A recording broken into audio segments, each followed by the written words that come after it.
Hello! Hello. Welcome to the stream. I hope it's going well. I hope the chat BGM isn't super quiet or super loud. Happy Wednesday!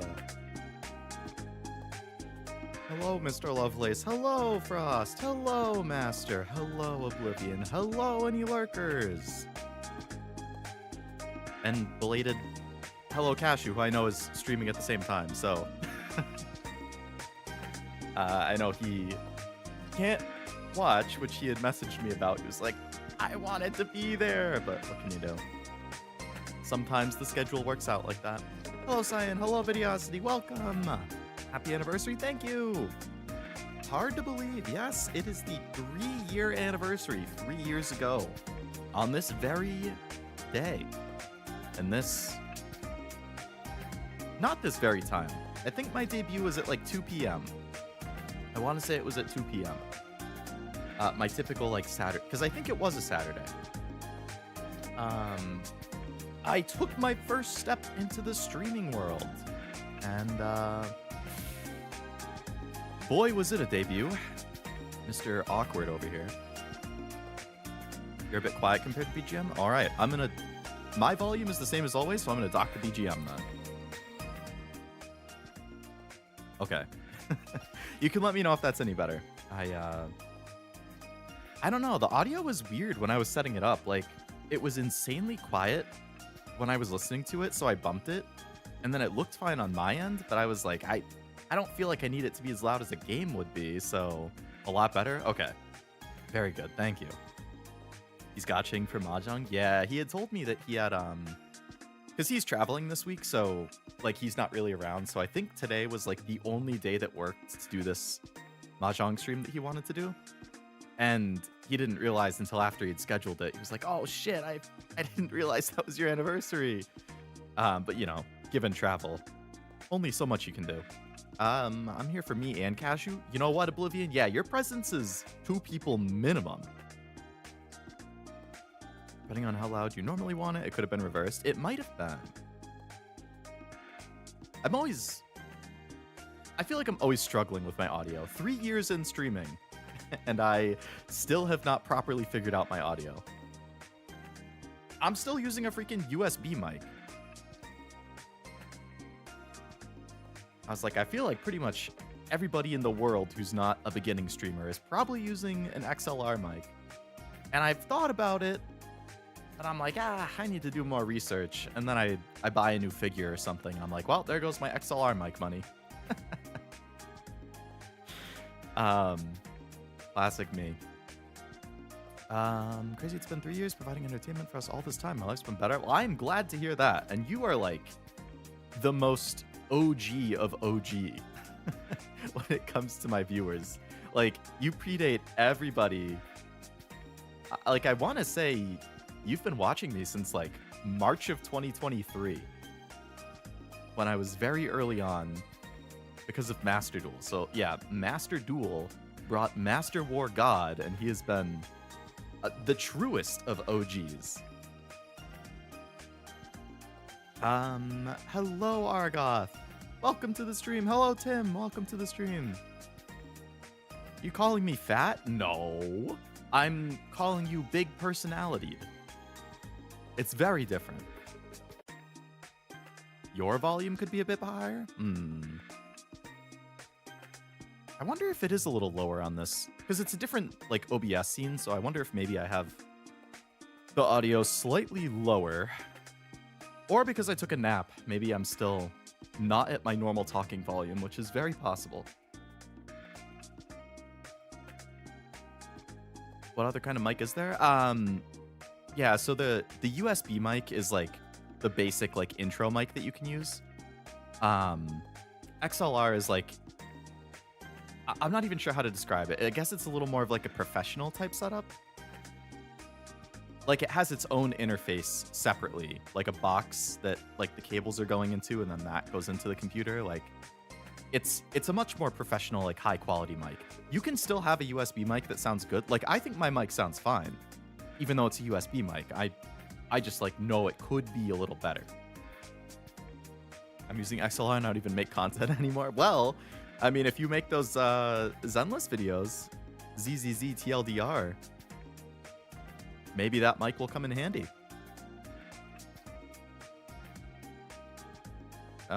Used to use XLR, but I don't have an actual audio interface to use it properly. Now I do, but not for an XLR. I wonder what that could mean. Does my mic normally sound good? It's an Elgato. That's the same one I use. So, if you think mine sounds fine, then I think you should rest assured that yours sounds fine. I have never had an issue with your audio. I think it sounds good.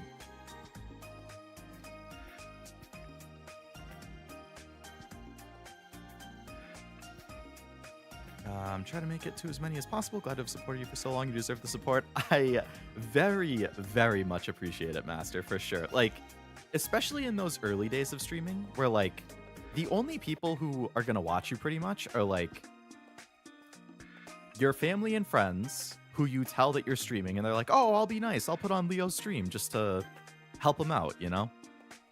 Or if you happen to get lucky and somebody happens to click on your stream or a short or a video or something when you're a nobody in the algorithm and you have like 12 subscribers, like, which is what you did. So yeah, that was, I remember it was a Yu-Gi-Oh! Master Duel short. And I remember your comment on it. You were like, finally, some quality Master Duel shorts. I can't wait to catch a stream or something like that. And that was the start of it all. USB sounds fine. Your mic sounds good. I use a HyperX, and everybody I talk to with it online says it sounds good. Yeah, maybe I'm just overblowing USB stuff. Hello, Sunny. Welcome to the stream. Could have said they're fantastic at troubleshooting with the wrong kind of there, just to be punny. Comfy, funny, witty, entertaining. What's not to like? Ah, you're too kind, Master. You're too kind. The paths that led us here are varied indeed. Indeed. Some people found me through shorts. There were a number of people, especially early on, because I made a lot of shorts the first like 3 to 4 months that I was streaming and stuff. I probably made like 100 plus. I aimed for at least 5 a week for a couple of months.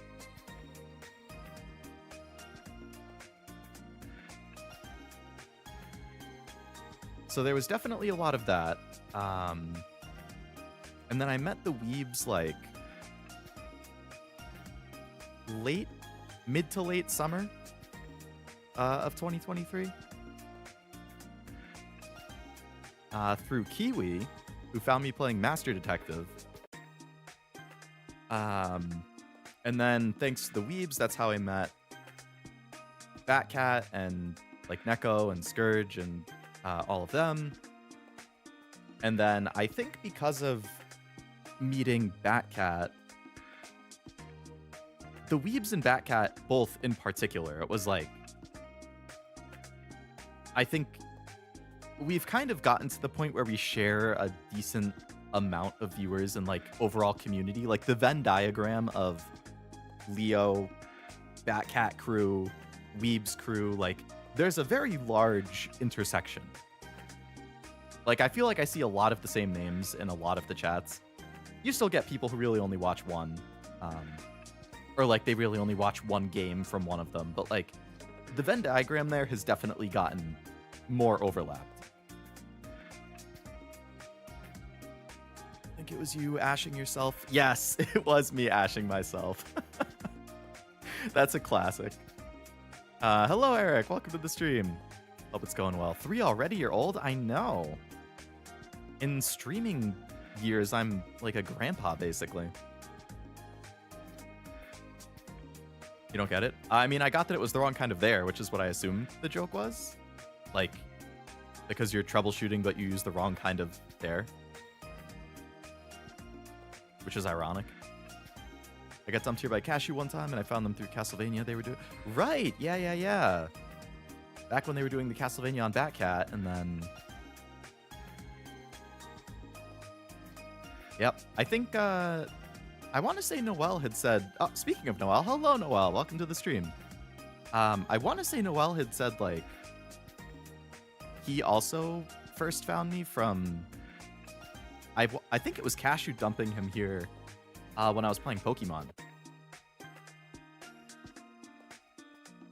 First saw you in a Left 4 Dead collab. That was a really fun collab. Cashew, Nivy, Zero, and I. Good series. Good group of people. Fun game. I loved modding the characters. Like, we had such a good squad. It's like Kurisu, Nijika, Revolver Ocelot, Captain Toad, Raven. Like, there's just all of the characters that we were modded as, I thought were a lot of fun to see. Cashew dumped me for Soul. Yes, okay, yeah, so it was Pokemon. Is everyone playing Master Duel again? Oh no, I was just reminiscing on my past 3 years of streaming and how people found me and stuff. I played a lot of Master Duel.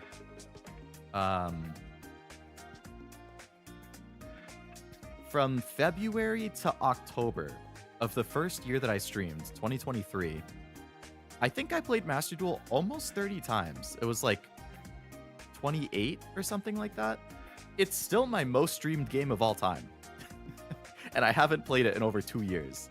Most streamed in the sense of like number of streams. I've never played any game. Actually, wait, no. Okay, it's tied with Persona. Persona was also 28. Maybe Master Duel was actually like 32.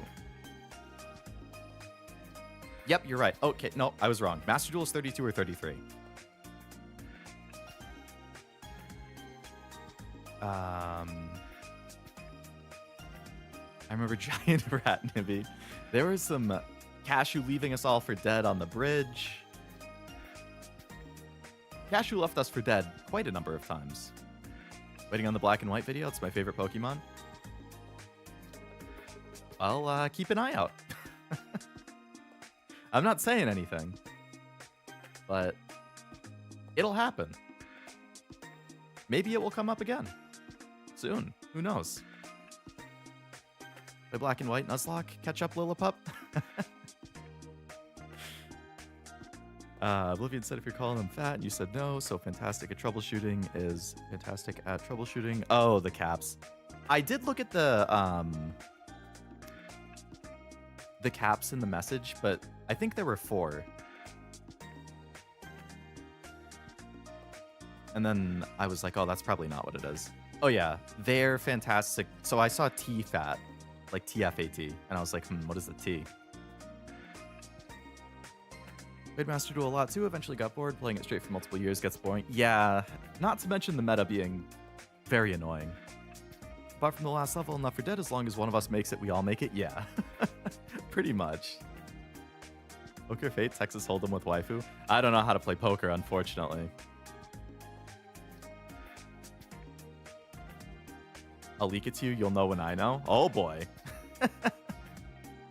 Oblivion leaking the trade secrets of Leo Lovelace? How could he do this? I thought you were my friend. Happy anniversary, Lovelace. Thank you, Jack. Welcome to the stream. Hope it's going well. All right. I've just been sitting on this title screen for a while, so let me, I have a little bit of a presentation, quote unquote, year in review, and just some miscellaneous fun facts and stuff like that. Just like all of my, previous anniversary. If you've seen a previous anniversary stream, it's set up pretty much the same way. I put a little something special together, just like last year. There's not a crazy like swath of announcements though, so don't be expecting like 20 pages of announcements like last time. Some things I won't leak, it'll make people jelly. There you go. Just gotta do part of it, or just gotta keep some of it to yourself. Don't know how to play poker, RP, Yakuza sub-story? Uh-oh. Well, it's okay. Chat can backseat me on that one. See the new Master Duel solo? Ninja Girl versus Hacker Girl. That both sounds good. I don't think I've launched Master Duel in like over a year, but... Leo's Anime Corner first video? I mean, I don't know. I'm not saying I've started something, but I might have. You know how to play Go Fish? I do know how to play Go Fish. Who did you, is it like one of our friend group, community group who doesn't know how to play? Is there an animation of you biffing it on the ice with your new PS5? No, but that would have been a good one. Morning, Leo. Hello, Isaac. Welcome to the stream, and thank you for the happy anniversary wish. And thank you as well, Draco. Live supporter for 16 months. Woo! Thank you for 16 months of support, Draco.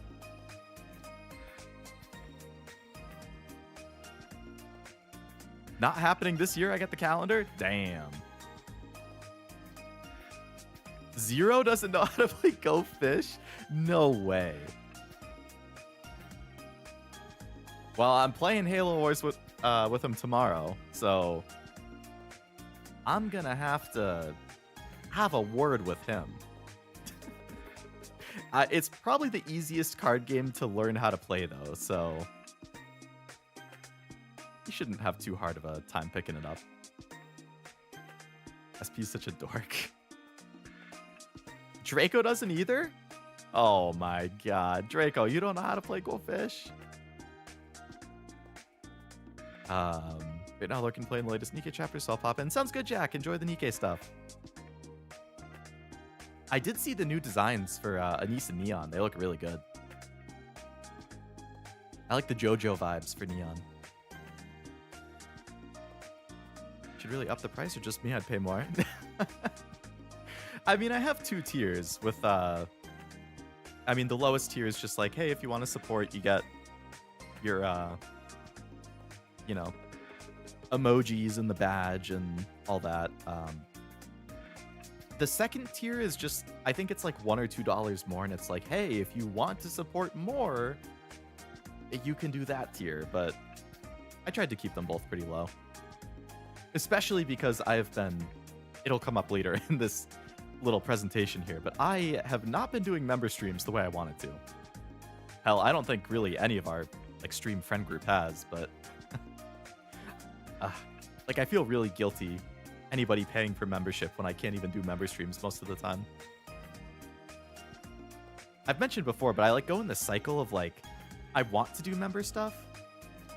I feel like I could fit it in every once in a while, but I also feel really guilty about the idea of like not letting everybody have access to it.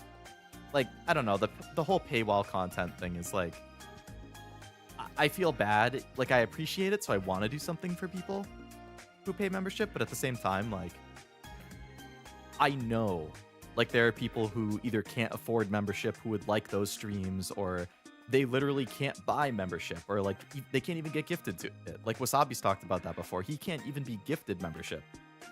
Not because he doesn't have it enabled, but I guess because of, like, in his country or something. Like, it just...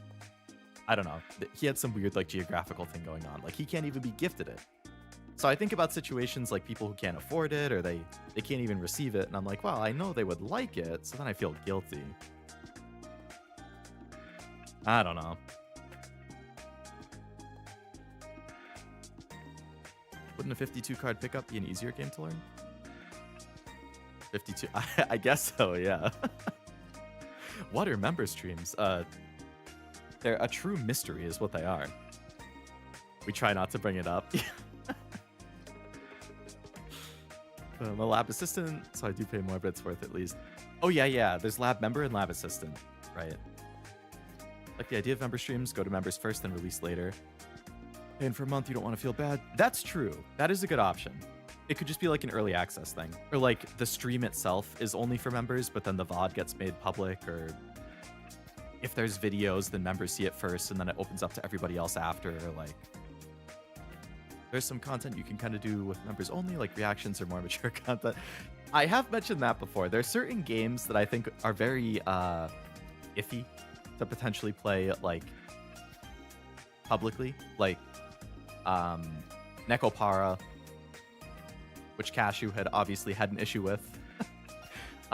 Song of Saya is one of them that I had on the list for that. Coffin of Andy and Lele. Like, The Dead or Alive dating game, like, there's definitely things I've thought about that could be member only for that reason. It's really just, you know what? I'll come back to that later in the stream. I have a slide related to that. Asher throws that out the window. He says, if it gets me banned, throw it at the fan. I mean, Nekopara got him, like, a warning, I think.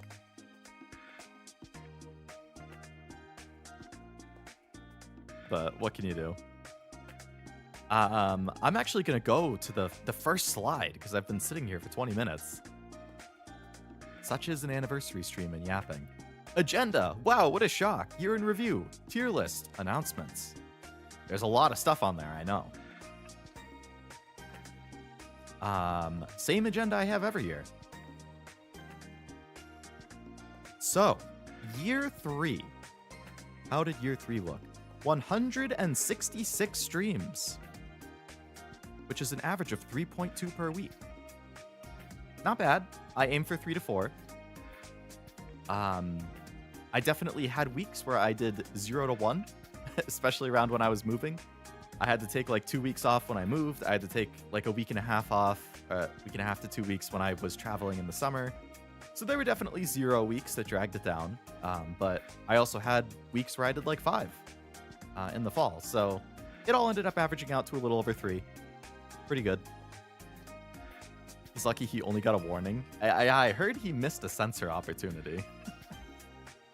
Dead or Alive would be fun. I've never played anything Dead or Alive. I like the character designs. I tried to wink, but the model didn't track it.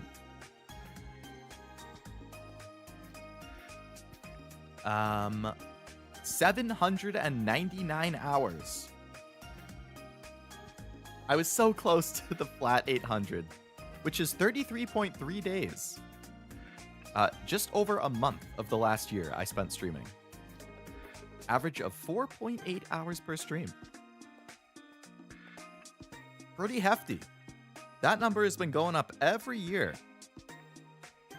I think it was like 4 the first year, 4.5 the second year, and now 4.8. So if only you yapped for 1 more hour. I know.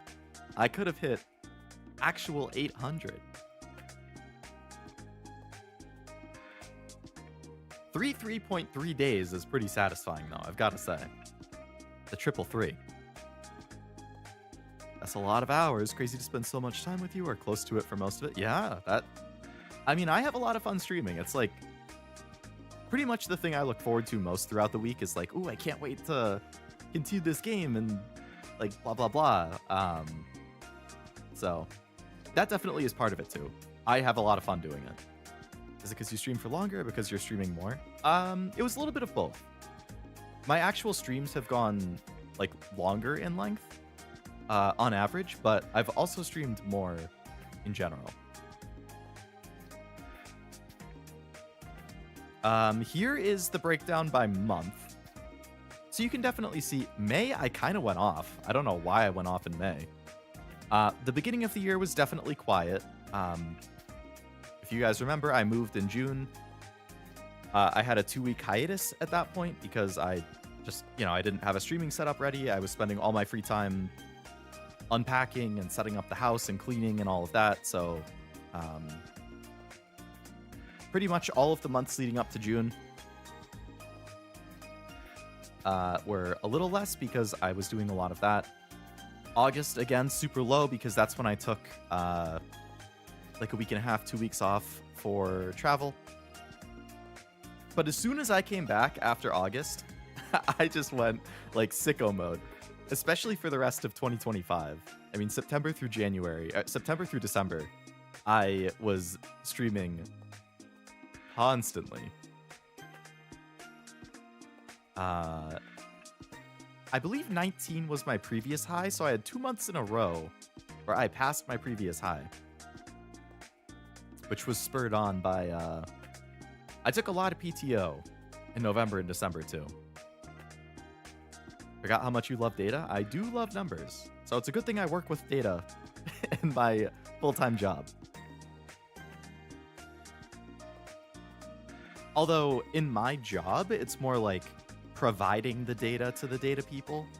But I still get to work with it a little bit. But then at home, I'm like all data. Yeah, I have so many spreadsheets. Oblivion is right. I have a, like, for example, my stream spreadsheet. I track for every single stream I've ever done. All 475, I think, is around where I'm at. I put down what I did for the stream, what day of the week it was, what the actual day was, how long the stream went for, what the average viewers were, what the peak viewers were. I have like running totals that like sum all of that up. I have it summing by year. I have it summing by month. Or summing and averaging by month. I have like graphs being generated that like show lines for like growth and stuff like that. Like and I do that for everything. I have my anime spreadsheet. I have my gaming spreadsheet.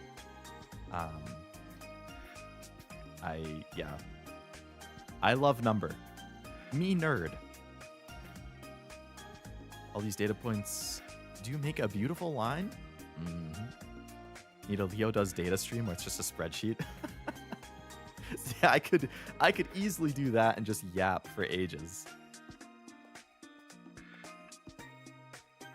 Numbers can be fun. Yes, when you're not taking a math class, they can be fun. Here's the comparison by year for people who are into that. So basically, this year I set a record in everything, which to me is shocking, considering one, how busy I was prepping for the move and moving. I don't know why I said one. That's the big thing. Considering how busy I was with all of that, somehow I streamed the most number of times. Technically, that number is higher because I also had collab streams where I didn't stream my POV. I think if you include those, it's like 172. But I tied my average streams per week. I set a record for number of streams. I significantly set a record for number of hours streamed. I only streamed 3 more times compared to year 1, but I streamed 162 more hours, which is kind of crazy. And then there's what I was saying with the average stream time, 3.9 to 4.6 to 4.8. So everything has been going up. But like I said, I have a lot of fun doing it. So Helldivers with the boys streams, exactly. I only streamed the first one, and then it basically killed my computer, so... It killed my computer to be running VTube Studio, OBS, and Helldivers all at the same time. It does not kill my computer to just run Helldivers. So that's why I didn't stream it anymore after that. I still had fun playing it. I still wanted to play it. I wish I could have streamed it, because there was some great stuff from my POV, but... Yeah, it was horribly optimized, and I know Cashew and Zero both had crashes and stutters and stuff like that. There was also a Warhammer Darktide stream with Cashew and Zero, and then there was a Forest stream, Cashew, Zero, Nivi, and Serby. I think those were the 6, because I want to say it was 4 Helldivers and then those 2. Really use your hand. Oh yeah, I saw Helldivers has a big new update. You can go to the like Automaton's planet. They added some new enemies and stuff. The trailer looks good. Me with Monster Hunter Wilds. It's a big bummer when that kind of thing happens.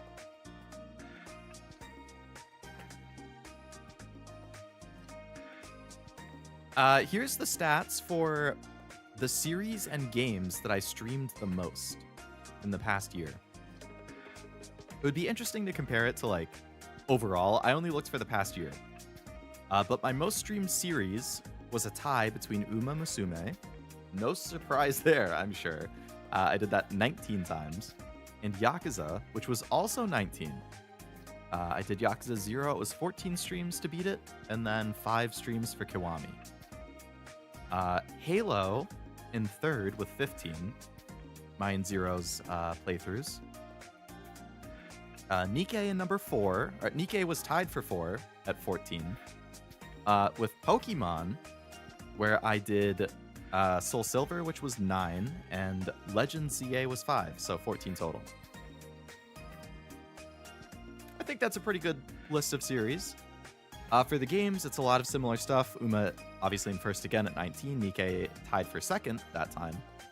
At 14 with Yakuza 0, like I said, that was 14. Digimon Time Stranger in fourth with 12 streams. I think that was like 2 to 4 streams longer than I thought it would take. But I really like the game, so that was fine. And then a two-way tie for fifth, Pokemon Soul Silver and Ghost of Yote, where it took 9 streams each. Confirm the cyborgs were behind them. Yeah, I saw the 1 or 2 of the cyborgs in the trailer. They look good. I knew Yakuza would be up there. That was a long stream. It was a long game. There were a lot of long streams, but boy, did I freaking love Yakuza, man. I played a lot of good games this year, I've got to say. I can forgive you. That's good. I'm glad. Here are all of the games that we beat this year. Made a little collage. So we beat 23 games. So okay, I know I can hear people now. Whoa, Halo Wars 2 is on there. You didn't beat that. You still have 2 missions left. Well, we basically beat it. We would have beat it last week, but we couldn't stream it because Zero unfortunately lost power that morning. So if we had streamed it last week, we would have beat it. Close enough. We're going to beat it tomorrow. Mega Man's on there. You didn't beat that on stream. Close enough. I got to the final boss, and then I died 37 times, and then I beat it off stream. Close enough. Everything else I actually beat on stream. Digimon Dispatch, Expedition 33, Ghost of Yote, a bajillion Halo games, Halo 1 through 4, ODST, Reach, Halo Wars, basically Halo Wars 2, Hi-Fi Rush, Mega Man basically, Pokemon Soul Silver and ZA, Professor Layton, and the Diabolical Box, the OG Resident Evil, Silent Hill F, Split Fiction, and then Yakuza 0 and Kiwami. Pretty good.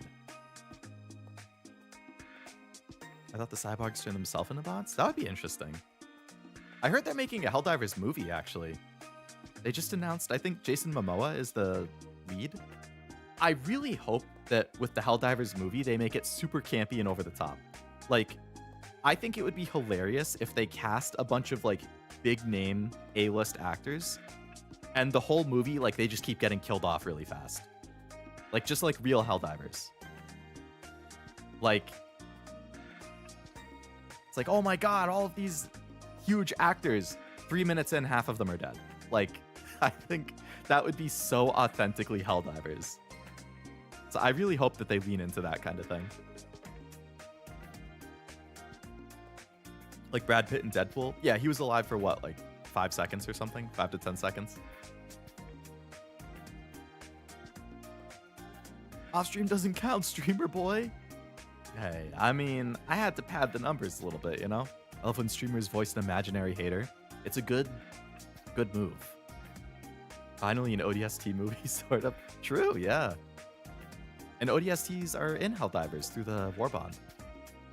Has to be make it surreal propaganda movie where every once in a while the truth slips out. Yeah, exactly. I think that would be so good. I think it was targeting like was it a fall 27 release? I really, really hope that turns out good.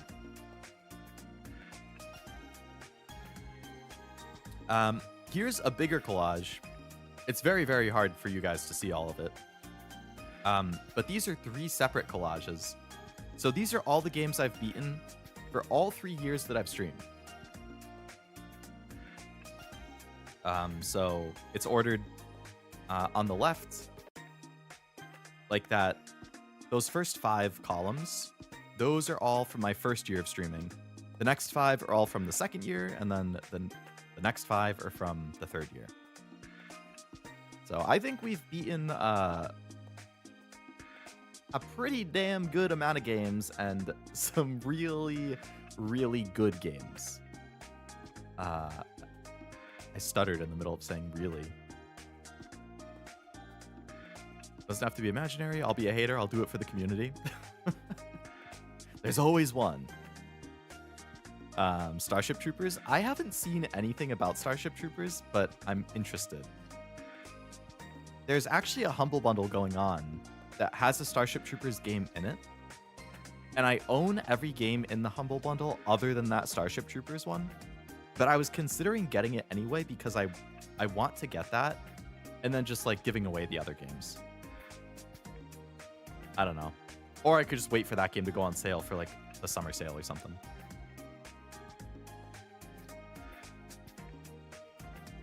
I wish I could have made this bigger, but yeah, the collage is small.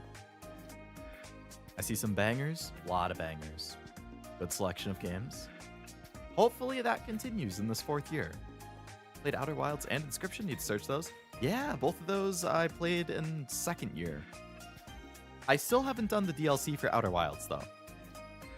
That's on my list to stream. Echoes of the Eye. I'm hoping to do that this year at some point. I still listen to the soundtrack, like, not daily, every week I listen to the Outer Wilds soundtrack pretty often. So yeah, I want to play the DLC. I will do that on stream when I do it. I'm hoping this year. I was thinking maybe spring or summer. I want to say I played base Outer Wilds like June of 2024, so maybe around that period. I'll revisit it again 2 years later. It's really good. I heard good things, yeah. I heard the soundtrack was really good. I heard the new like arc and character, whatever, is good. You ain't retiring? Hell no.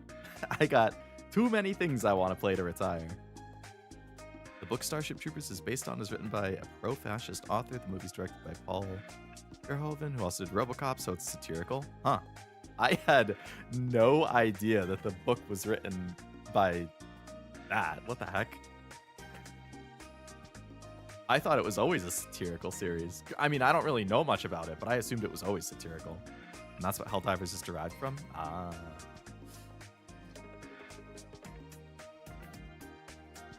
Interesting. And then what? Earth Defense Force is the other, like, super over-the-top series? I think Cashew likes Earth Defense Force. I've never played it. Helldivers is real. I'm killing bugs right now because I lost my wife and dog. Good reason to kill bugs. Collabs. I always have a page where I show all of the collabs that happened that year. So here it is. Here are all of the collab streams from the past year.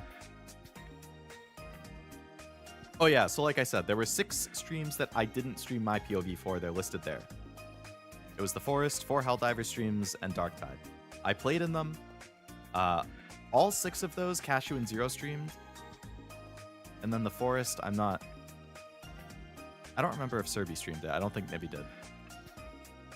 So if you want to see those VODs, that's on at least Cashew and Zero's channels. But these other ones, these other 23 streams, I did stream my POV. It's a lot of Halo. 15 out of those 23 are Halo. And then we had a few different award show watch-alongs. We had the scavenger hunt bingo, which was pretty fun. Nice little, like, different thing. Zero and I played Split Fiction. We had the one Helldiver stream that I did stream. And then Cuphead. Oh, Cuphead was Oblivion, Eric. Who is in chat right now. Yeah, that was definitely an infamous stream. I know we were both looking forward to it, and that did not go well. I have never in my life had a stream that had so much scuff and technical issues. That was, I mean, it just turned into a yapping stream, which is fine. You know, it's fun talking with Oblivion, and we have plenty we can talk about. So, the yapping portions were good. The game itself, not so much. I blame the system. Yes, exactly. It was more scuffed than stream. It was. It was Scuff featuring yapping with next to no game.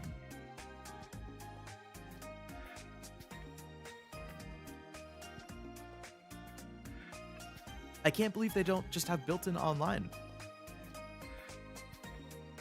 You're a scientician. Wouldn't it be pronounced collabs? You might be onto something. A true great stream has a healthy dose of scuff. Oh, okay. Actually, Cuphead and Raft. I don't know how many of you were around for Raft. I know that Frost has said he enjoyed that one. The Raft stream was... I guess there's a difference because Oblivion and I spent the whole stream trying to fight through the scuff and make it work while we were talking. On Raft, which was a collab I did with Team Real, it was Esme Allura and Rel and I.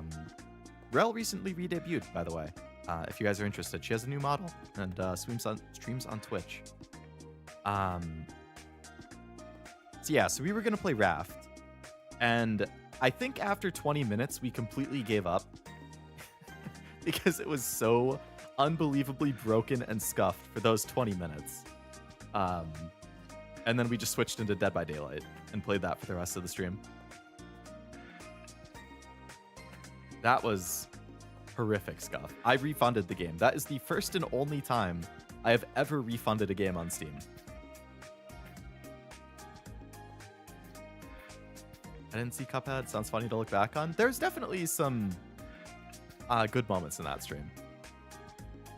Reminds me when you played Raft with Azu. Exactly. I love the Raft in the Dead by Daylight stream. You know, I'm glad it was enjoyable despite the scuff. If it was on PS, I'd love to play Raft. I'm surprised it's not, honestly.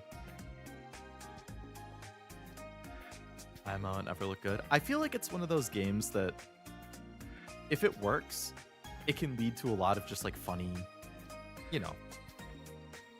I don't know if I'd say it's a friend slop game, but like, I feel like it's close to that. So, you know, playing with friends a couple times, probably a good time. If it works.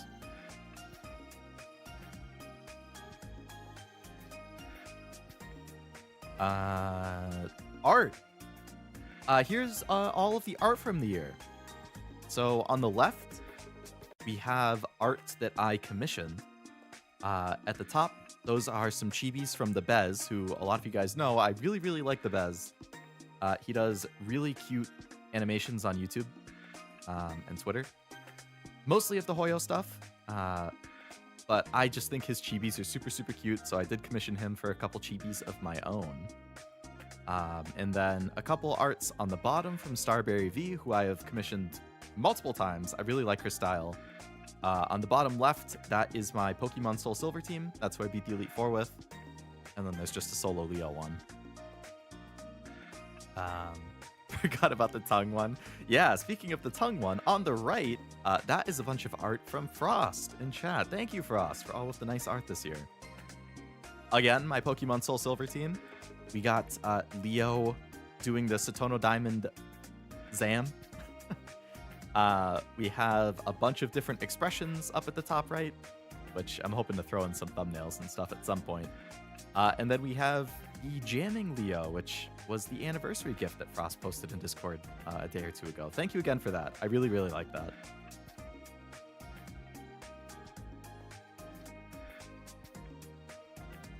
The tongue one is fantastic, though. Oh, I mean, if I count non-Leo art too, Frost also drew him a queen for my birthday as a gift, which was really cute too. But this was only like Leo specific art for this slide.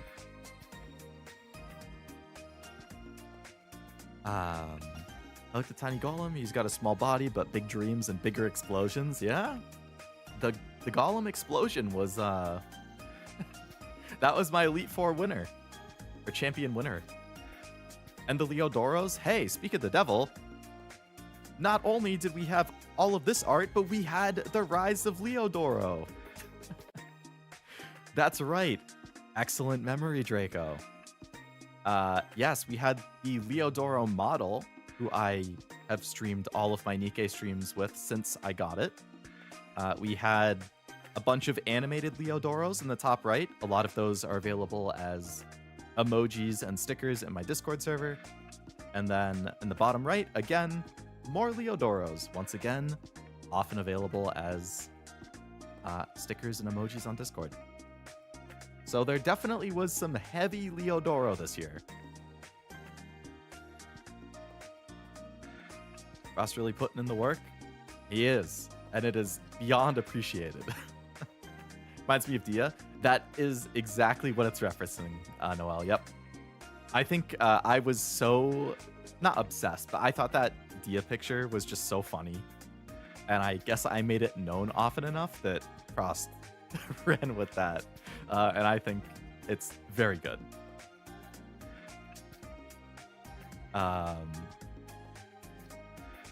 We need Speaky Doro. Speaky Doro, I believe I've actually seen art of. Speaky Leo would be interesting. I'll refrain from negativity. Oh boy. You don't like the Leodoro?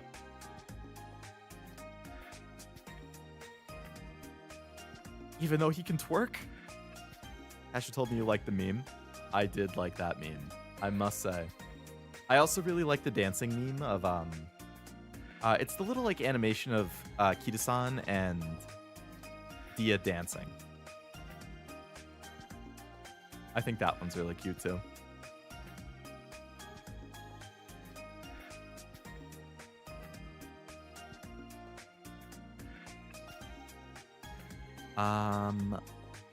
Okay, tier list time, I guess. That was my year in review portion.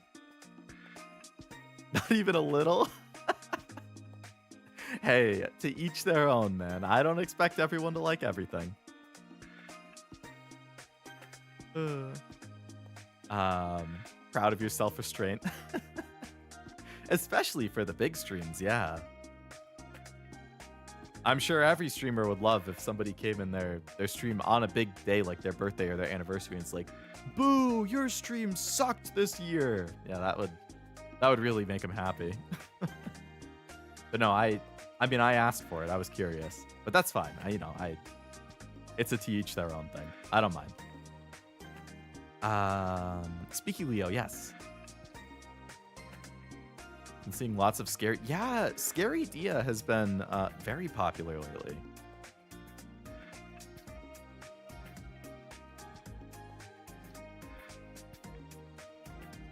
All right. Just like I do every year, this is going to be a little repetitive because I actually did a tier list stream. I didn't think this through. When I hit my 400 stream milestone, I believe it was like in the summer, late summer, early fall, I did a stream where I tier listed every game I had ever played on stream up to that point. Which means this is going to be a little repetitive because while I have done 70 some odd streams since then, some of these games were also in that stream. But there's enough new stuff, and this is specifically looking at the whole year and the past in general, so it is what it is. If anybody else wants to do the tier list, you can. I did make it a public template, so if you want to tier list your own ratings for the Leo streams, you can. If you want to post it in Discord, you can. You don't have to. I'm obviously going to go through everything. But if you do want to do it, that is the link to it in the chat.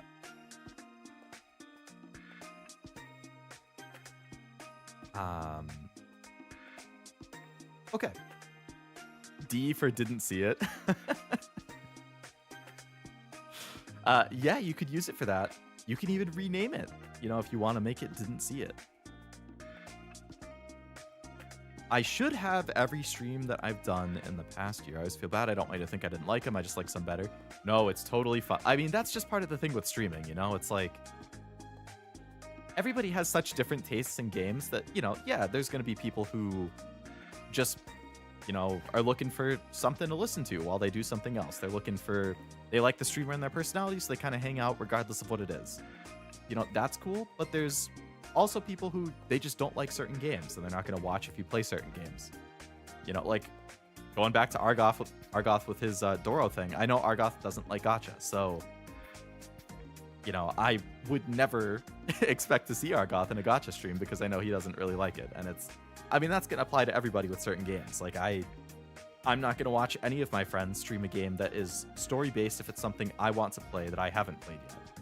Not because I don't want to support them, but because I don't want to get spoiled if I want to play it. You know, I don't really like fighting games, so you know, when Cashew and Zero stream fighting stuff, every once in a while I might put it on the side just to like give them some watch time and a view.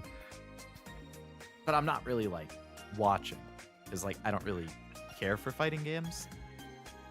Everybody's gonna have stuff like that. I don't fault anybody for not watching streams because I mean, you never have to. You could be busy, you can be not in the mood, you can be tired, you can just not like the game, you can have something else you want to do, you can have somebody else you want to watch. All of that is fine, all of that is valid. So, you know, don't feel bad if there's certain games that you don't like that I end up playing. Like it is what it is. People have their tastes. Like there's no game I can play that's gonna appeal to everybody.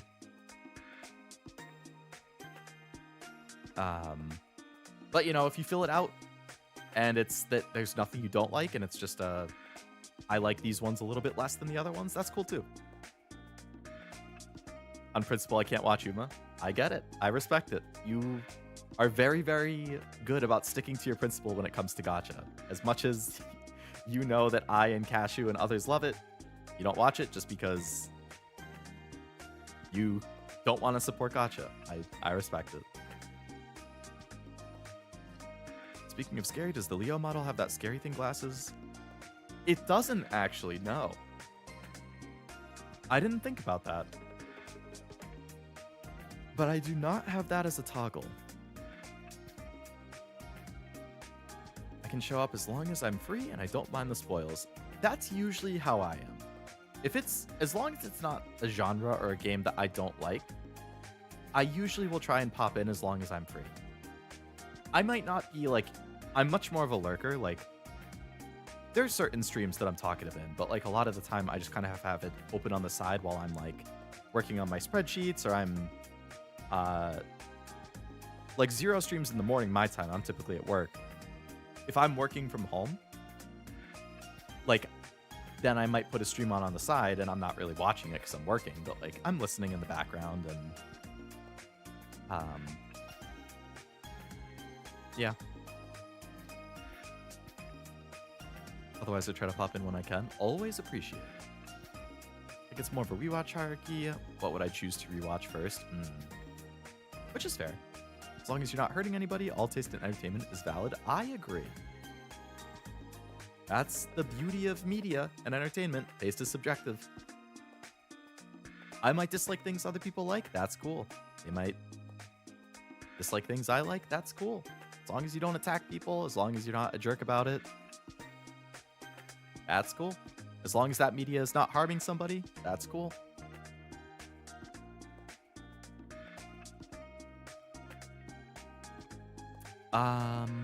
All right. Let's take a look at all these streams, shall we? 2024 Anime Awards. S rank, baby. I love my anime awards. I, have done it for. Where can we post our tier list? If you're in my Discord server, which I believe you are, if you're not, for some reason, and I'm getting confused, there's an invite link in the description. If anybody watching is not in it and you want to, I assume most of you probably are, but if you would like to and you're not in it, there's a link in the description. Just throwing it in general is fine.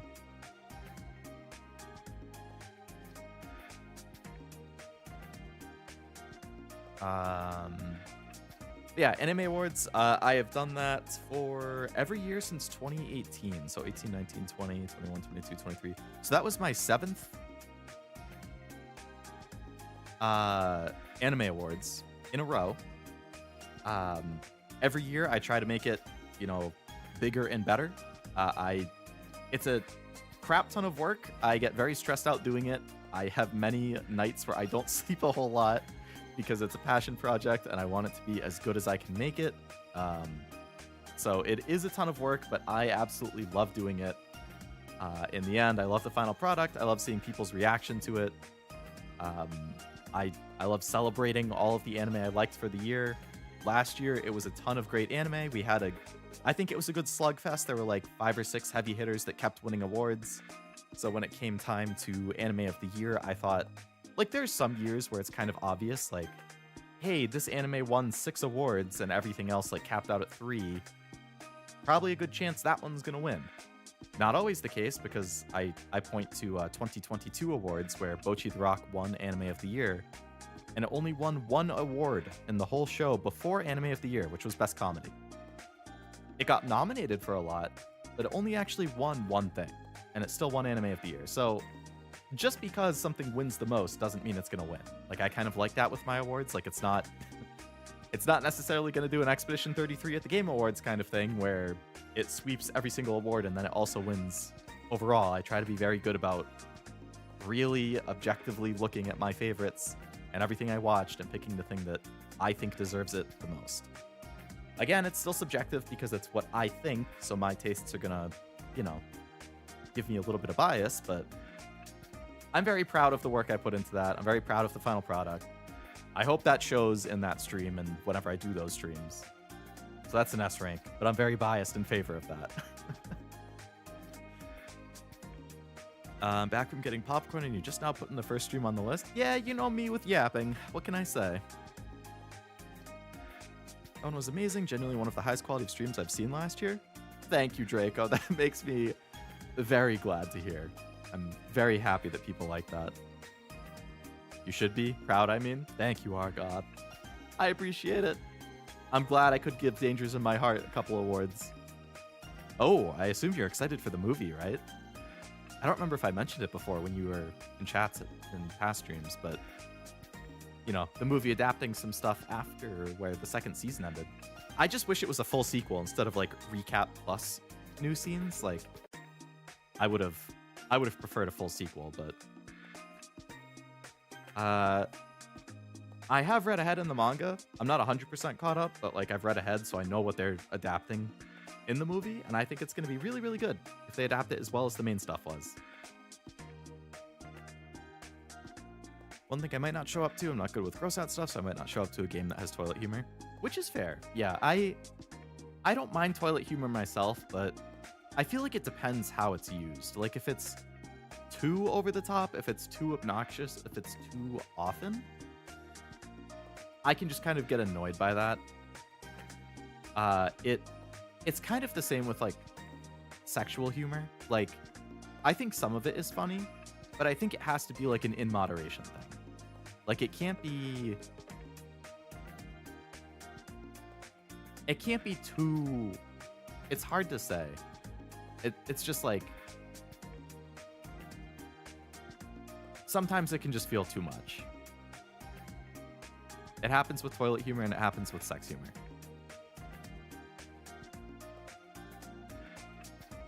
Like the work you put in, it feels like a real award show, better than watching the Grammys. Hey, I think I might have mentioned like years ago, but like,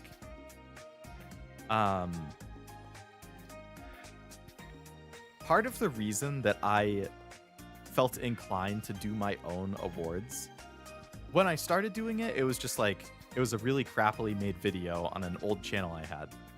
I'm still like proud of myself for putting myself out there and doing it, but it was not good compared to what I do now. But when I started to really up the scale on like the amount of awards, the amount of nominees, the amount of production in it, how in-depth I am willing to get with the script and stuff, it was when Jujutsu Kaisen first came out. And I really liked Jujutsu Kaisen, the first season. The second season I didn't like as much, but I still liked it. So don't get me wrong, it still won awards at my show, and I still liked it a lot. But I remember the Crunchyroll Awards.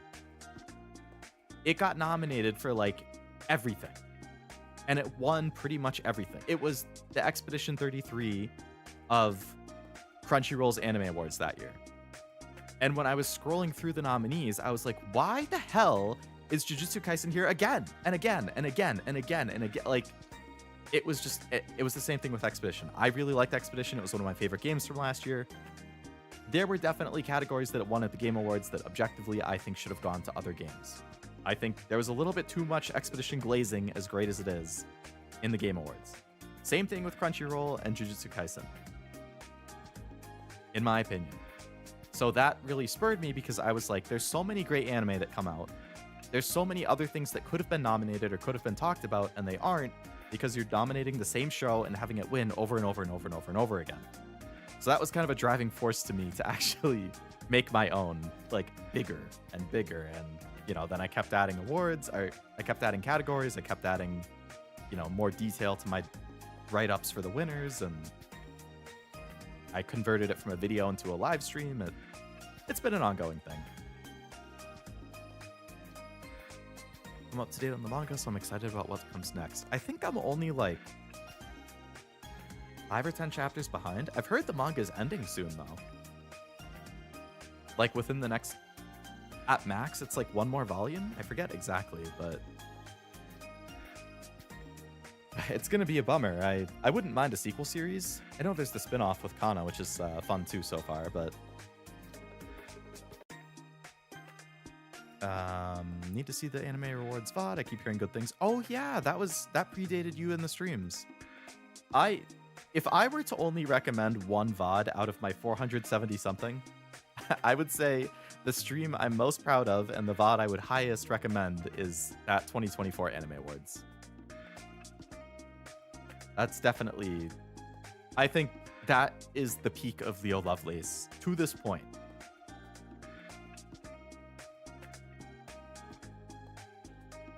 I'll be so for real, Jujutsu ain't all that. It's good, I enjoy it, it's fun, but it ain't no groundbreaker. That's kind of how I feel. And I've gotten more of that mindset as it's gone on. Like, I thought the first season was the strongest.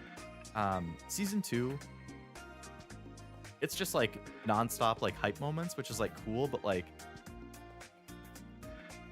I need a little more substance, I feel, in stuff that I watch. Like I really like strong character development, interesting hooks in the story that have like plot twists and stuff. Like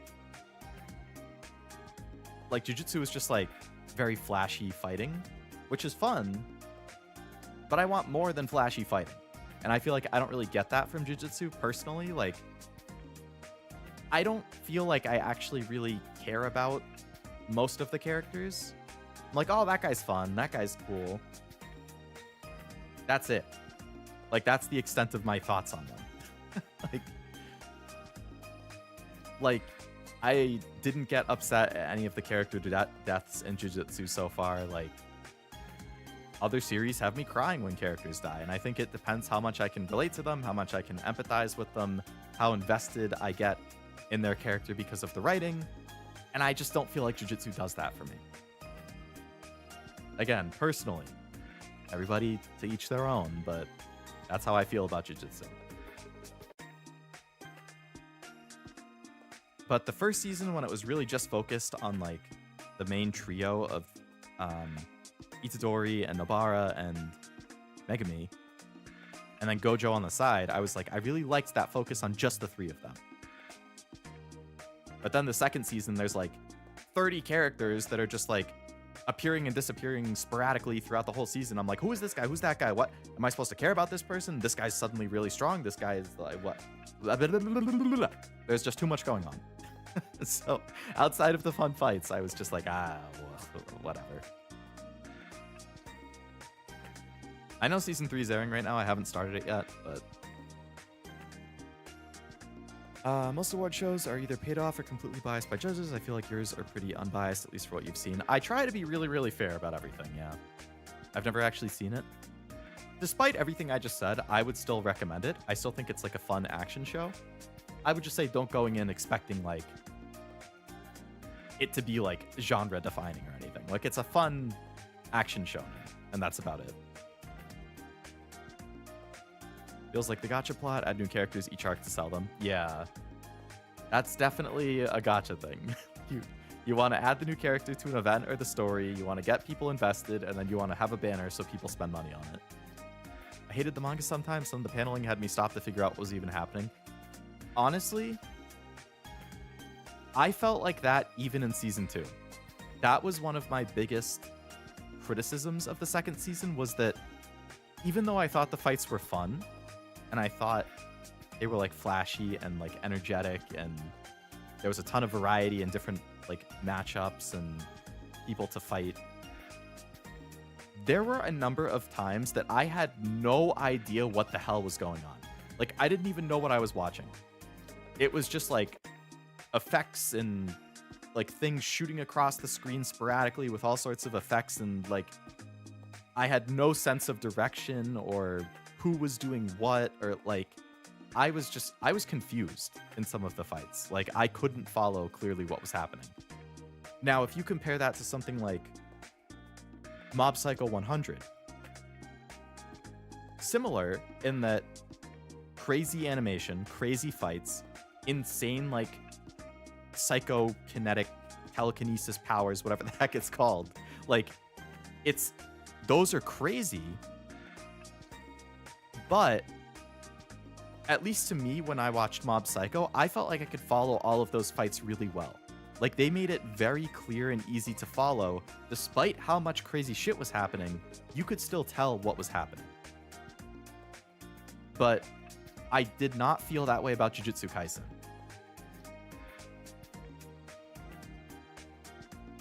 Good paneling is a lost art. I've yet to see a single manga do such an incredible job as Akira Toriyama. That's the creator for Dragon Ball, right?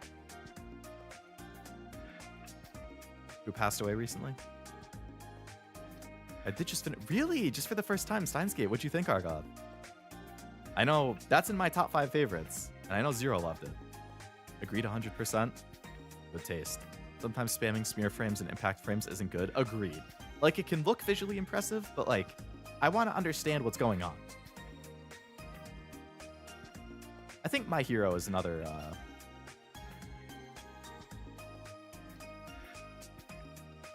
good one for like, the fights are easy to follow both in the manga and the anime. Now, the anime is not as insanely flashy as something like Jujutsu or Mob Psycho, but like Kohei Horikoshi, like, he's a god artist in my opinion. I think he's absolutely phenomenal. I love his style.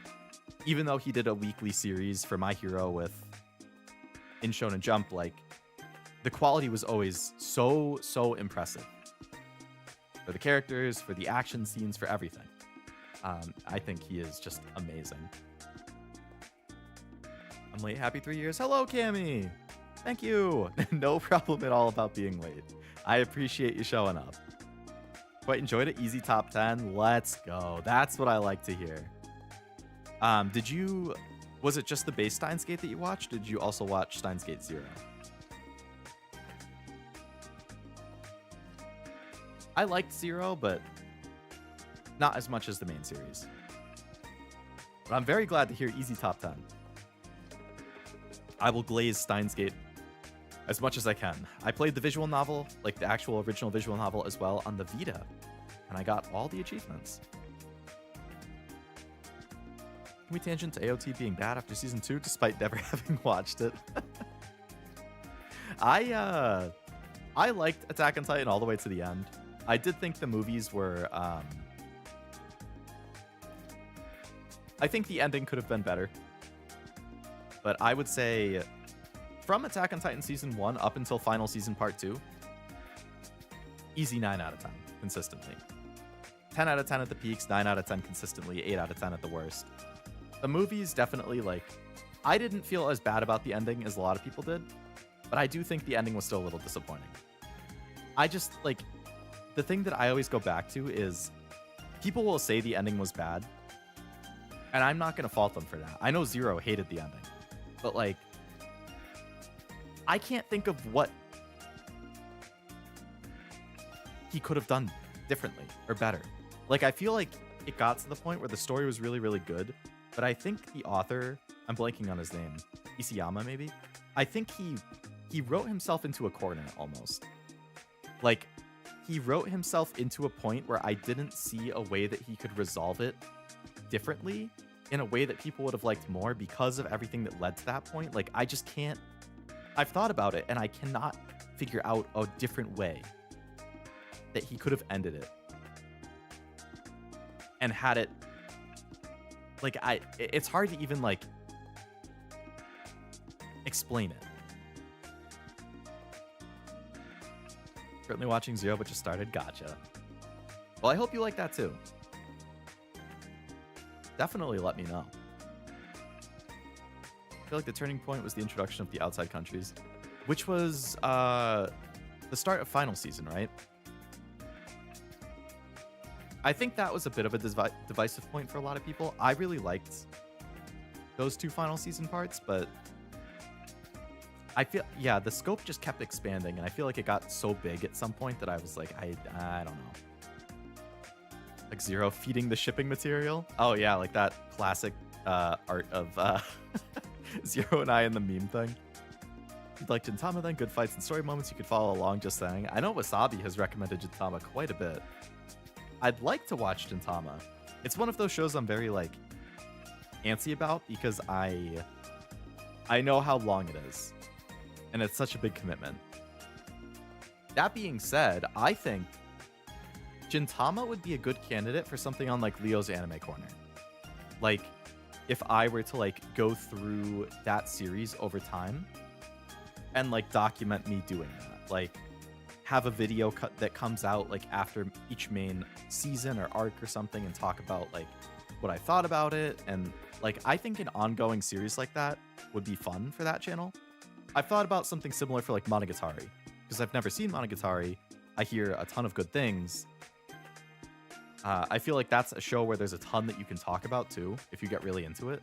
So like, I've considered as some kind of series like that. I'm still proud of that. It was very funny. When I got pinged about that, I was very surprised, but it was funny. RGG needs to make a Gintama game. That would be fun. Anime NYC 2025 recap, as well as the Hololive concert recaps. I'm going to put an A. I know it's not much. It's really just a yapping stream where I talk about anime and Hololive and show pictures of all of the stuff that I spent money on. Which might not be interesting to a lot of people, but I always have a really fun time at the convention. Obviously, I like talking about anime and VTubers. Shocker. I like showing all of the art that I bought, considering I love art and supporting the artists and accruing my collection of prints and stuff. So I think it's fun, you know, being able to show every single piece of merch and art that I bought, plug all of the artists, talk about the experience of the whole convention. I know it might not be the most interesting stream to a lot of people, but I personally just have a lot of fun with it. So, A rank for me. My 2-year anniversary stream, I'm also going to put at A rank. I think it was really nice in that I put a lot more effort into the second year than I did the first year. The first year was a very basic, just like year in review and tier list, and that was about it. But last year I had that special like video I put together with the Outer Wilds theme. I had the Anime Awards trailer. I had the Anime Corner channel announcement, which I obviously still haven't done anything with yet, but I'm planning to this year. Like I said, I might have started working on some stuff. I had all of my new Leo assets that I finally showed with like my starting screen, my BRB screen, my ending screen, my transition screen, like all sorts of new Leo stuff. So I think it was a lot of fun to show all of that and see people's reactions to it. So I'm going to put that in A. I always like watching them. It's fun to live vicariously when you don't have enough money to go. That's true. That's true.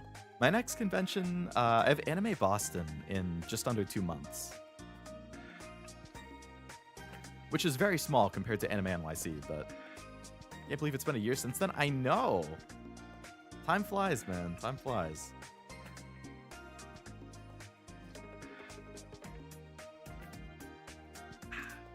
Nice cold water. Gaming backlog. So that stream, I went through all of the 150, 200, whatever games in my backlog on stream. I added new stuff to it. And then I think it was nice because it gave me an opportunity to talk with like all of you guys, everybody who watched it, and figure out what games in my backlog are people actually interested in seeing me stream. Because there were certain games that I'm like, I don't know if this would be a good stream game. I don't know if people are really going to be interested in it. And then people are like, oh, you should definitely play that, blah, blah. And I'm like, what? Like, I didn't expect people to be interested in that. Okay. I mean, I guess I can, because I have a column where I mark, is it a stream game or not? Either just yes, maybe, or no. So there's a lot of stuff that I might have had as no or maybe that people are more interested in than I expect, and they get bumped up to either a maybe or a yes. So that was really helpful for me as the streamer, planning out future stuff that I could stream. And I just think it was fun to just chat about so many different games and options and all of that. That being said, it was basically a just chatting screen, which is fine. I like chatting. But I'm going to put that in probably like low B. Maybe high C. I don't want to like stack it too much. I'll put it in B. It was fun to talk about. It was helpful for me. Talking about stuff you enjoy is always fun. I agree. That's one of my favorite things, is seeing people talk about something they're passionate about. Clone Hero. I just streamed that like last month. Probably one of my favorite rhythm games lately. I mean, I love that it's open source and you can get so many different songs on there. I think it's fun playing through like, I have metalcore, I have pop punk, I have soundtracks from video games and anime. I have like anime openings. I was taking like viewer requests for songs I've never even heard of, but they wanted to see me play, and oh, it's in the game because it's open source. Yeah, I'll play that. Like, I think that's fun. I think it's a little more involved of a rhythm game.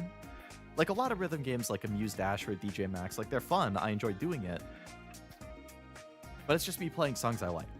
But Clone Hero gives me a chance to like, other people can make suggestions, and there's songs that I never would have heard of. Like, I mean, the most recent one I played like a Sonic soundtrack song that I thought was really good, but I'd never heard.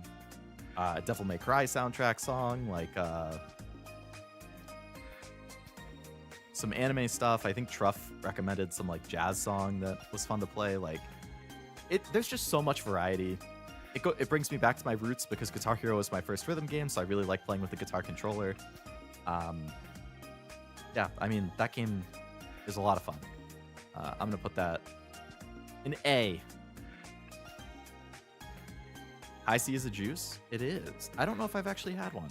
Love Clone Hero. No more need to bow down to Guitar Hero. Yeah. You can play basically every Guitar Hero and Rock Band ever made in Clone Hero plus extra.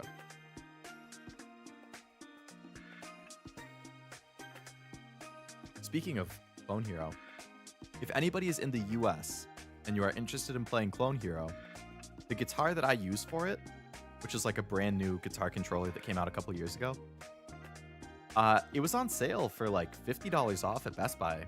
Last I checked a couple weeks ago. Normally it's $150. I got it for $30 off for $120. I think it's a good build quality. I like that it works with PlayStation and PC. But it was down to $100, lowest I've seen it. So if you're interested, check it out. Cuphead. I'm putting Cuphead in C for Cuphead.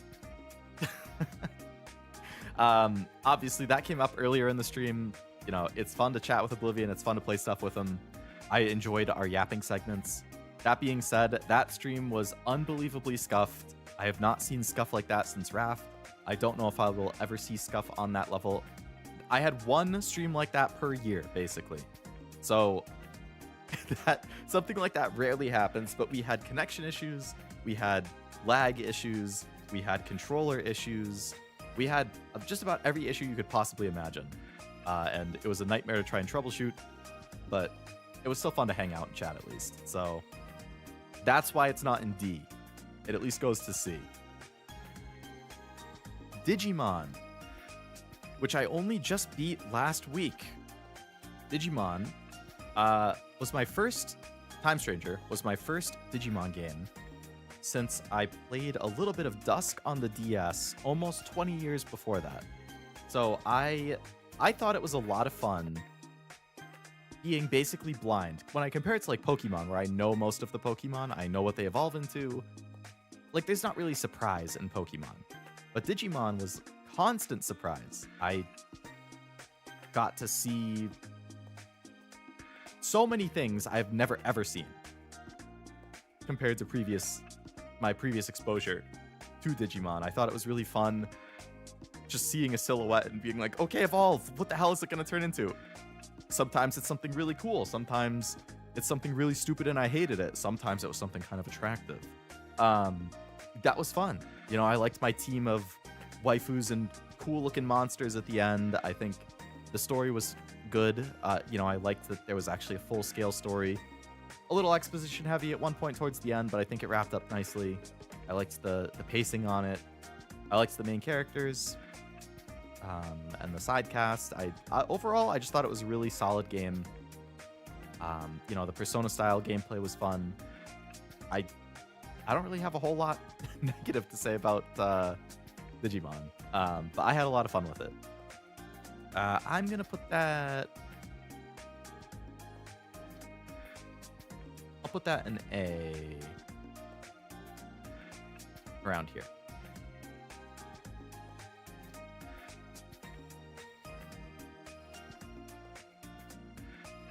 I really meant it when you said couch co-op. Yeah, that they did. Oh, you guys are trying to play online because you live halfway across the country from each other? Try again, nerd. You're not allowed to do that. Well, sorry for wanting to play your game. Never really got the hype of Cuphead. The art's unique, but it's not really my thing. I think the art is really, really fun. Really good. Interesting. I like the old-timey style. From what I could play when I was the host and it wasn't lagging for me, and I could play with my controller, I enjoyed it. I feel like Oblivion probably felt the same when he was the one hosting, and he could play it with controller. But when either of us had to play with mouse and keyboard, that game is not made for mouse and keyboard. And it's also not made for if you're going to have lag, because you need split-second reactions constantly. Digimon evolutions make no sense. A lot of times they don't, and I think that's kind of part of the fun, because you really don't know what it's going to turn into.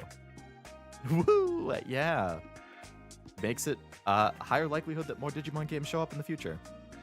Out of context, saying Digimon waifu might confuse people if they only know Pokemon. I probably would have been confused too if I... Outside of knowing of Anjuamon before I played Time Stranger, I had no idea what Digimon would look like.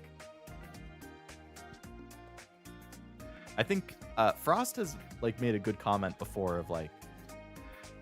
I know he's made it in my streams and in Cash's before, but it's like Digimon evolutions will go from like Charmander to Charmeleon with shorts to Venusaur with a gun to Charmeleon with jorts and a tank top to Charizard skull metal version with a bazooka for an arm and a metal tail and one wing that's bone and one wing that's not, into a hot waifu into Charizard X or something like that. It's just like, what the hell was that?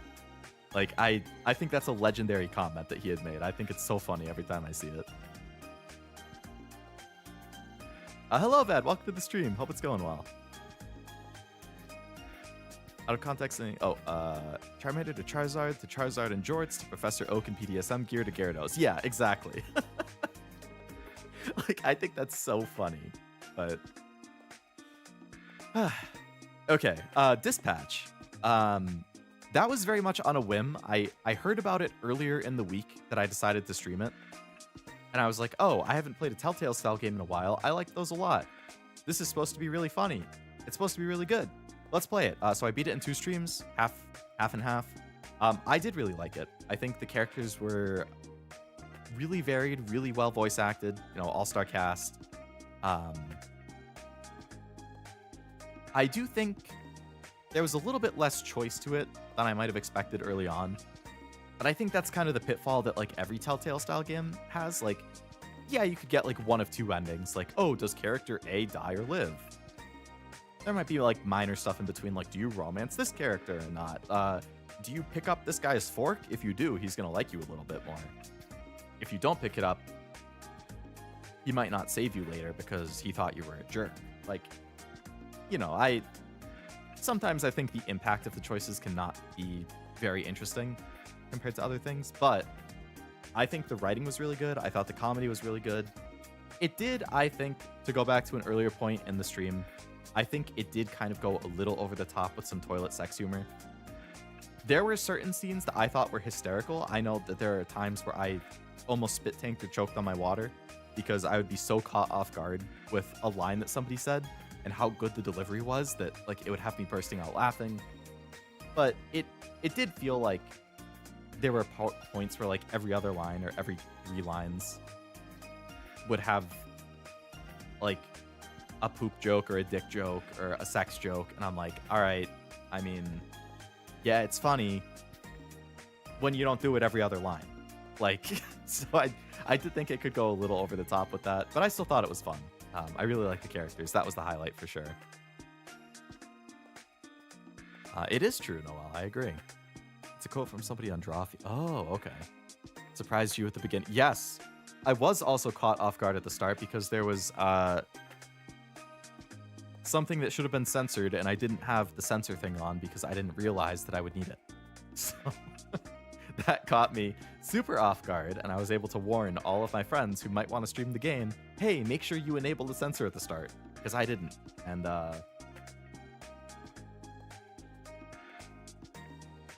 boy, did I not expect that. I would put Dispatch in B. I would definitely play another season if they made another one,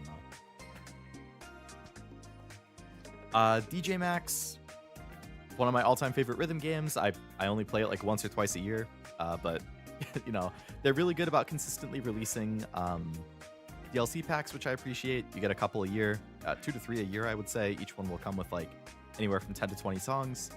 So there's always new stuff coming to the game. If you don't have it, it goes on sale for super cheap during Steam sales, like 80% off, as well as a lot of the DLCs for 70 to 80% off. If you're looking for a super high quality rhythm game, I would absolutely recommend that. I think this year they released a Blue Archive DLC, which I liked because I like Blue Archive. So I got to play a lot of songs from that, from the collab pack. It's just always fun to play. One of my favorite rhythm games to revisit. I am going to put that in A as well, because it's one of my favorite rhythm games. Certainly an audience for the game. I really liked it. I played it with a friend. I think, yeah, playing it with a friend and debating on choices, I think is fun too. Have you played Manifold Garden? I have not, but I believe I own it. It's a puzzle game, right? Expedition 33. So I know I talked about that earlier. I personally really liked Expedition. I think it deserved Game of the Year. I know people were annoyed with how many awards it won, and I understand that. I think there were definitely awards it probably shouldn't have been nominated for, and there were definitely awards that I don't think it should have won. I think it should have gone to other things. That being said, I do think it was one of the best games I played last year. I think the story was fantastic. I think the characters were really well written. Visually, it was gorgeous. The music was phenomenal. The gameplay was a lot of fun. I really didn't have many issues with the game. As a stream game, it wasn't the best.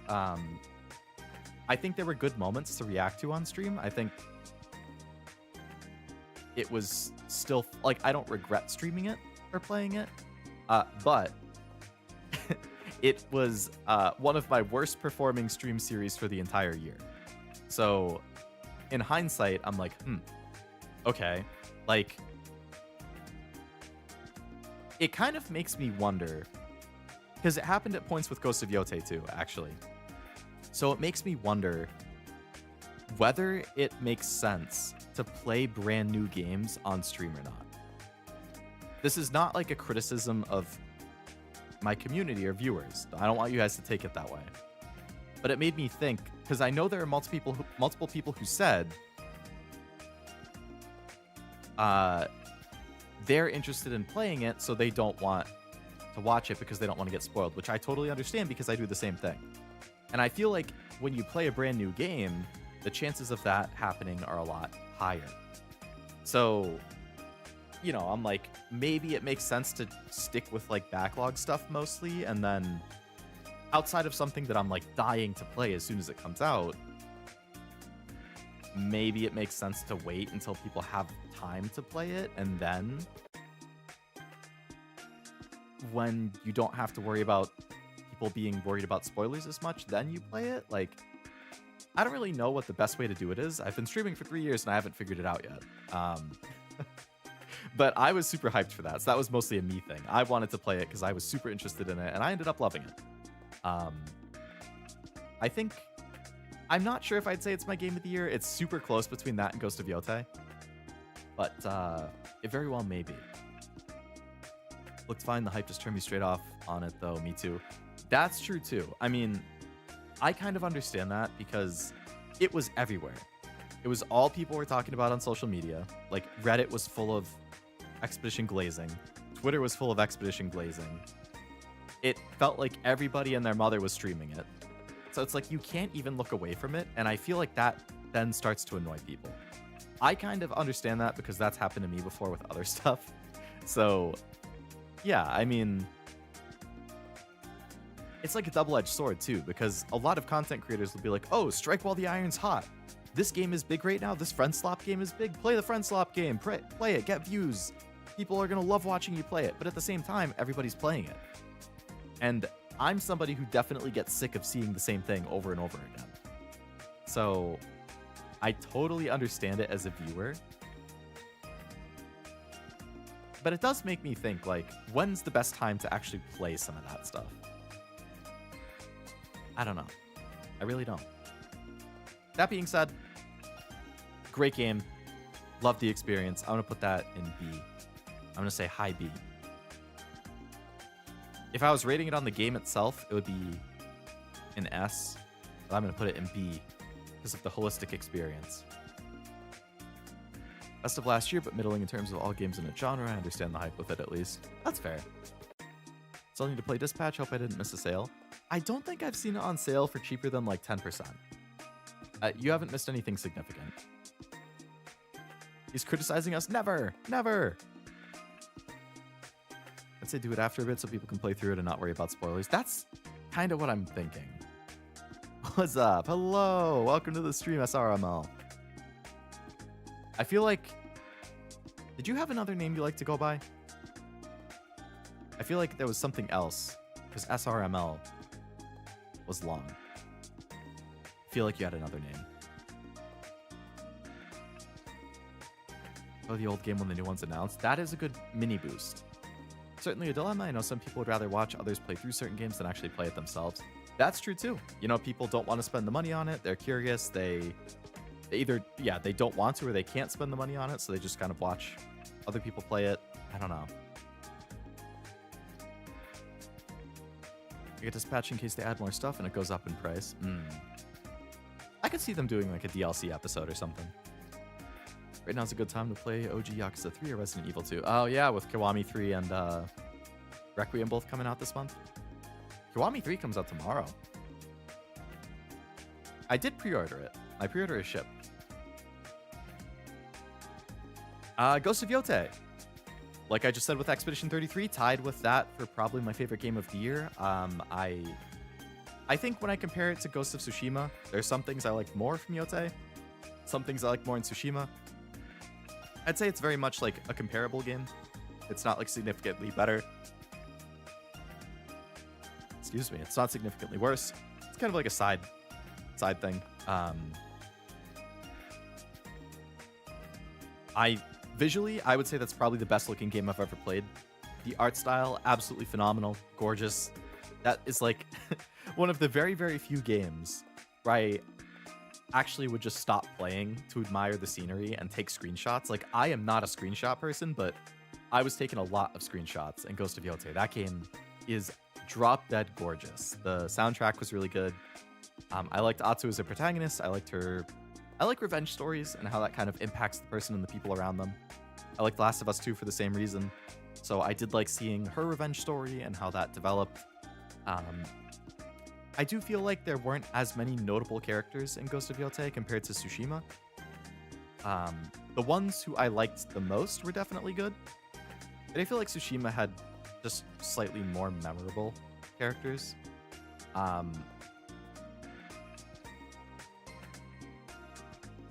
As well as a slightly better ending. Yotei's ending, I felt, it wasn't bad, but I think it could have been slightly better for one specific thing that I'm not going to say in case anybody else wants to play and is worried about spoilers. But gameplay wise, I think it definitely improved on Tsushima. Um, I liked having different weapons instead of different stances. I felt like it added a little more variety. Environment design was great. I mean, it was a hell of a game. I loved it. I'm gonna put that in A.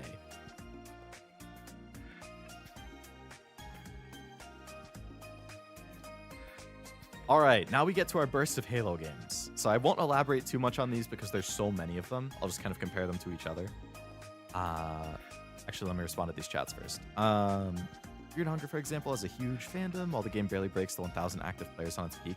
Fear and Hunger is also one of those games that people say you can't really stream, right? Because it's like insanely dark and so many horrible and graphic things happen. Like you have to play a modded version to make it safe for stream, but then it's not even worth playing because it takes so much out of the game. Like McQueen and the brother who sadly I forgot the name of. Jubei. Yeah, Jubei was my favorite character. Yeah, and my horse was McQueen. Okay, let me start from the beginning. It got a little out of order here. Halo, original Halo. Fun first introduction game. We played the non-anniversary version, so we played the OG, not the remastered, which it was still fun. You could tell its age. I mean, it looked very dated, obviously. You know, it doesn't have a lot of stuff that you see in modern FPSs like sprint. I remember aim down sight either not being there or being finicky, depending on what weapon you were using. We also had absurd amounts of lag and connection issues because of the Master Chief Collection. That was either Zero hosted and I had like a second and a half of lag on everything I did, second lag, or I hosted and Zero had the same issue. Like there was no winning. So I think we switched. He hosted for Halo 1, I hosted for Halo 2. He hosted for like half of Halo 3 and then I started hosting towards the end of it or something, like for partway through. So we were kind of sharing the burden there with the lag and glitchiness. But that being said, was still a fun game. I think it was worthwhile to take a step back and like play such a classic, see how influential it was on the FPS genre. And I enjoyed it. I would put it, I'll say low B. Halo 2, I definitely thought was a step forward in pretty much every way.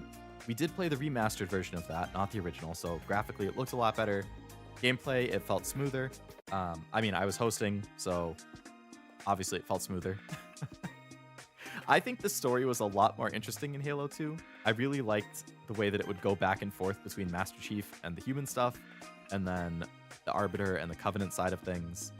I just thought that was really interesting, like getting both perspectives kind of parallel, and then seeing how they intersected at the end. The cutscenes that they had were really good too. I don't know. Purely from a story perspective, I think Halo 2 was leaps and bounds above Halo 1. I know, I guess what people were saying is at the time, people didn't like the Arbiter stuff. I personally really liked it. I'm happy that was in the game. So, I definitely preferred Halo 2. I would put Halo 2 higher up in B. Why is it so hard to play couch co-op nowadays?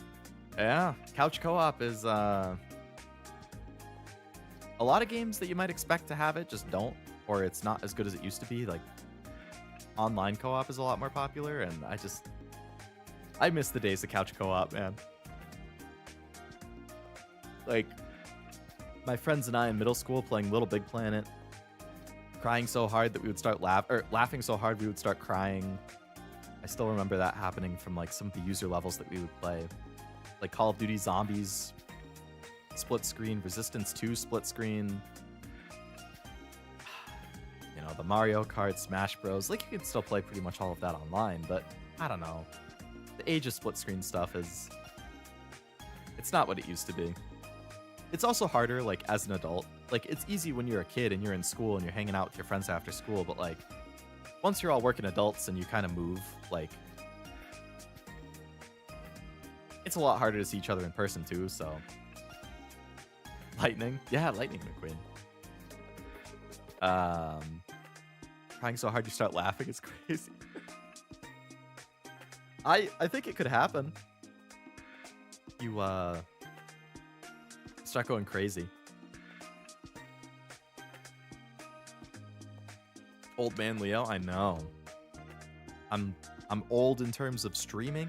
I feel like a lot of streamers don't even make it 3 years. They do it for a few months and stop, or a year and stop. I'm old in terms of real life. I mean, I'm gonna be 6.5 months, I'm gonna be 30. My back already gave out. My ankles have seen better days. What's next? Gonna need a neck brace or something? Halo ODST. Oh, no, sorry, we're not done. We're not there yet. Halo 3. I can see why it's a legendary game. I think, honestly, I actually preferred Halo 2 to Halo 3. I feel like Halo 2 still had more interesting of a story, but Halo 3 was more epic. There's some great set pieces. Halo 3 also, we played with 4-player co-op instead of 2, so instead of just me and Zero, it was also Nivy and Robin. So it was really fun having a group of 4 for that. Some really funny moments in that, like when the Scarab kicked me across the map and my body glitched out. The ending like drive scene where we kept getting blown up or falling off, and you know, I think there were a lot of really funny and memorable moments in the playthrough, and that made it a lot of fun. It was playing with, you know, good company, which made it more fun. And it was just, you know, fun to revisit, or not revisit, visit for the first time what so many consider such a legendary game. So I would still put it below Halo 2 for personal preference, but it was still a great time with friends. I heard some people want to start peeing when they laugh a lot. I heard it in Kung Fu Panda. I've heard that too. I can't speak. All I can do is stutter, I guess. I've heard that. It's never happened to me.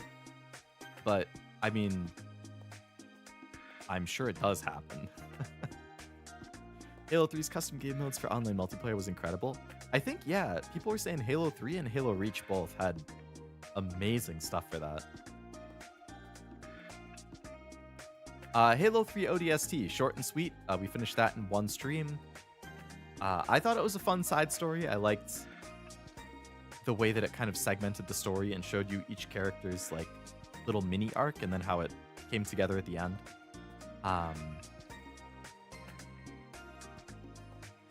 That one, I think Nivy had dropped at that point, but Robin was still playing with us for ODST. I would put that one...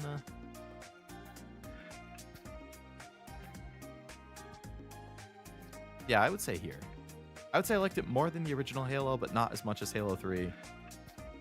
So about there seems good. It was too much yapping, clearly. I mean, I'm prone to do that in every stream.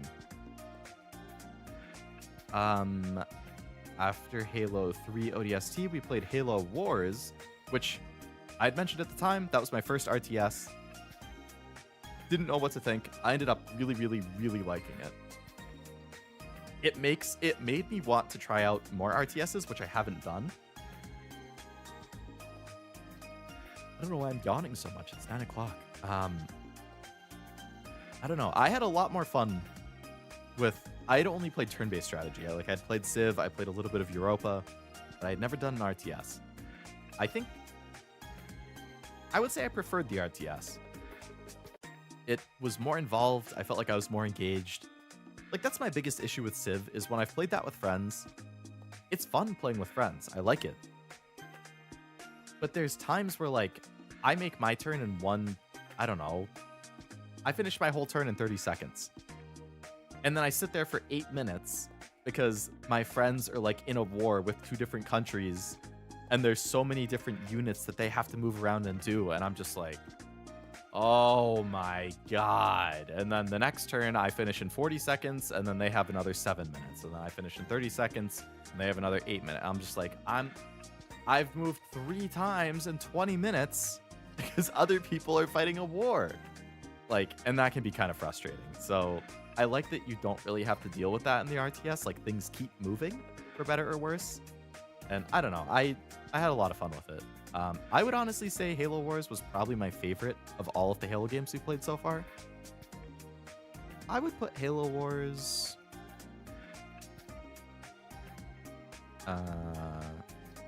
here. Nah, you know what?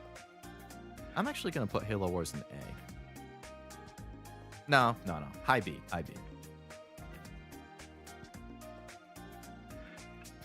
If you're gonna play multiplayer Civ, have another game open on the side. Honestly, yeah, either something on your phone or another game, like dual monitors, Civ in one monitor, a different game in another monitor. Because yeah, like I still think it's fun to talk with my friends while I'm playing it, but man, it's too much sitting around while nothing happens when you get into that mid to late game and there's a bunch of shit going on. Halo Reach, Bungie's swan song for Halo. I see why it was so beloved. I think, again, I like the story a lot. I liked kind of the desperation with it, the last stand type thing with humanity feel to it. I liked what it did with the characters in Noble Team. Kind of seeing them get whittled down. I think the end scene was really good. You know, I already knew that was going to happen, so I think it was a little less impactful than if I had played it blind, especially at the time. Like, I think if you played Halo Reach when it came out and you were super invested in Halo and you knew it was Bungie's last game, and then you got hit with that ending, I think that would have hit really hard compared to like 15 years later and having been spoiled and not like super invested in Halo. But it was still really fun gameplay wise. I think out of all of the Bungie Halo games, it was definitely the best one, purely gameplay wise. Honestly, overall wise, I would say it was the best of the Bungie Halo games that we played. So I'm going to put that in front of all of the other Bungie Halos. Halo 4, so that was the first 343 Halo game.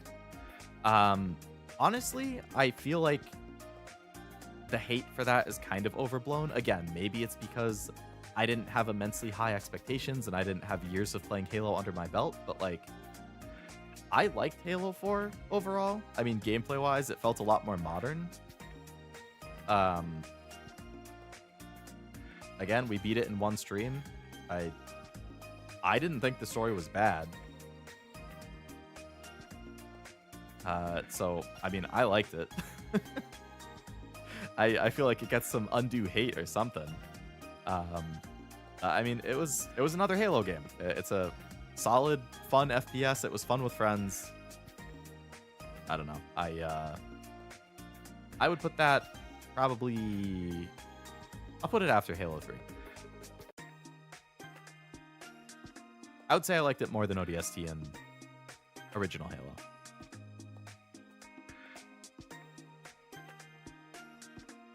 Halo Wars 2. So obviously we're still playing that. I would imagine probably 2 more streams to finish it. Tomorrow we'll finish the main campaign and Operation Spearbreaker, hopefully. And then the week after that, hopefully we'll do the Awaken the Nightmare DLC.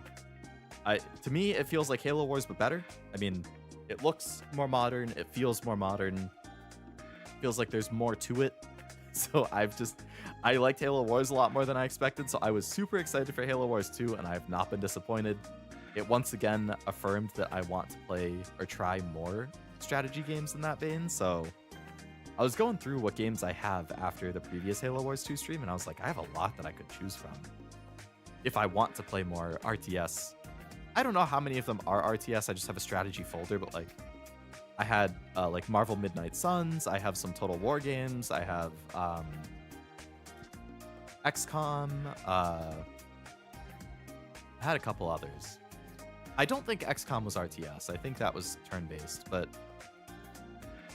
I'm not sure about the others. Either way, I have a bunch of strategy games that I haven't really looked at, but I probably should.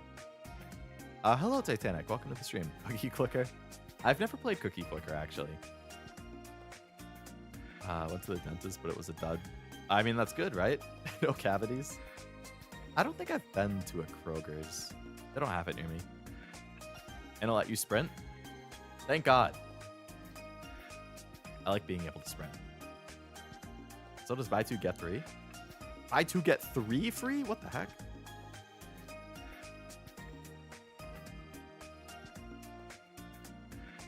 Helldivers 2.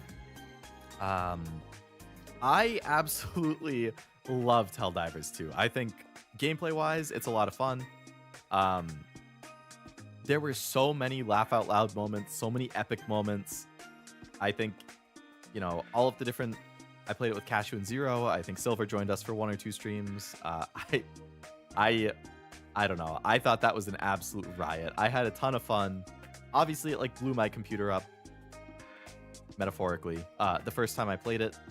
So I didn't stream the other ones, but I had an absolute blast every single time we played Helldivers. I thought it was so much fun. I really want to play more of it. I know at least Cashew Zero and I, the last we talked, we had kind of agreed, like, let's hold off until they kind of get their shit together with PC performance and optimization and stuff. Like, they're going to be reducing the file size. They have a beta out for that. You know, they're working on things. So I'm hoping it gets in a place where we can all feel more comfortable playing it. But man, I had so much fun with Helldivers. So even though the stream was kind of a bust, performance-wise, and that kind of slightly sours it, I think it was just so much fun that I'm still going to put that in S. Like, out of all of the games I played, Helldivers is like, it's got to be top 3 for how much fun I've had. Played on stream this year. Cookie Clicker lore is insane. I didn't even know there was lore. What the heck? Midnight Suns is crazy good, very good. Even more so if you like Marvel, though it is so long and grindy and the difficulty increase is insane. Oof. Okay. Yeah, I don't necessarily like long and grindy. Or really hard. And I'm also not super attached to Marvel. I don't dislike it, but I'm not like a Marvel diehard or anything. 60 cans for the price of 24. Every 12 pack is like 11. It's a very good deal. Damn. Yeah, that's really, really good. What the heck? It's too bad they don't have stuff around. Like, the best you get around here is buy 2, get 2. Or like buy 2, get 1, sorry. Or like buy 4 and then you get a discount on all of them. Hi-Fi Rush. That was very much a spur of the moment thing. I heard a lot of good things about it. It did take some time to stick with me. I remember, like, the first stream, I was like, okay. Like, yeah, it's decent.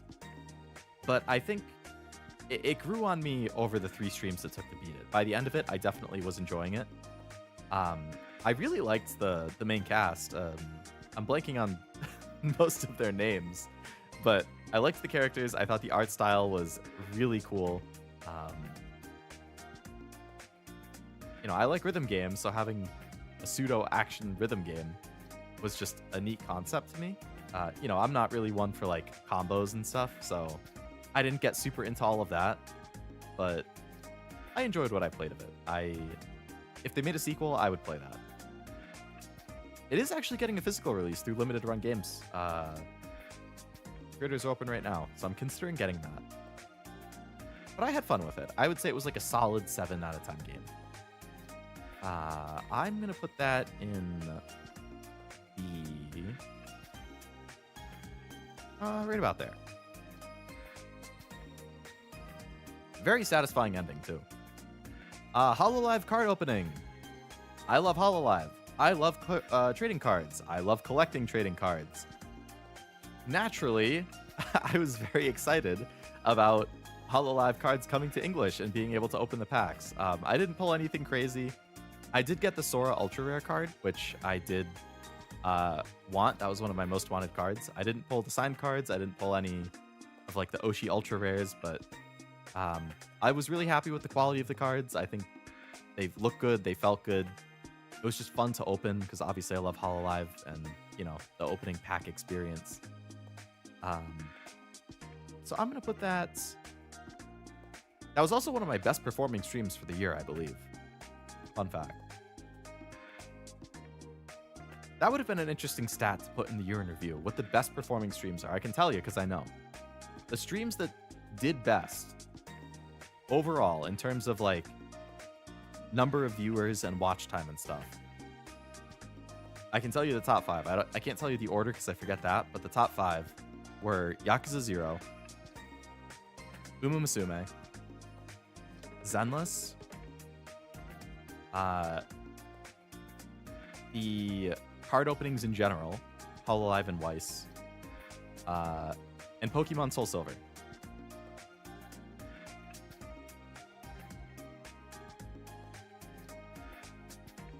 I believe Professor Layton... Actually, no. Professor Layton did better than Zenless, which shocked me because I don't know why that stream did so. I had a lot of fun with Professor Layton, but Professor Layton was in my top 5 best performing streams this year. Like, we consistently had 10 plus people being super active and chatty, trying to solve the puzzles together. I don't know. I didn't expect that, but I really liked the game. I really liked how just interactive the chat was with that, with all of us trying to solve the puzzles together. Like, I don't know. That was really fun. Matt, I'm sad I missed the Clone Hero stream. It's there as a VOD. It did get blocked at first, but I edited it, so it's back. If you're a regular, they also have free coupons for stuff. They sent me one for Powerade. Got a pack every month for... Damn, really? Just straight up free stuff? Nice. Brother Sad is not any closer to where he lives and has to spend more at Walmart. Yeah, I usually try not to go to Walmart if I can. Little fun fact number 20, one of the best streams was Hololive. You think card openings in Hololive would have been a home run for me, but since I don't know anything about the game or cards, it just failed to resonate like the other ones. That's fair. I mean, it saves you money, too. Maybe if they make an online client and you can actually try out the game itself. I believe I've heard it plays similarly to, like, Pokemon.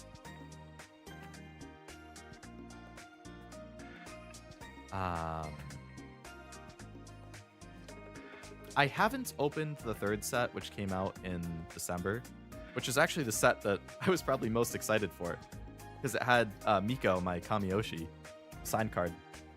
It also had Toa signed card. I like Toa a lot. I believe Fuamoko was in the set.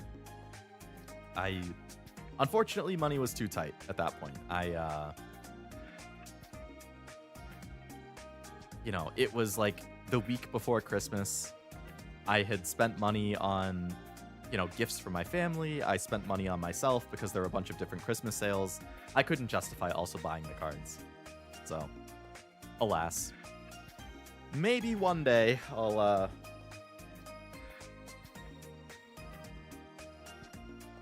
end up getting some boxes and opening it, but I couldn't justify it at the time they came out. There was just too many other things.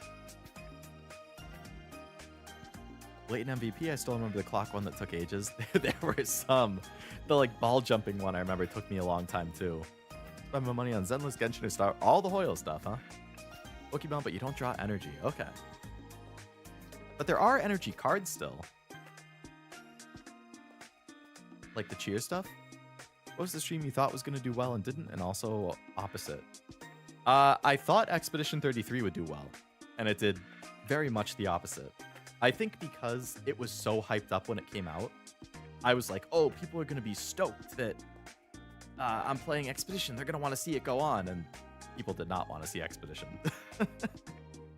So that is definitely my answer for that. Stream that I didn't think would do super well and did do well.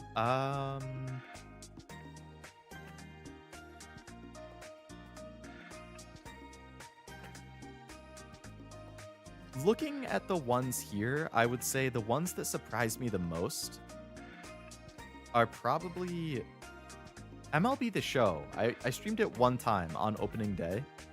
There were more people watching than I expected for a sports game. I kind of assumed the overlap between sports and VTubers was very, very low. But there was a chunk of people in there, and they were being pretty chatty. So that was a pleasant surprise. I would also say that the Oblivion remaster did better than I thought it would. I only streamed it one time. But I remember that having pretty good performance. Layton shocked me. Because the first Layton did decent, so I was expecting kind of similar numbers, but it 1.5 to 2x what I was doing in the previous Layton, which was really nice. Mega Man did way better than I expected. Persona 5 X also did better than I expected.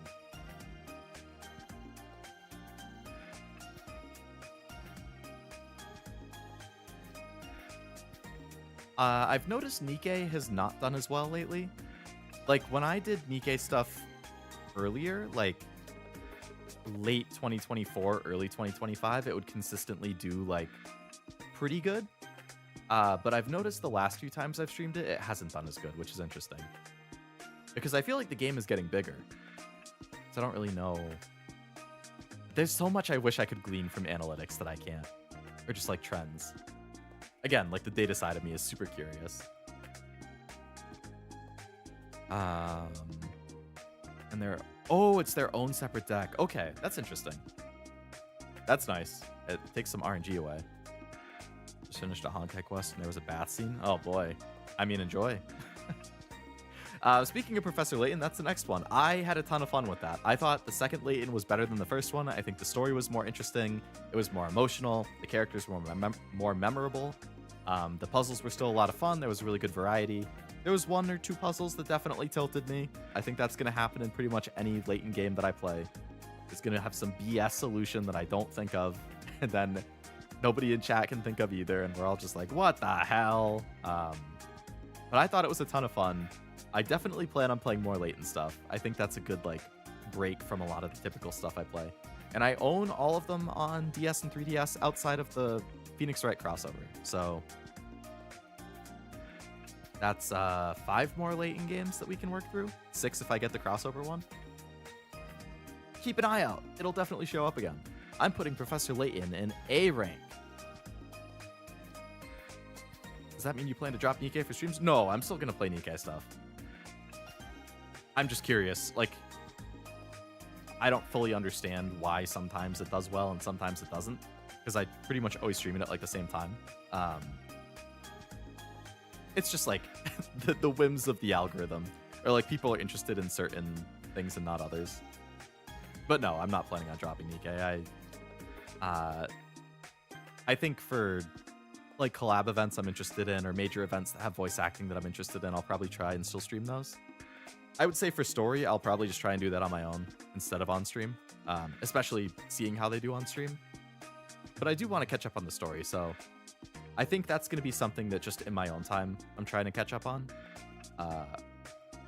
Maybe once I'm caught up, then I could do, like, new story, but for now I'll probably just leave it for, like, big event. Like, I'd like to do the Licorice collab as a stream. Although I've heard it won't have English voice acting, which I don't know how I feel about that. If it has Japanese voice acting at least, I could probably still do it, but if it has no voice acting, then I'm not going to do it.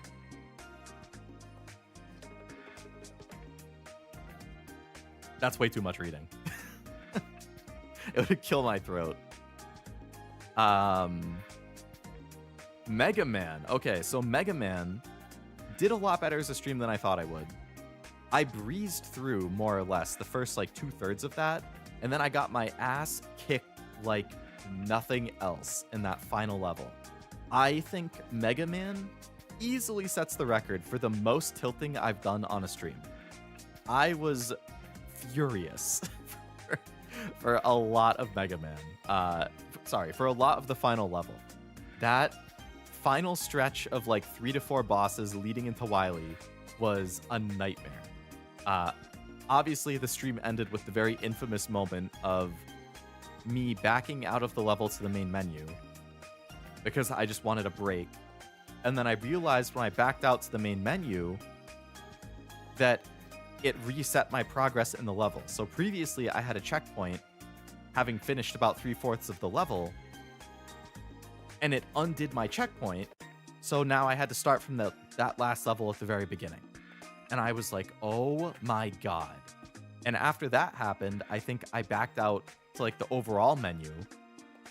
And that reset my progress on the entire game. And then I ended stream because I was just like, I was insanely tilted at that point, and then I lost all my progress. So that was a horrific end to the stream. But That being said, I still enjoyed the overall experience. And it seemed like people were a lot more interested in Mega Man than I would have expected. So I would like to play through more Mega Man games. At least now that I know what to expect, I don't think I would tilt as much. I can have a better expectation. I didn't expect it to be that hard in the end. But at least going in, now I know. I can mentally prepare myself. I have the whole collection, so I definitely can play through them, and I do plan on playing more of them. Did it do well because of the tilting or because it was Mega Man? I think because it was Mega Man. It was doing really well, like, the whole stream. Like, even before I started tilting. I wish to have seen you beat Mega Man on stream. I wish I had too. Oh, yeah, so for people who don't know, so I ended up ending the stream after my progress got reset at the final boss. Later that night, like, I ended stream, I made dinner, I took a little time to, like, cool off. Then I ended up replaying the whole game off stream, just in my own time, and I was, like, sending screenshots in Discord while I was doing it. And I ended up beating the game. I, like, breezed through the whole game up until the final boss, and it did still take me a few tries. I did make a save state right before the final boss so that I could just restart from there instead of doing the whole level again. But I think on, like, my third try of the final boss, I ended up doing it. I went on YouTube and I watched other videos, or videos of other people doing it, so I could see their strategies, and I just kind of replicated that, and I did it. So I was very happy with myself that I beat it, but yeah, unfortunately it was off stream. And I did have to use a save state. Mega Man was fun. Mega Man 2 next. That would be the next one, yes. I think I would play through the Mega Man games in release order. So it's like Mega Man 1 through 6, and then I think it's like X1, X2, 7, X3, 8, X4, like some kind of alternating thing like that. I think playing through them in release order would be fun, but I could also see an argument for like all of like, I don't know, 1 through 11, and then X1 through 8, and then like the ZX games or Zero games, whatever. I'd be excited for Mega Man 2. Very nice. I don't think Leo wants to be a tilt streamer. I don't want to be a streamer who's known for tilting, but it's kind of inevitable in some points. Like I tilted in Stellar Blade, God of War, Layton tilted me at some point, Mega Man. It's gonna happen in challenging points. It's just I don't want it to happen like all the time. So no Souls games. I would consider a Souls game. I would have to really mentally prep for that, and I would have to know that a lot of people are interested in it for me to even be willing to try that. It would probably be Elden Ring if I did try one, or the Demon Souls remake. But it is low on my priority list. I have so many other things that I'm a lot more interested in that I would say don't expect it anytime soon, but the possibility is there. I got tilted on the last Tatooine level of Bounty Hunter. Oh boy. Did you end up finishing the game at least? That's Cashew cheating. Uh-oh. So Mega Man, I'm going to put in B. I'm going to put it like here. A tilt moment tier list. There's definitely some good options. MLB I talked about before. I really like baseball. That's the main. It's really the only sport that I follow consistently. I love fantasy baseball. On opening day last year, I was stoked. I was excited. I was glad that baseball is back. I was glad fantasy baseball is back. So I played one stream of MLB The Show, and I thought it was fun. Aside from the fact that I spent an hour drafting a team in the game, and then I accidentally backed out and reset the whole draft, so then I had to redraft a new team, which was unfortunate.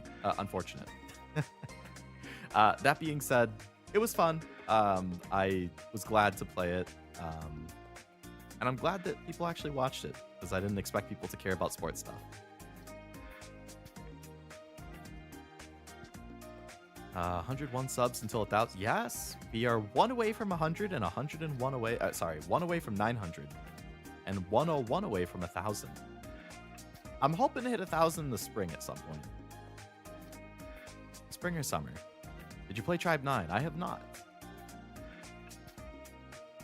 I'm not sure what that is. Maybe today was unlucky because I cleared 2 rooms with swarms of enemies and got no health drops, so I lost like 2 reach. Oh, damn. That does seem unlucky. 899's making me mad. It's been sitting there for a couple days, too. Nikke. So, I've talked about Nikke a bit already. I do like Nikke a lot. I think the story is really fun. I think the story is good. I think the characters are a lot of fun. I think they put out consistent, very high quality events. I have talked recently about how I'm not as into some of the recent direction and decisions with some of like the costumes and outfits and stuff. I think it's getting a little over the top with some of the outfits and fan service stuff, which I don't mind fan service. Don't get me wrong. I even enjoy it, depending on the media. But I think Nikke is pushing it a little too hard or far lately for my tastes, which is making me a little less interested in a lot of the recent outfits and a lot of the recent characters. That being said, story and characters I still very much like, and I do want to continue working through the stories and playing the events. So I do like Nikke, and obviously I love Doro. I am a huge Doro fan, and it inspired the Doro model, obviously. So I'm gonna put Nikke in B. I'm gonna put it.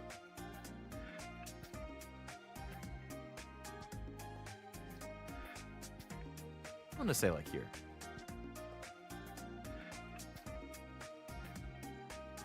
Drive 9. Oh, right. I think Oblivion played that on stream once or twice. $8.99 streamer. I'm cheap. I cried watching it. Really? Tribe 9? Huh. These chapters are giving me whiplash? Ooh. Because they're like intense? Or it's like moving back and forth between intense and comedy, or what? Oblivion Remaster. So I love Skyrim, one of my all-time favorite games. I had never played Oblivion. I was really excited when they shadow dropped the Oblivion Remaster. Heard my name? Yes, I mentioned that I think you played Tribe 9 on stream at some point. And then I started talking about the Oblivion Remaster, so you got the double whammy. I did enjoy what I played of it. I have not played it since that one time I streamed it. I would consider going back to it. There were some performance issues that I was having when I streamed it, like some lag with load times and a little bit of like frame drops. I've heard it's not that much better even after some patches, so I would just have to deal with it. I mean, I guess, yeah, it's a remaster, so it's better than it used to be, but I mean, it's still a Bethesda game, so par for the course, I guess. But I enjoyed what I played of it.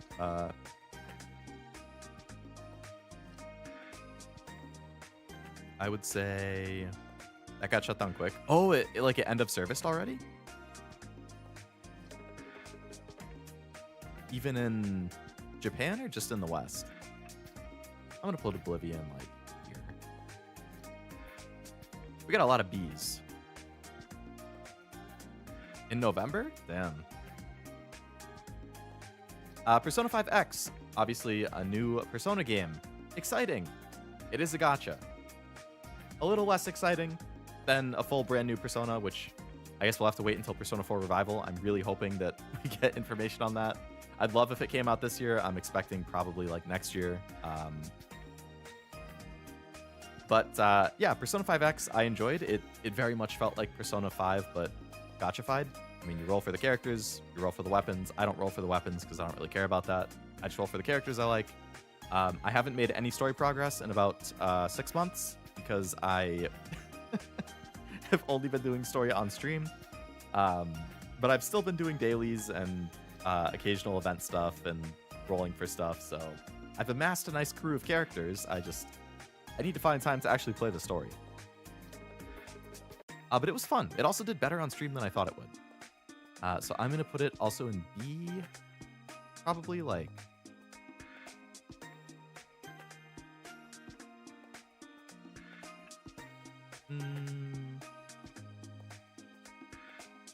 Yeah, maybe around there. Congrats on 3rd anniversary. Thank you, Lost Turtle. I appreciate it. And also, hello, welcome to the stream. Played mid games. Apparently, it's all B tier. I consider B good. Arc 3 and 4 is crazy. I believe it. I want to make progress, but it was a nice game, but it died. That sucks. Had to drop it, ran out of... Oh no! I know that you were super into it too. That's a bummer. Space is truly the final boss. Emotional whip dash and bomb drops? Oh boy. Pokemon Legends ZA. So, I was very wary going into ZA. I distinctly remember messaging Oblivion like a week or two before release and being like, I don't know, man. I'm getting really nervous about ZA. Like, I love Pokemon. I want to like the game, but I'm super skeptical about the real-time combat. Like, I feel like graphically, like, everything I've seen isn't looking good. Like, I feel like this is going to be a Pokemon game I actually end up not liking. I still got it because I like Pokemon. I was going to give it a fair shot, and I ended up loving it. So I'm very happy that it completely defied my expectations. I still prefer the turn-based combat. I would still prefer that the mainline game stays turn-based, but I think if they want to keep messing with the real-time stuff, like have the Legend series be real-time, their experimental side series, I would be all for that. Like if they kind of have these two concurrent things, like the main series, they do what they can, keep experimenting in Legends, that would be awesome. The city is kind of drab. The city is not fun to explore. I agree with that. It doesn't look great. That being said, I think gameplay-wise, it was more fun than I expected. Story-wise, there was more to it than I expected. It was a little more emotional than I expected. Characters, I loved them. I think Tawny is best girl. She's great. I love Tawny. I think Team MZ in general, Naveen, Lita, like, they were fun. All of the side characters were a ton of fun. Like, there was so much personality to all of the characters in that game. The dialogue was really funny. Like, I think they knocked it out of the park with it when it came to, like, making me like the characters. Just, the gameplay loop was fun. Like, it was quick. It was, like, you know, exploring by day, catching stuff, fighting at night, like, a good sense of progression. Like, I don't know. I had a lot of fun with it. It definitely was a good time. Do you play Star Wars? I have not played a Star Wars game in a long time, but there are some that I definitely want to play. Star Wars Jedi is on my stream list. I very much want to play that. I'm interested in that new, like, Old Republic game that got announced. I don't know when that's coming out, but there's also the Quantic Dream one for Star Wars that I'd like to try. When's the DLC? Leo never touching the DLC. I bought the DLC. I haven't played it yet. I would consider streaming it. I guess it really depends how much story there is.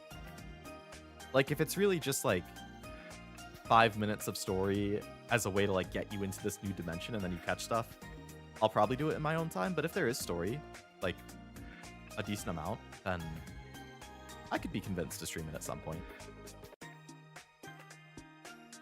They could give the option of turn-based in real time in Gen 10, like 7. Oh, yeah. I mean, if they can fit a way to do both of them, that would be cool. Best of both worlds. I'm going to put Pokemon in A tier. Ooh. Pokemon or Digimon?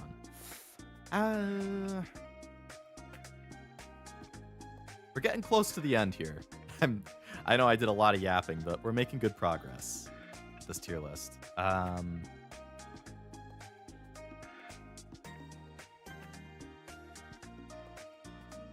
I'll keep them right next to each other for now.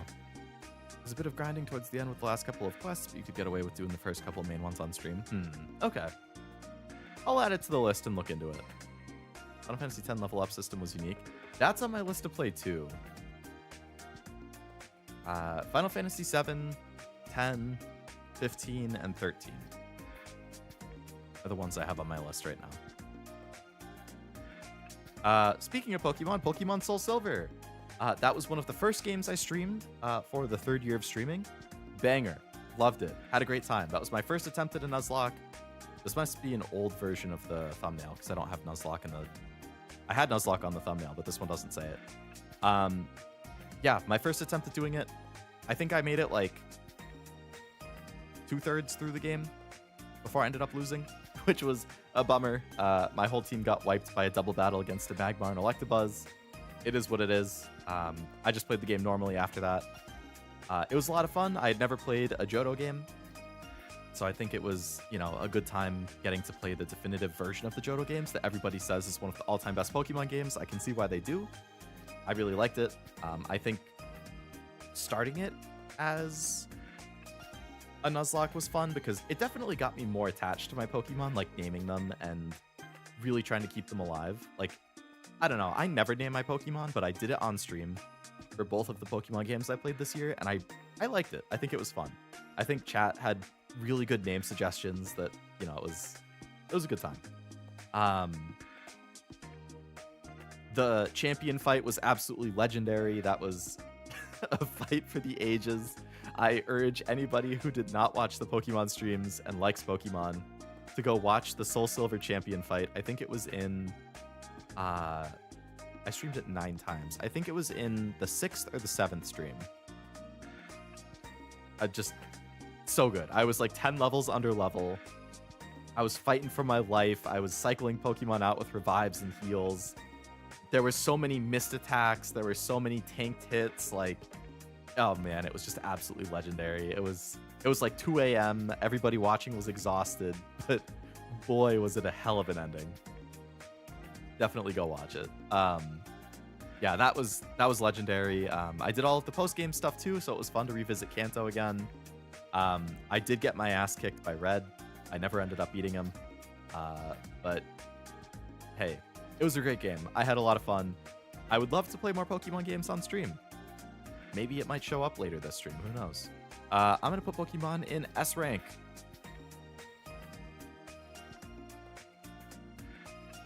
OG Resident Evil. So I've never beaten a Resident Evil game. I've always wanted to play Resident Evil. I've played bits and pieces of some of them. I was like, I think it would be fun to start with the original and work my way through the series. Again, I liked it more than I thought I would. I also got a lot more frustrated than I thought I would. Tank controls, not for me. The fixed camera angles, not for me. I can see how it has some charm. I think it was worthwhile experiencing it the way that it was originally made in that way. I definitely prefer modern gameplay styles to that. But it was a good time. I think the dialogue and the story had some funny moments. Not that it was meant to be funny, but like, you know, it's kind of funny because of the age and seeing how things have changed. And I don't know, it was a good experience. Those streams did really well. People were super interested in them and involved with it. I had really good advice and like hints and stuff while I was playing. People were answering questions well, but not like truly backseating, which was appreciated. I was pretty blind to it outside of like the dog jumping through the window scene, so it was fun to see like different enemies. And you know, we had the legendary clip of me getting jump scared by the spider and screaming super loudly, which I haven't made a short of, but I want to. I think that was really funny. You know, again, I got a little annoyed with some of like the inventory management, the backtracking, but it's a product of its time. It was worth playing. I had a good time overall, and I definitely plan on playing through more of them. I'm kind of bummed I haven't gotten the chance to, but I'm sure I will be playing at least one more Resident Evil game this year. When? I'm not sure. But hey, it's my goal to play through the whole series, damn it, so we're gonna make it happen at some point. Glad Final Fantasy 3, 4, 7, and 8 got remakes. Or remastered. Yeah, they've all been remastered at the very least, if not remade. I've heard rumors of a 13 remaster and like a 8 or 9 remake for a while, too. Back at doing a tier list? I do enjoy the tier lists. Spider thing was fun. That was a legendary clip, for sure. That was Persona DLC? Oh, like the episode I Guess DLC? I like that a lot. It was a satisfying, like, epilogue ending. I'm gonna put Resident Evil in... I'm gonna say... high B. Scavenger hunt bingo. So this was kind of a out of left field stream.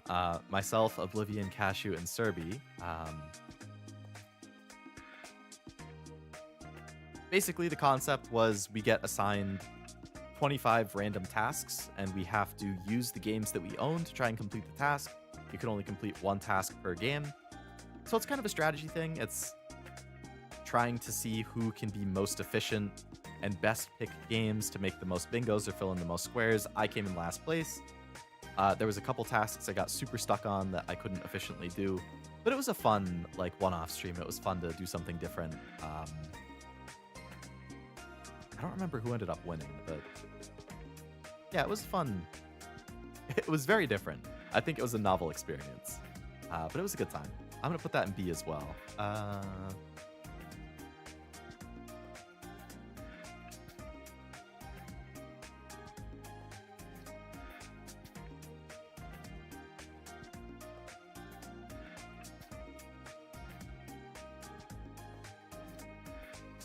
Silent Hill F.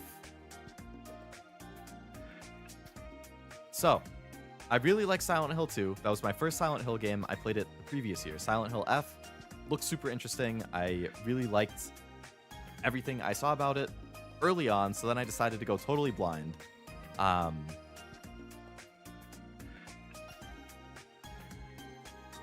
I think the story was really good. It was really interesting. I liked the way it developed. I liked the overall tone of it. I felt like the gameplay was... It was different from... It had the weapon durability stuff, which I typically don't like, but it wasn't, like, super hard in Silent Hill F, which I appreciated. The notes and the lore were really interesting. So I really liked the game. However, I was not very satisfied by the ending. If you've played the game, you know. But it's one of those games where you have to beat the game multiple times to actually see the true ending. The end, on your first playthrough, everybody gets the same ending, and it's very much a, like, I don't want to say a nothing burger, but it's like a, hey, it almost feels like you finish Act 1, and then it's like, hey, play the game again. And they're going to have new cutscenes and new bosses and new endings, and then you can see the true ending and the true story. I'm like, oh, I hate having to beat a game multiple times. It's not long. Like, I think I beat it in 12 to 15 hours or something, and I'm sure after you already know what to do, you can speedrun it and do it a lot faster. But I don't like feeling forced to have to play the game multiple times. I want it, like, I think the way Silent Hill 2 did it, where you get one of 3 or 4 endings on your first playthrough, depending on your choices, and it's like a done deal. That's the ending. It's satisfying. But if you replay the game, you can get more new endings. Like, I think that's good. But I didn't like that you can't get, like, the actual ending or the true ending in your first playthrough in F. That was my one main detriment. I still have not replayed it. I still haven't looked up the other endings. I still don't know what happens. I'm debating if I just want to play it myself in my own time or if I just want to watch, like, explain it to me videos. But that being said, I thought the game was fun. I really liked the story. I had a good time playing it. I just wish the ending was a little different. So I'm going to put that in probably... I'm going to say high B. Check Fatal Frame. I have heard of Fatal Frame. I've never played one. I know the remake is coming out. Who won? That's a good question. I feel like it was... I actually don't remember, because everybody else pretty much filled in the board. Haven't seen streams for a long time. Hey, always welcome to check them out whenever you're around. You had the games for the bingo, but you were very underprepared. I was very underprepared. I think, like, Cashew and Oblivion at least had said that they, like, made lists ahead of times for, like, especially Oblivion. Like, he had a spreadsheet of, like, for this task, here are the games I have that I could accomplish it in. I completely YOLO'd it. I installed a bunch of games, and then I looked at the bingo board, and I was like, okay. Let's take it from here. Like, I didn't really plan for it, so that didn't help. Split Fiction. So Zero and I played that co-op before we started our Halo series. I didn't really know what to expect other than hoping it would be good because it was the same developers who did like It Takes Two and A Way Out, which I've heard is very good. And I had a ton of fun with it. I think it was really like it harkened back to the days of the couch co-op, which we talked about earlier. Like, I really liked that you could see the other person's screen side by side, so you always could see what they were doing. So even though we're playing with each other literally across the world, like opposite ends of the world, it just felt a lot more like connected because of that. Like, it felt more like you're sitting next to each other playing compared to a lot of co-op, which I don't know. I really like that just experience. Gameplay itself was a lot of fun. Like, they kept it super fresh. Like, the switch between the fantasy stuff and the sci-fi stuff was very consistent. So environments kept changing, the levels kept changing, the gameplay styles kept evolving. Like, there was so much new things to do, so many different things to do. Like, there was some great comedic moments, either us screwing each other over or trolling each other, or like in the game, like the pig level I thought was hilarious.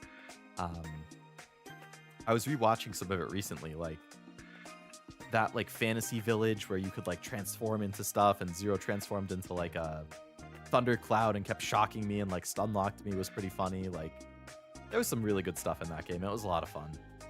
I'm gonna put that in, I'm gonna say A. No, high B. I'm trying to be, there's a lot in B. I might have to split this up into like B plus and B or something. I'm trying to not put too many things in S or A to be like, you know. But still. All right, some of the stuff that's here should be pretty short.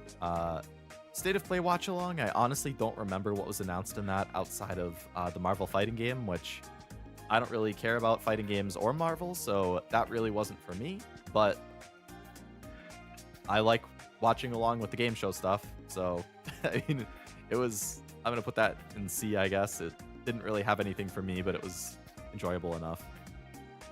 Summer Game Fest watch along. I think, again, it's fun to watch the game shows. It's fun to see the big announcements, the surprise reveals, the new trailers. That was one of the last streams I did before I moved.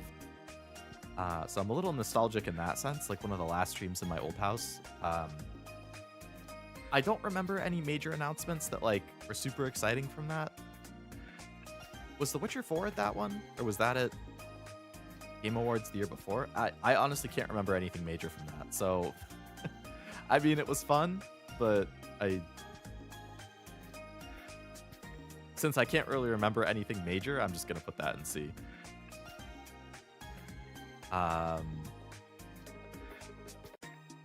No, I feel like that's not C. It was still a good time watching it. I'm going to put that at the end of B. So no P4 Arena streams? Probably not, since I don't really like fighting games, but I mean, once I play Persona 4 Revival, whenever that comes out, maybe? If it's something where I can play it on easy and I don't have to actually like learn the combos and strategy. I guess there's two factors. One, if there's like actually a story to it, that's good. And two, if I can just put it on like the easiest difficulty and not have to engage in the actual fighting mechanics, then I would consider it. You died a lot in that game. We did. We both did. Hello, Cameron. Welcome to the stream. Summer Game Awards was the one with the really good pre-show. I honestly couldn't tell you. I don't really remember the pre-show. I remember very, very little about that, other than it just being fun to watch. Do you remember what the pre-show was? P4 Arena is canon and has story. Is it a sequel? Pokemon opening. So this was like a double whammy opening. I had Prismatic. I think I actually pulled a Demigod pack, which was exciting. And Destined Rivals. I did not pull any of the main cards I was looking for in either set, which is unfortunate, but that's Pokemon for you. I don't really get... If you have been watching me for a while, 2023, I did a ton of Pokemon openings. 2024, I did some. But late 24 and most of 25, I dropped off significantly because the hobby is in a really, really bad place right now. stuff sells out everywhere pretty much immediately. Um, the scalpers have like taken over. Everything is over MSRP. It's bad if you're trying to open sealed products. You can't really find sealed products at MSRP, and I really don't want to pay resale prices for it. Every once in a while, I'll get like one thing as like a treat myself if I can get it, like, even if it's a little pricier, like if I could get it from like GameStop or something, and it's like I can use some trade credit or coupons I have on it, I don't mind as much. But it sucks because I love Pokemon cards, but I hate what the hobby is right now with scalpers and prices and whatnot. So more often than not now, I wait a month or two after a set releases, and then I just buy the singles I want. But it was still fun to open. I always have a good time opening packs. I'm gonna put it in B tier. Oh, what I did have in that stream actually is some mail. It was like also a mail opening stream, and I had ordered a bunch of cards that I wanted for my collection, and that's where most of the hits came from. Was my mail. I forgot about that, so that was fun. I did like the mail haul part. I'm gonna put that like here. I think it was the one with the guy in the glasses who's friends with Jeff. He basically just made quippy one-liners between back-to-back world reveals for 30 minutes. That does sound kind of familiar. Yeah. Right, there was like a lot of comedy. There was some funny stuff happening. You're right. I forgot about that.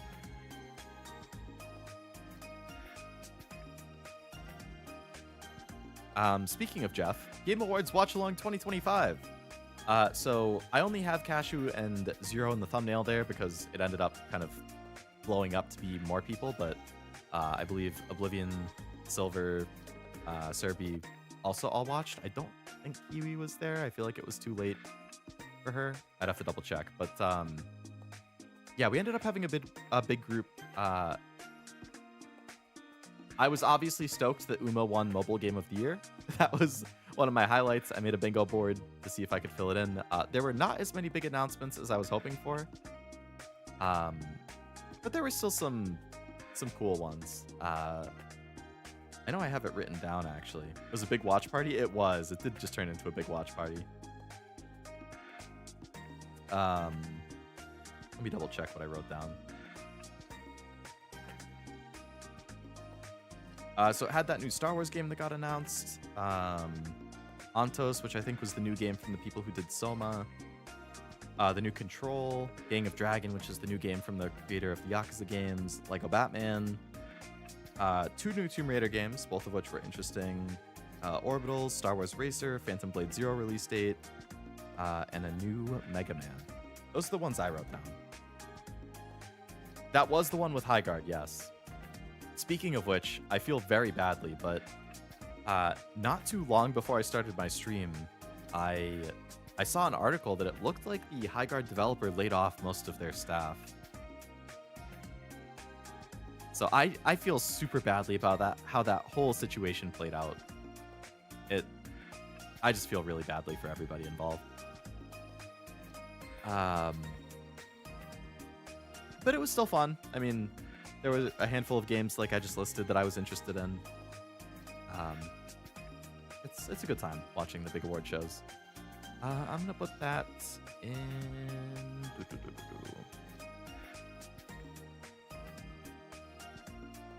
I'll just put that right in front of Summer Game Fest.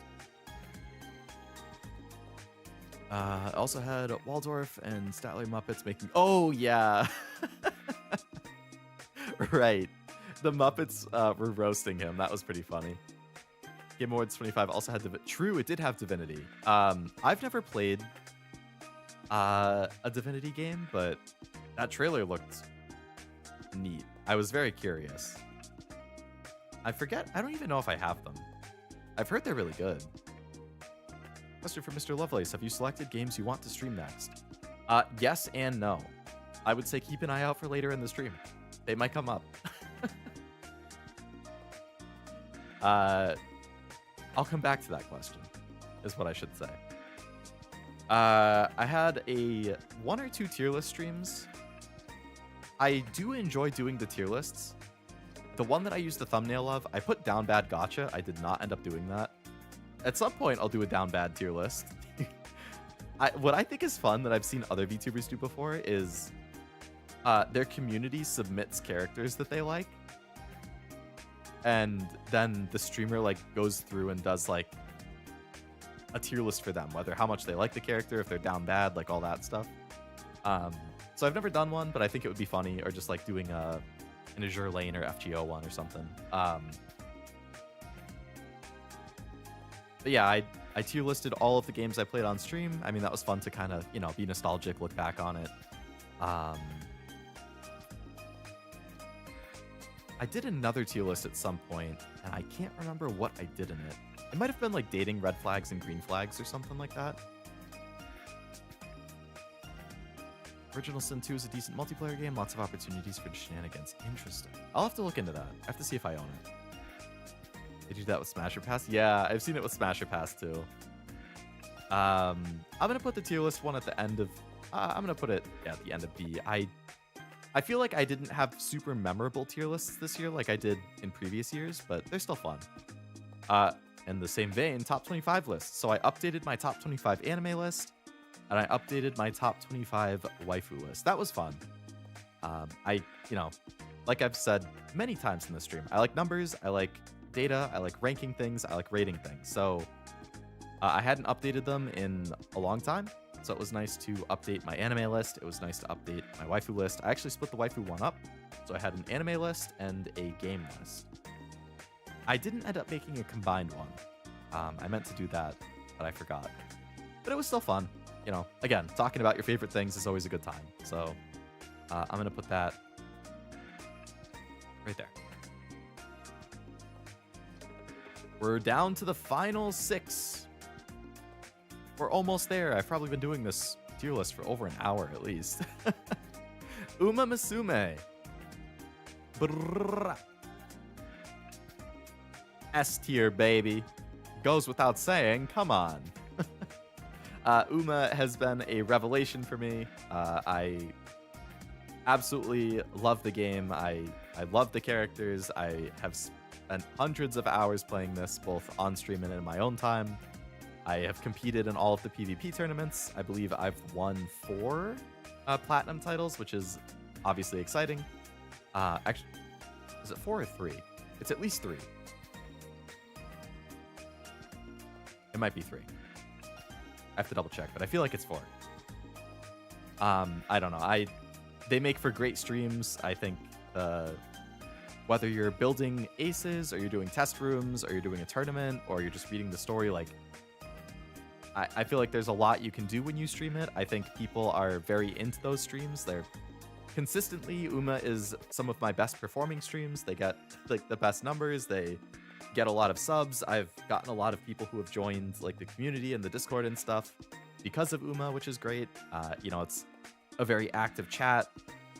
Uma fans are very passionate. They let you know it. It's a very friendly community. Like I really appreciate pretty much the whole Uma experience. I have absolutely loved it and had a ton of fun with it. And I'm glad that people are also enjoying it a lot.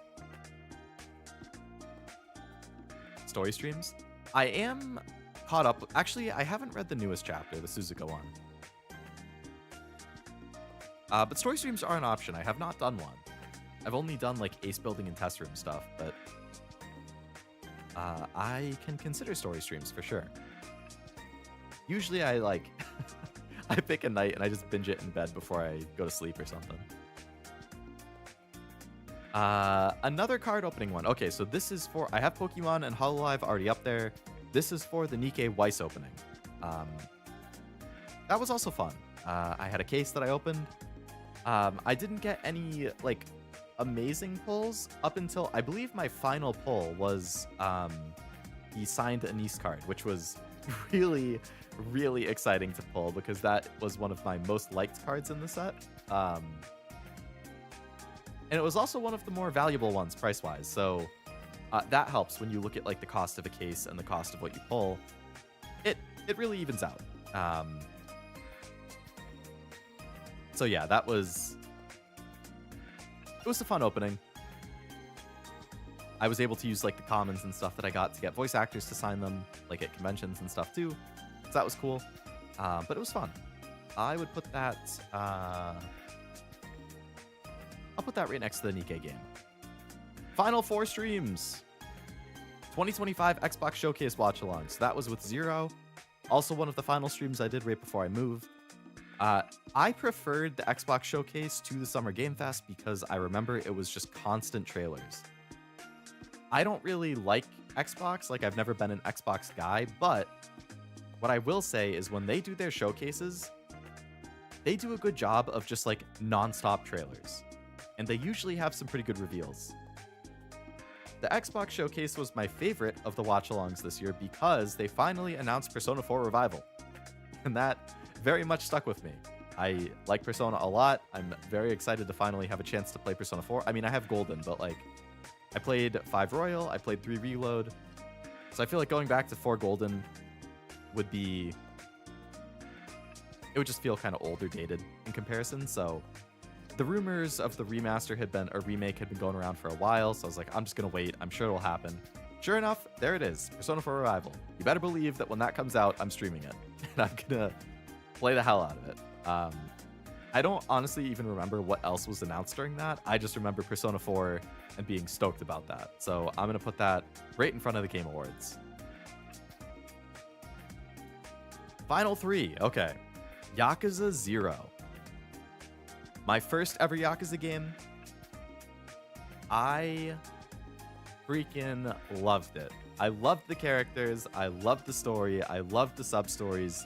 The contrast between the serious story and all of the plot twists and the goofy side quests and the mini games like, you know, the Friday Night Disco, 24-Hour Cinderella karaoke, Shure Pipi side quest, like the Cabaret Club mini game, the real estate mini game, like all of that stuff on the side, and then you still have such a fun story. Like, oh man, I freaking loved Yakuza. Kiryu, Majima, Makoto, I'm blanking on his name, which I feel bad about. The guy from the Majima side who is protecting Makoto. It's right on the tip of my tongue.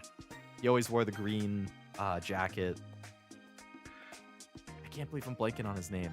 Just such a good story. I freaking loved Yakuza. That is going in S rank.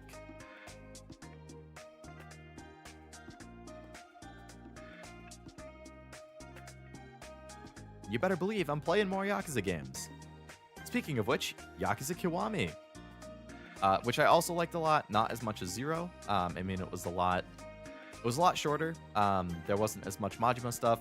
I actually liked the Majima stuff a little more than the Kiryu stuff in Zero, so Majima basically being a side character that you just fight sometimes wasn't as appealing, but I know he's always a side character. He's not meant to be the main character outside of Zero and like Pirate Yakuza. So, you know, I knew that going in. I still liked Kiwami. I liked the story. I thought it was fun trying to predict what would happen. I didn't get to use the dragon style too much, which, you know, a little bit of a bummer, but it just takes so long to unlock stuff that it is what it is. He's the main character in Dead Souls too. Okay. Disco Queen. That was a fun one. Yep. I really liked a lot of the karaoke and disco songs. Remember there being a little too much Call of Duty? Yes, you're right. It ended with a lot of Call of Duty, which was a little too much. I would still give Kiwami a good score. I just didn't like it quite as much as Zero. Which I've heard, like, that's to be expected. Zero is kind of seen as a lot of people's favorite, so. I'm gonna put Kiwami... yeah, I'm gonna say at the front of B. And the very last game in my tier list, Zenless Zone Zero. So, I'd kind of had my eye on Zenless for a while. I never tried it because I played a little bit of Genshin and dropped it. I played a little bit of Star Rail and dropped it. Zenless's gameplay looked really fun, really flashy. I love the character. I mean, Hoyo consistently delivers with character designs, but Zenless in particular, I thought looked really, really good. And then at some point, like late summer, early fall, I saw the Summer Bell skin and I saw Yijuan, and I was like, that's it. I can't resist anymore. I'm gonna start playing. And I've been enjoying it. I think you know, the story isn't like anything crazy at this point. I mean, I just finished chapter 2 intermission a week or two ago. But I've liked the story so far. I think they're doing a good job of just like introducing introducing each of the like groups and the characters, and you know, it's nice getting to know them gradually over time through the main story. I've, you know, built up my team pretty well. I've rolled some good characters. I've been enjoying it. I definitely would like to continue playing through it. If that's something people want to see, I will keep sporadically throwing it on the schedule. I feel like I'm about to sneeze, so I'm going to mute for a second.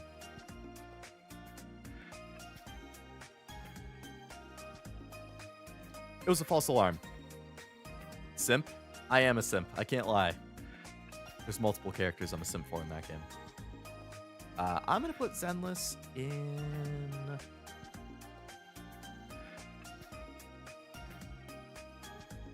upper B.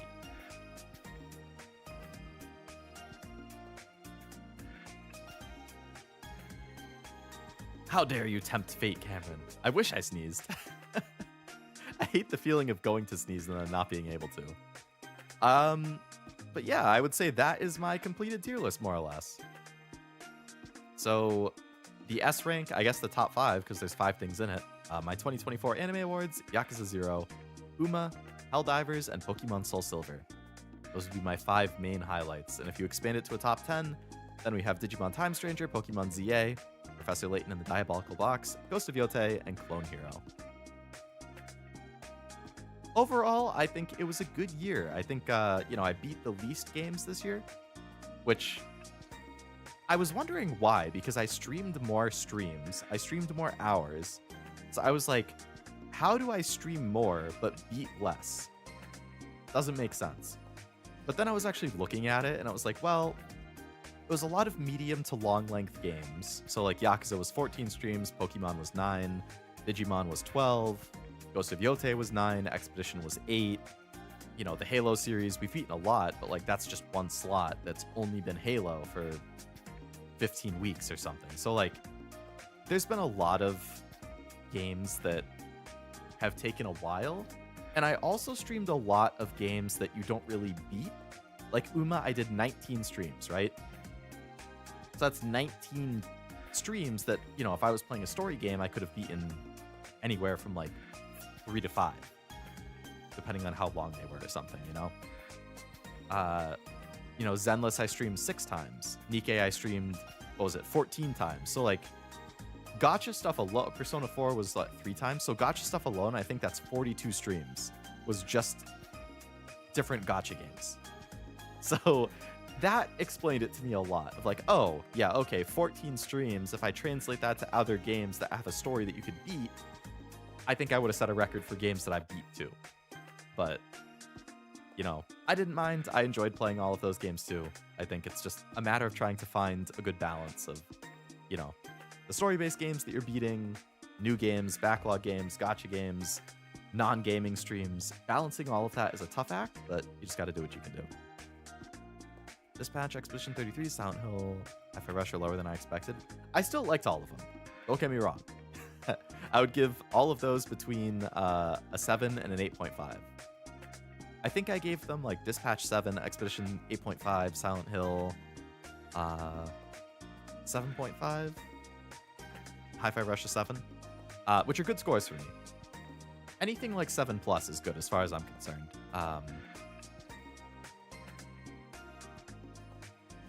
Expedition is a little lower because even though I loved, if I was just rating it based on the game, it would be an S or high A. But as an actual stream, it was one of my worst performing streams of the year. So I dragged it down a little bit because of that. But purely based on it as a game, it would definitely be like S or A. Silent Hill F, I would put higher if it had a more definitive ending and I didn't have to play multiple times. Dispatch I liked, but yeah, I feel like where it is okay. Same thing with Hi-Fi Rush. Where were we putting the tier list again? I forgot. Oh, if you're talking like in Discord, you could just throw it in like general.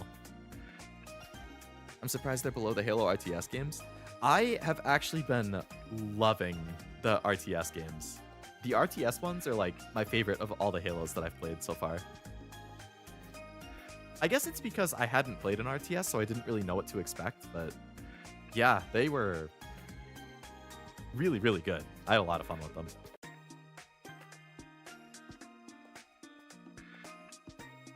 All right. So yeah, the link to the tier list was higher up in the chat. If you want to do your own tier list, feel free. You can send it in Discord, just throw it in general or something. I will take a look later. Obviously, I'm curious what you guys like the most. It helps me when I, I'm planning streams. If it's like, hey, people who did the tier lists or whatever really liked these games. Okay, cool. They didn't like these ones as much. Okay, maybe I try not to stream that kind as much. Like, it just helps me with planning and, what do I want to stream? What do I want to do in my own time? All that jazz. All right. Uploaded mine. Very nice. I'll take a look later. Really funny. Those are your first RTS? They are, yeah. I played some turn-based ones, but never a real-time one until then. I mean, I've heard they're like baby's first strategy games, so I mean, it works well overall. Goals. Okay. What are my goals for year 4 of streaming? 4 is my favorite number. What do I want to achieve? Great question, Leo. Here are some. 1,000 subs. That was one of my goals last year. Didn't quite hit it, but we definitely made good progress. Got a couple hundred this year.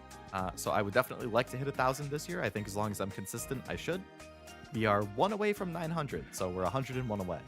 If I were to have a stretch goal, I would say either 1,250 or 1,500. I guess those would be 2 stretch goals. 1,000 is the main goal, 1,250, 1,500 as stretch goals. We'll see. I'll be your 900th. Hey, I mean, if you're not subscribed and you want a Cameron, by all means. Member streams. So I brought this up earlier. Obviously I talked about it, how I kind of have this internal conflict where I'm like, I want to do member streams. Like I have memberships priced super low because it's like, I don't want there to be a barrier of entry, a high barrier of entry. And, you still get the emojis, you get the badge and all of that. But like, I wish I could do member streams, but like I said, I feel guilty because I know there's people who either can't afford membership or can't receive gifted memberships, and they would like whatever I'm going to stream on it, and they just don't even have the option to watch it. So I feel guilty, but I like what you guys suggested earlier about like have the stream itself be a member stream or something, and then you can just publish the VOD publicly so people who want to watch it can, and they can still see the chat, they can still see the content, whether that's a watch along or a game or whatever. The only thing I probably wouldn't make public is like if I do a more like mature game, like if I did a Nekopara or like a Coffin of Andy and Lele or Song of Saya, anything like that, like I think I would keep that as a member stream. But for like, if I did like niche indie games or watch alongs or something, those I could still see like, oh yeah, member stream, and then make it public later. I can't promise anything because I have so many main games that I want to do, and I have, like, speaking of goal number 4, Leo's Anime Corner channel. That's what LAC stands for. Do something. 1 year ago today, on my 2nd anniversary, I announced the Leo's Anime Corner channel, where the goal is, hey, I miss making videos about anime. That's where I came from before I started streaming. I want to do that again. That's what that channel is for. Maybe it's going to be reviews or thought pieces or, reactions or other kinds of videos about anime, whatever it is. That was going to be my place for it, and I didn't get to it. Understandable, I would say, given that, first few months of the year I was busy with prepping to move and then moving and then traveling, and then I came back from traveling and I went hard on streaming. I was doing like 5 streams a week. I think I did 6 a couple times. Like because I went so hard on streaming and then being busy, I couldn't fit it in. So I would really like to do stuff. I do have a couple videos that I've started to plan for it. So I can't say when they're going to come out because I just work on them when I have time.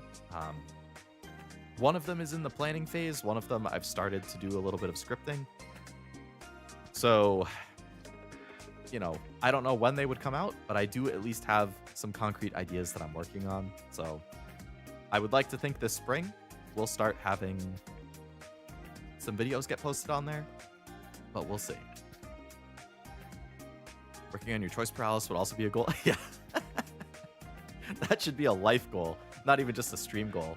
Like, that's not just a stream thing. I have choice paralysis in everything I do. Get a lot going on, so it's understandable. Very true. It was at 900. Woo! Thank you for subscribing, Cameron. Thank you for getting me to 900. Sometimes anime has to play third fiddle. That's just life. Unfortunately, yes. Much as I wish that wasn't the case. And beat more games. Like I said, a lot of the games that I played this year were like medium to long length. And I played a lot of gacha stuff, so I didn't beat as many games as I would like to. Like, I mean, I was still pretty close. Like, I think it was the first year I beat 23 games. The second year I beat 25 or 24 if you don't count episode I guess as its own thing, which I did because it was like 30 hours. And this year I beat 22. So purely number-wise, it's close, but I'd like to make more of a dent in my backlog, man. I'm sure there's going to be a few more dozen games that come out this year, too, that I'm interested in, so... If you were king of the earth, you could make anime everybody's priority. New goal. I like the way you think, Cameron. Everybody has a required anime watching or game playing day. No work, no other stuff. Today, you only do hobby stuff.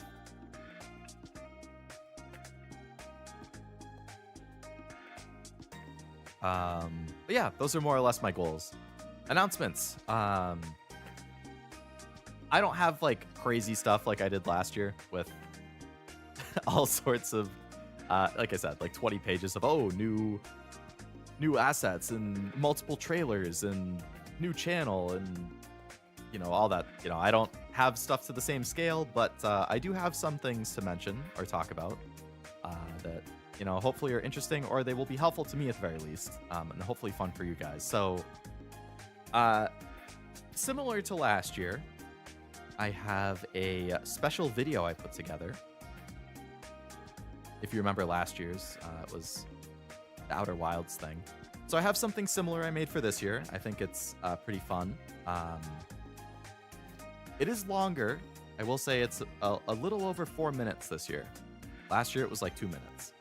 So if you have popcorn, if you have a snack, if you have a drink, I hope you have something to snack on while you watch it. I had a lot of fun putting it together. And I hope you guys like what I have here. So I'm going to turn off the chat audio, or the chat song. And all right, here you go. Here's a special video I have.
さて一丁決めてくるか。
Yay, there you go.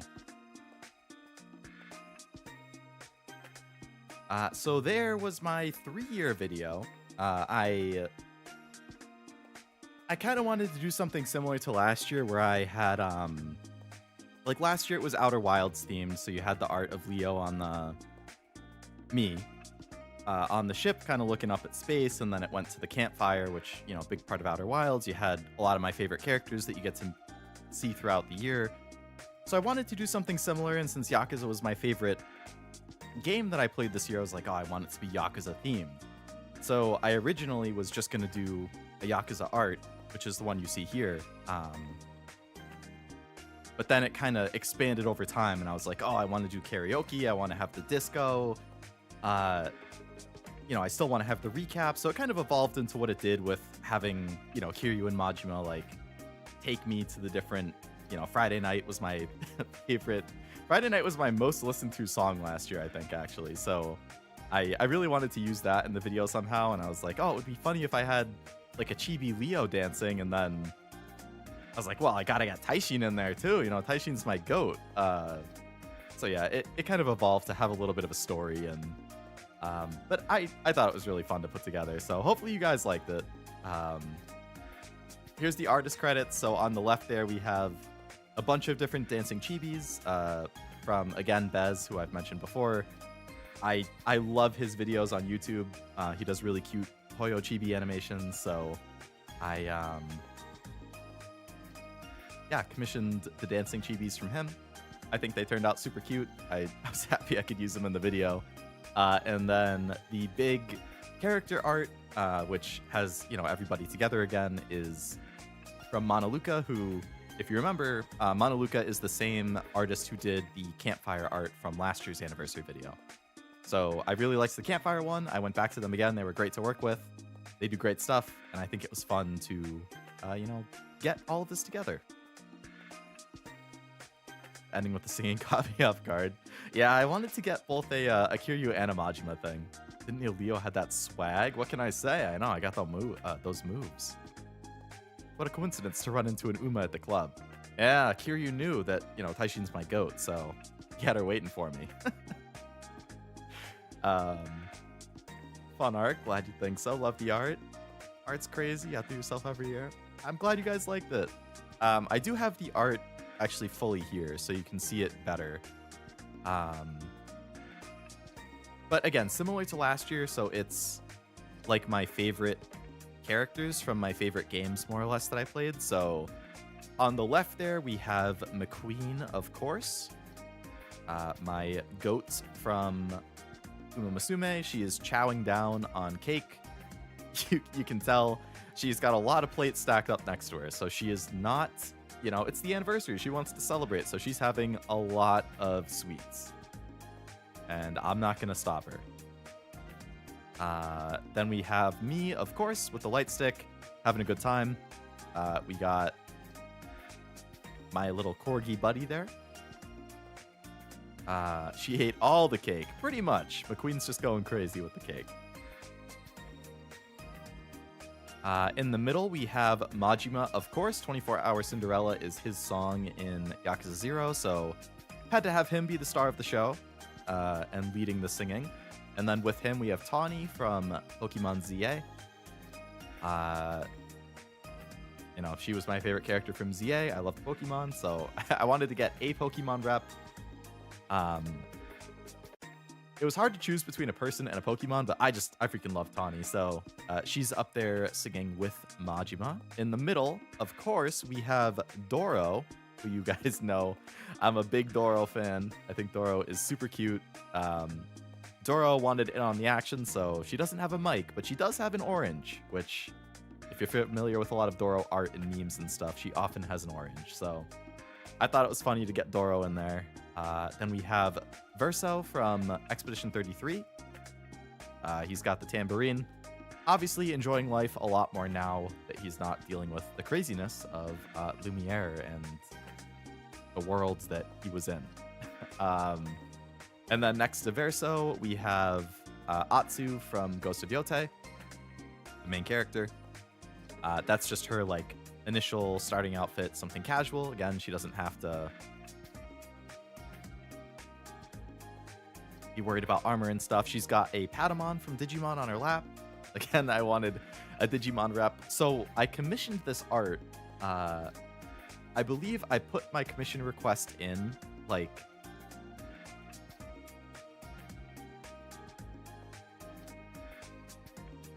early December. Very early December, the first week of December. So I wasn't very far in Digimon at that point. But I had a feeling that I was going to like Digimon a lot. So I wanted to get a Digimon rep in the art. But I couldn't pick one of the main one of the main characters because I didn't know them well enough yet. And I was like, well, I don't know. I don't want to pick a character and end up not liking them or something. So I just went with my starter. At the very beginning, I picked Patamon. So it's that's a safe bet. It's still a Digimon rep. It's still cute. I did already have 6 full characters too that had to be drawn, so I was like, well, just having a little creature should be a little more doable. Was canon Taishin size too? True. Liked it. I loved it. I'm very glad to hear that. I always get nervous showing videos like that, but I'm glad you guys liked it. Figured Leodoro would also be in the art. Yeah, I tried limiting myself. So last year for the campfire art, it was 6 people and 3 creatures. So I tried doing the same thing this year with 6 people and 3 creatures. But I didn't want to not include Doro. So that's why at the very end of the video, I have, and same with Taishin. That's why I put the little dancing Taishin in the Doro model, have them come running onto the screen and still be there for the group shot at the end. But yeah, adding in more to the art would have obviously increased the cost even more. So it was a very reasonably priced commission, of course. I like working with Monoluca a lot. But yeah, that's why I edited in the Doro and Taishin dancing in the video itself.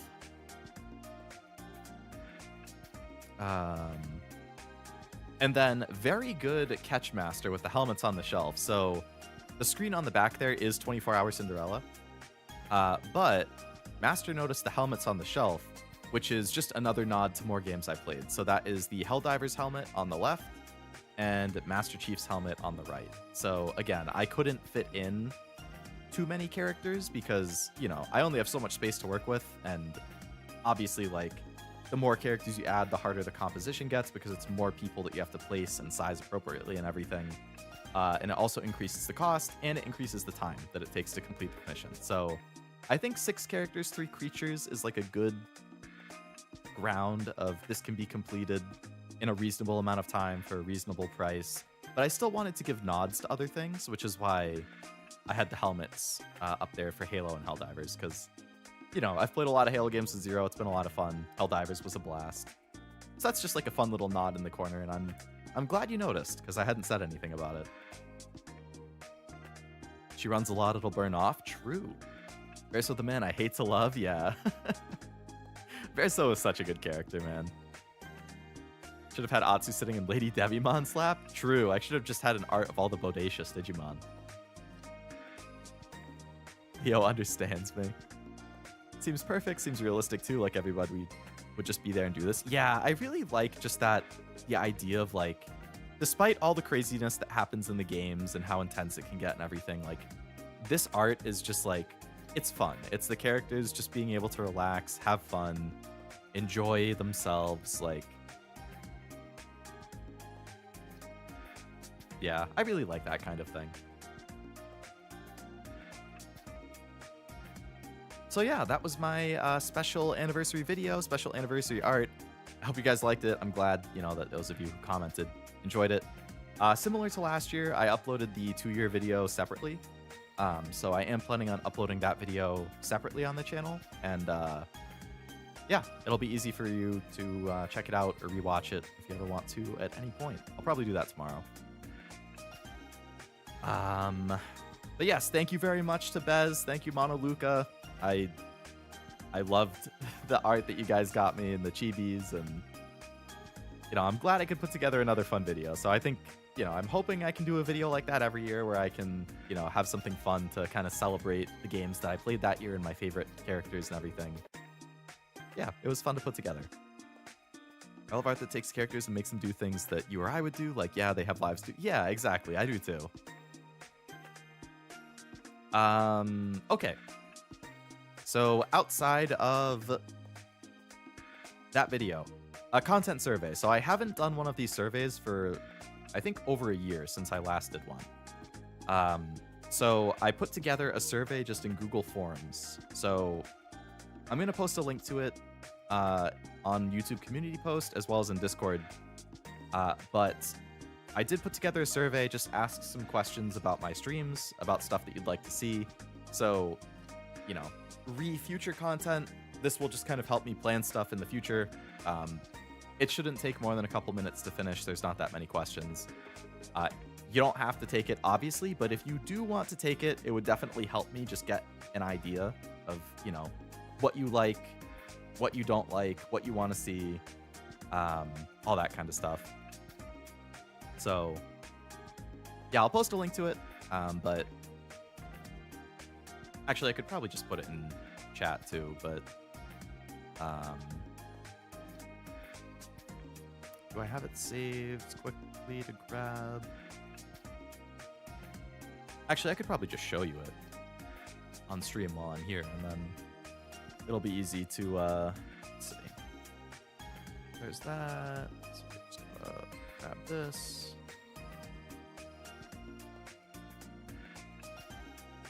Content survey, yes.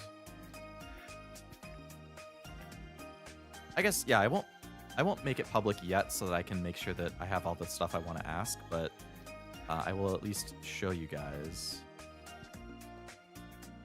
what's going to be on it.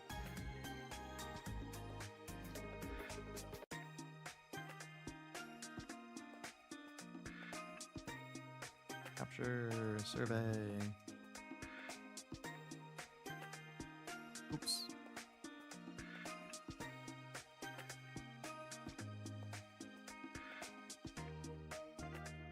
Again, don't have to take it, but definitely appreciate if you would, since it shouldn't take too long, and it will definitely help me, know what you guys like, what you don't like, if I'm doing anything wrong, if I'm doing things right, all that stuff. Unfortunately, I have to go to bed. It's an early morning for work tomorrow. Enjoyed the video. I'll catch everything else tomorrow. Good night, Leo in chat. Sounds good, Master. Thank you for hanging out. Glad you liked the video. And thank you again very much for all your support the past 3 years. It's, very, very appreciated knowing that there's somebody who's been watching me since basically the very beginning and enjoying it. And yes, Jack, yeah, keep watching and you'll see. Wow, that's really small. Okay, let me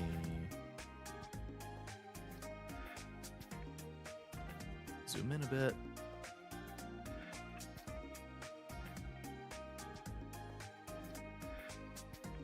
Okay, so just really quickly, like, here's what's going to be on the survey. Like I said, very basic. How often do you watch my streams? You can check boxes for what length of streams you like. Do you prefer shorter stuff? Do you like the more mid-range stream? Like, short stuff is like what I typically do on like Sunday, where it's like I, stream for like 3 hours in the afternoon. Medium is like, I typically don't hit medium. I feel like it's either short or long, but they're good for like mid-sized streams. Long is what I typically do on Saturday. I tend to stream like 2 to 7. That's 5 hours. Wednesday and Thursday, I often do like 7 to 12, 5 hours. Does it include a section where I can steal your channel for a day? Unfortunately, it doesn't. I think I'm probably going to also add a question for like what days of the week you're most likely to watch streams. What length games do you like when I play? Like, do you prefer if I play short games? Do you like the medium length stuff? Do you like long stuff? What type of stream do you prefer? So, like a story focused game, like, a Yakuza, Persona, Metaphor, Final Fantasy, Silent Hill, like, I'm still making progress, but there's more story to pay attention to. Or do you prefer the casual stuff where it's like, gacha streams where it's easy to just kind of drop in, the holo cures, the rhythm games, the tier lists, those kinds of things. If you like both, you can hit you like both, but if there's one that you tend to prefer, you can hit that. This kind of breaks it down more. What genres do you like to watch that I do? Game genres. Same thing. If you were to pick 3 that are your favorite, which 3 are your favorites? If you had to pick 3 that are your least favorite, what are your least favorites? Right here is a big one. What games do you want to see me stream? So I did include a link to my backlog here. So, like, when you're on the survey, if you go to that link, you can see my backlog. So it has the game, how long it would take me to beat it, in hours most likely. It's all ordered alphabetically. So these are all games that I own. You can see they're all games that I own and are on my backlog. There are 316 games on the list right now. These are all things that I could potentially stream if there's enough interest, or if I decide that I want to get it on the list. If you have stuff that is on the list that you want to see me stream, you can put it down as an answer to that question. If you have something you want to see me stream that is not on the list, something you think I would like, something that you like and you want to see me play, you can put it in here, and I'll check it out. Evidently, I didn't finish even that sentence. Yeah, that's just, good for me to gauge interest, good for you to have a chance to put stuff down that you think would be fun. I did have a question about memberships, so, like I said, I want to do more member streams. I don't currently do much, but, if you are a member, or are thinking about becoming a member, what type of stream would you like to see? I just have watch along, gaming, or both. Or if you have suggestions for other kinds of member streams, what would you like to see? And then just a general, anything else you want to say. Anything you like that you want to see me do more of, anything you don't like that you wish I would do less of.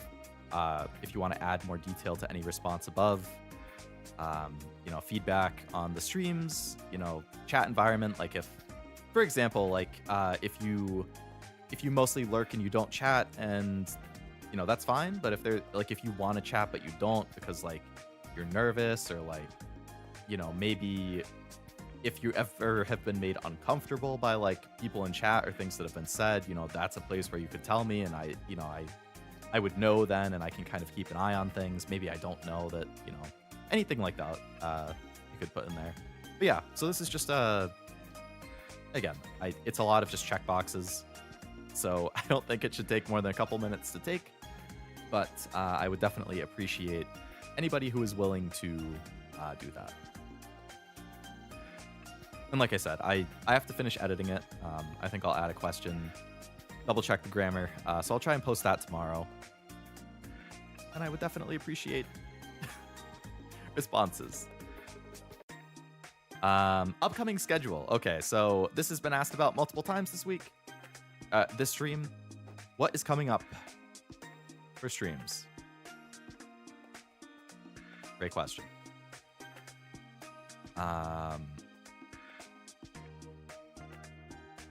This Saturday, Valentine's Day, Yakuza Kiwami 2, baby. We're going right back into Yakuza. We started last year with Yakuza 0. We ended last year with Yakuza Kiwami 1. And we're starting this year with Yakuza Kiwami 2. I need more Yakuza injected in my veins.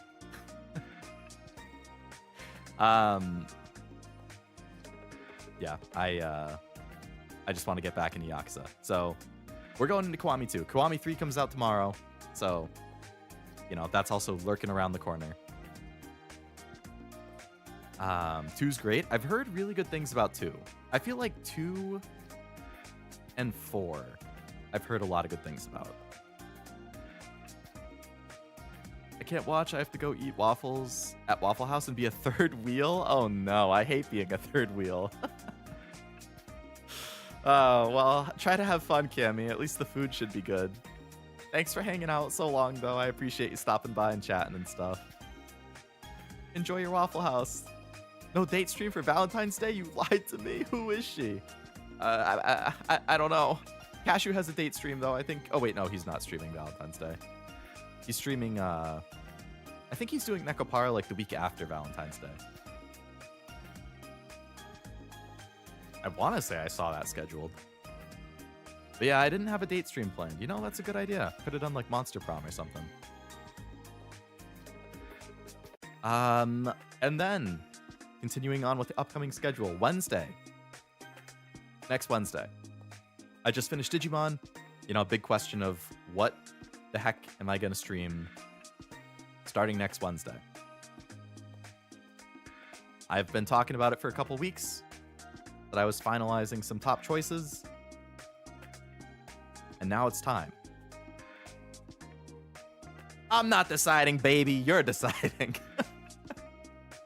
We're going to start the year off with a banger, okay? So Kiwami 2, obviously highly regarded. I know a lot of you guys are excited for it. I'm very excited for it. But next Wednesday, I'm not deciding. I'm going to let you guys decide. I picked 4 banger games, 4 very highly requested games or series. All of these have been stuff that have come up a lot. They're all things that I definitely want to play. So I'm cool with any of them. But I'm going to have a vote.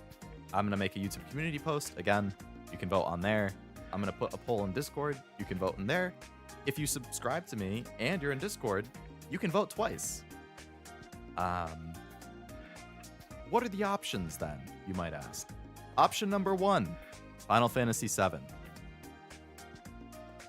I put the picture of the original and remake because if Final Fantasy VII wins, I probably will do a follow-up vote for do I play the original first? And kind of go in the original order, like do original Final Fantasy VII, and then I would do the Crisis Core remake, and then I guess Advent Children, and then Final Fantasy VII remake after that? Or do I just watch a recap of the original and go right into the remake? I'm cool either way. I'm definitely open to playing the original, but that is the first choice, Final Fantasy VII. Choice number 2, Fire Emblem. Once again, if Fire Emblem wins, there will be a follow-up vote for which Fire Emblem. It would be either Awakening or Three Houses. I'm cool with either one.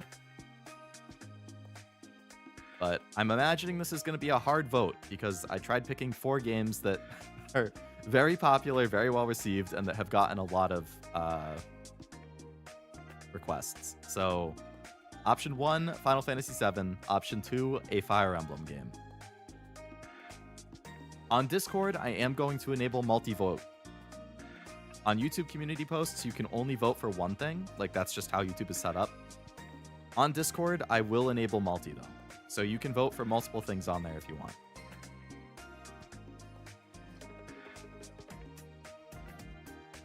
Misheard his third meal. Visual novel Humble Bundle ended just recently. Would have been good for Valentine's. Oh, yeah, I did see that. I had a couple of the games, but not all of them. I was thinking about getting it. Personally, I'd pick the remake. I've heard it's one of those things where, like, you can play the remake, but it's better if you've played the original or you've at least watched a recap because it adds to it. I only need 1 vote. If you only want to vote for 1, that's also totally fine. Option number 3, Pokemon White.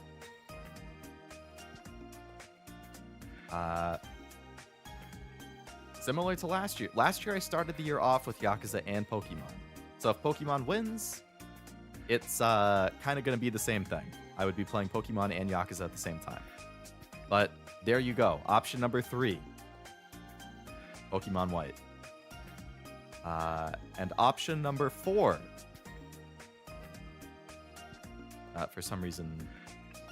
Oh, there we go. God of War Ragnarok is option number 4. I played the original God of War a year and a half ago, basically. I've been talking about Ragnarok. I have not played it yet. I hear very good things. So I'm sure it's a great game, and I'm sure I'm going to enjoy it. But these are your 4 choices. Final Fantasy VII, Fire Emblem Awakening, Pokemon White, Final Fantasy VII, a Fire Emblem game, Pokemon White, and God of War Ragnarok.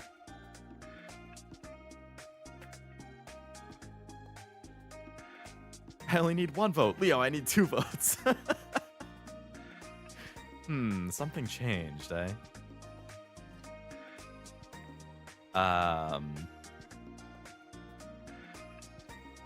RIP the other choice? Uh-oh. I know what me and Noelle are picking. Pokemon has it. You think Pokemon's gonna sweep? We'll see. I mean, I think Pokemon is the most popular out of these overall. But, hey, I'm cool with any of these winning. I was a little wary of putting Pokemon, if I'm being honest, because I considered not putting Pokemon as an option. Just because I just finished Digimon, and right before I finished Digimon, I finished Pokemon ZA. So it kind of would be 3 creature collector games in a row.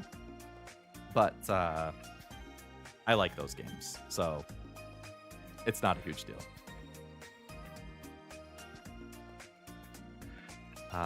Ragnarok was so good, I'm glad I played it blind. I'm pretty blind to it myself. I don't think I've been spoiled on anything about Ragnarok, outside of Atreus being a bitch again. I mean, I've heard... I didn't think he was that bad in the original God of War, but I've heard he can be kind of frustrating in Ragnarok. But yeah, I don't know anything about the story, thankfully, so I will also be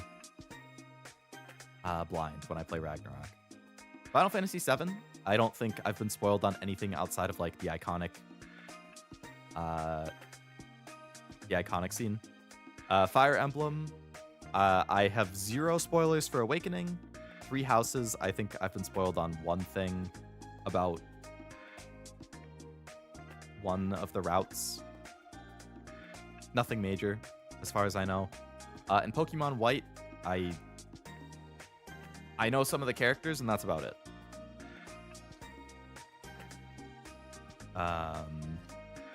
Ragnarok was so good. I'm not allowed to watch Three Houses. Not allowed because you want to play it yourself and you don't want to get spoiled.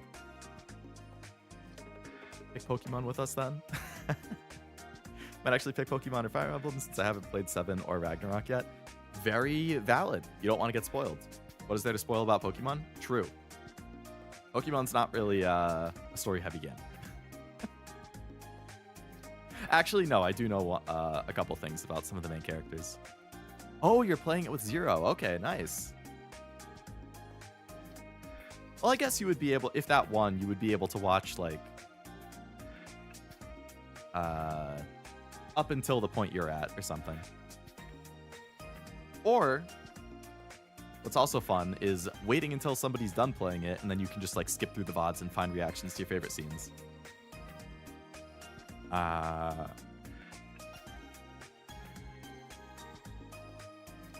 But yeah, totally understand voting for something that you don't personally... or that you haven't personally played so that you can actually watch it. But yeah, so like I said, I'm putting Wednesday up to a vote. Here are the choices. I will make a YouTube community post as well as a Discord post.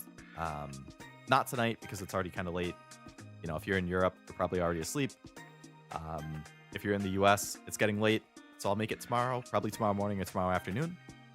That's what I had to do with Expedition 33, scrub the VODs for cutscenes. Yeah, which is fair. I think totally valid. I've definitely done the same thing when I finish games. I just finished chapter 43 and 44. Just need to wait for 45 and 46 in April. Nice. All caught up again.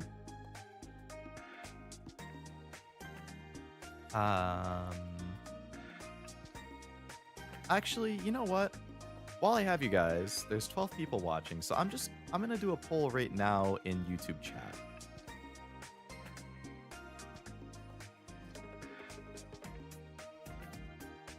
I want to get like an early estimate of how stuff is looking.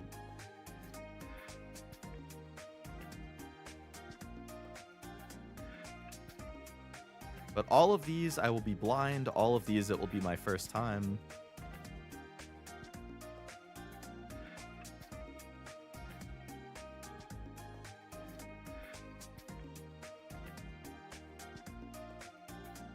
All right, there's a preliminary poll. I haven't studied for this quiz. That's not fair. Yeah, it'd be like that. Wow, 4 votes and it's split. Crazy how that works. That's good. I was hoping since it's 4 big games that it would be like stuff that people are excited for in general and would want to watch. So I'm hoping that it's not like one thing gets no votes or one thing blows everything out, but if it's close, I think that would be fun. Ooh, 2-2 to 1-1. Okay. Oh, 3-2-1-1.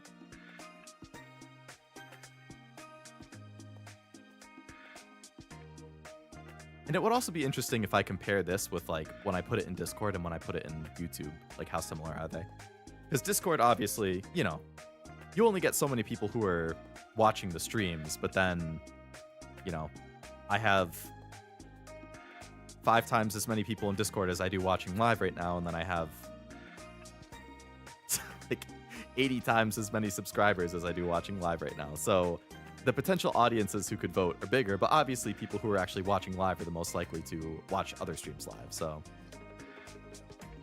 how's backseating in Fire Emblem? Hopefully not bad. If it is bad, I'd probably have to monitor chat more. I don't mind, like, you know, when I ask for advice and hints and stuff, that's cool. But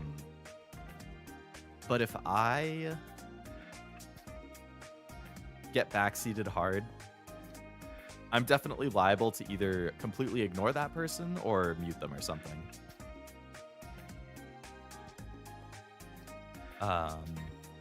Wow, 3 to 2 to 2 to 2 split. Okay. I like it. I like seeing how even the split is.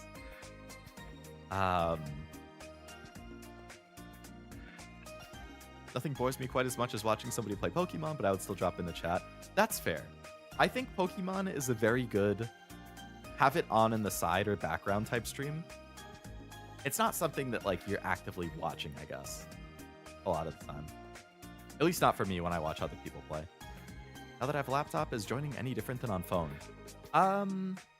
No, yeah, it's like if you I don't know if you're watching this on your phone or on your laptop, but Discord has an app you can download on your computer. So if you have the app on your computer, once you've made an account, you can join the servers. You don't even need to download it, though. I think there is a web client, so I think you can just use Discord through the web, and you won't even need to download it. But yeah, all you have to do is click on the link I have in the description of the video, and it will take you right to the server, and you can join it. And I put that same link in every single stream I do. So it doesn't have to be today or now. It could be on a future stream. It could be you just go into a VOD and look at the description. I think I also have a link to it on the main channel page, like in the link section. But yeah, the process is just once you have an account in Discord and you're logged in either on the web browser or the app, you just click on the link in the description and it will take you to the server. Congrats on your anniversary. Thank you, Pearl. Hello, welcome to the stream.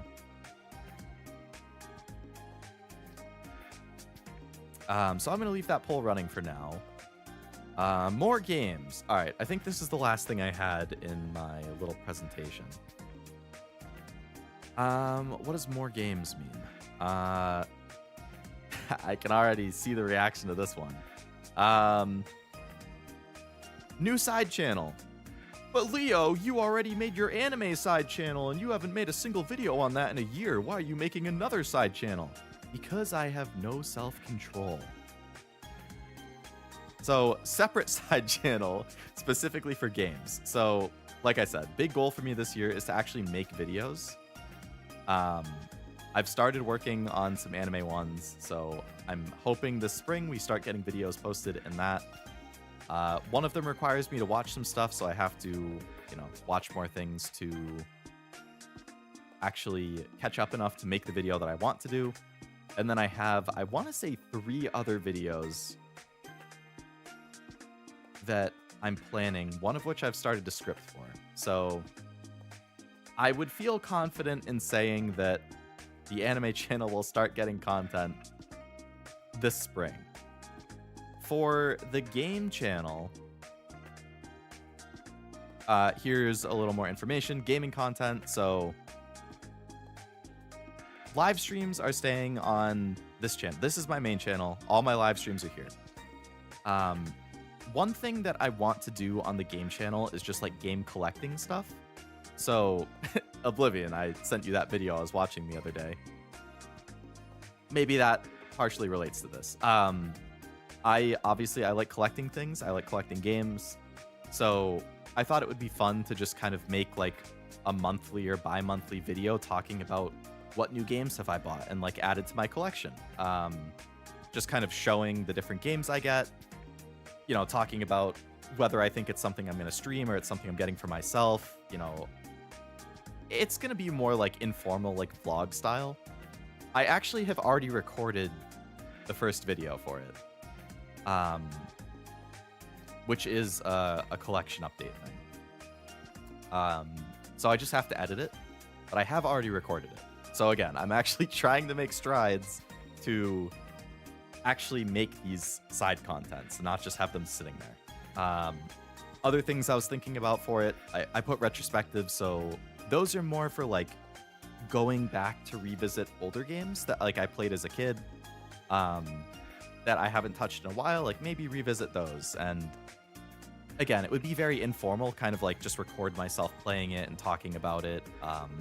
I have a couple specific videos that I can't mention yet because I want them to just be a total surprise when they pop up. Both of them I've also started to work on. So that one, again, I've started work on multiple videos for both this and the anime one, so I'm definitely trying to get back on this scripted content.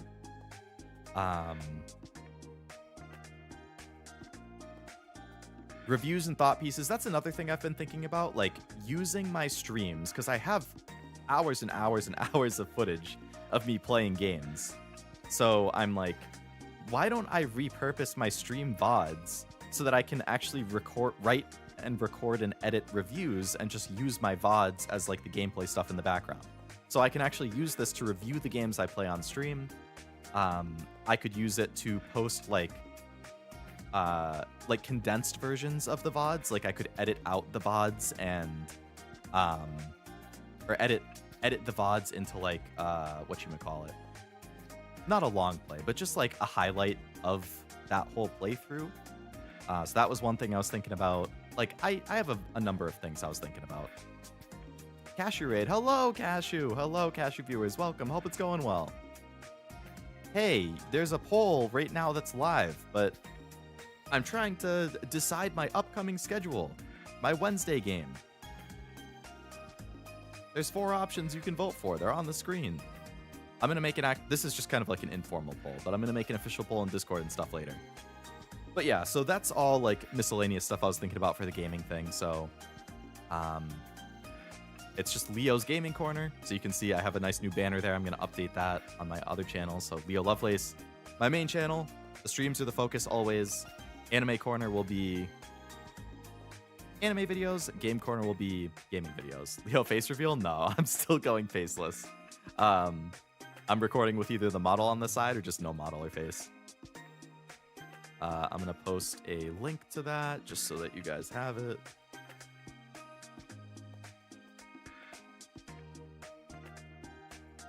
But definitely like game collection updates I'm pretty interested in doing. Just because I love collecting games and whatnot. There's the link to that. Hello, Malachi. Welcome to the stream. And also, hello, 86. Welcome to the stream. You should go to bed then. Voted Ragnarok. Also a good choice. I voted Ragnarok 2. Wow, Tim. I'm shocked that you wouldn't vote Pokemon.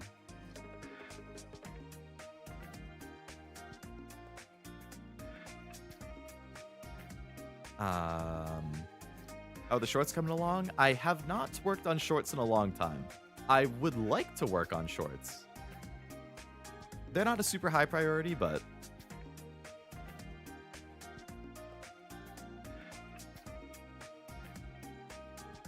voted Fire Emblem. Hey, that's fair. I mean, you don't have to vote if you don't want. 8, up to you. You know, it's kind of cool that we have a, what is this? 29. So 25 would be 3. So that's probably a 3 to 3 to 3 to 2 vote. Oh, no, 3 to 3 to 3 to 1? No, 3 3 3 2.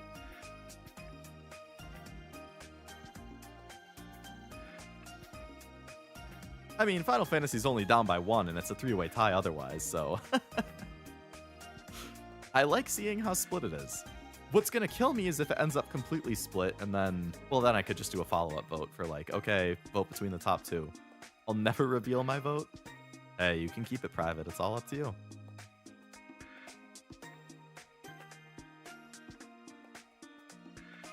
A choice between Final Fantasy, Fire Emblem, and White. That was what I was hoping. A lot of big, heavy hitter stuff. That is it OG or remake? TBD.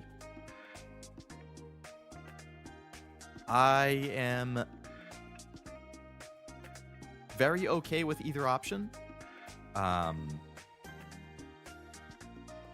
If I play remake, I would watch a recap of the original first.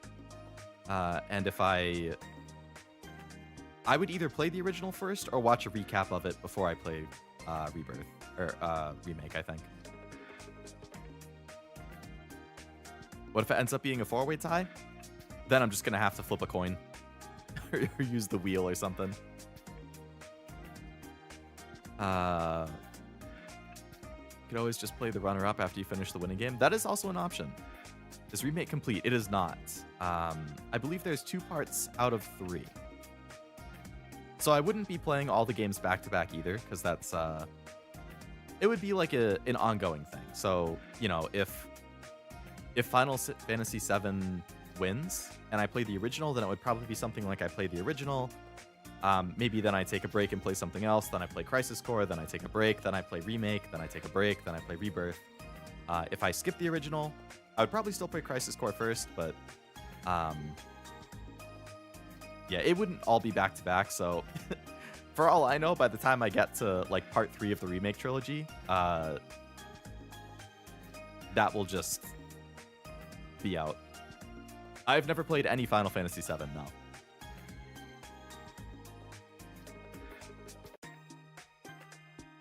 Part 3 might be shown tomorrow. That would be cool if it was. I think they said they only just decided on the name. But, yeah, we'll see. What's tomorrow? There's a state of play tomorrow. Sony has said that they're going to have both first-party and third-party stuff there, so I'm expecting at least 1 or 2 good reveals, but thank you for the happy 3 years, Elias. I appreciate it. Also, welcome to the stream. Playing Crisis Core right now, and it's really good. I've heard really good things. I have it. So I have I have the original digital, I think, and then all of the others on PS5, so I'm totally cool either way.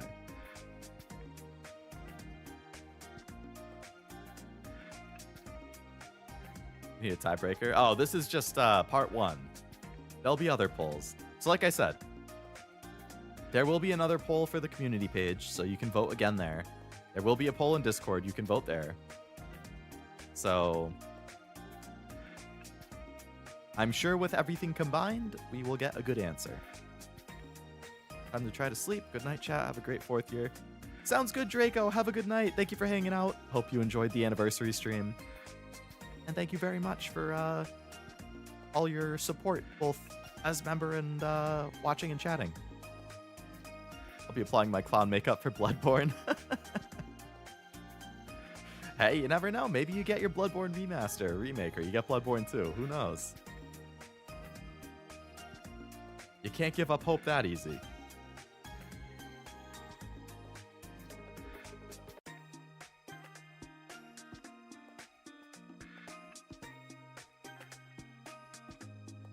Looking forward to Leo playing Poppy Playtime.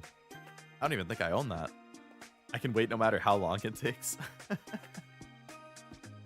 I guess if I see it on sale on Steam, I can pick it up at some point. I don't really know anything about it other than that it has that creepy looking like purple dude or blue dude. I feel like I missed one of your chats, Isaac. I want to say I read it and I forgot to respond. I'm like scrolling back in the chat to see. I could have sworn I saw you say something.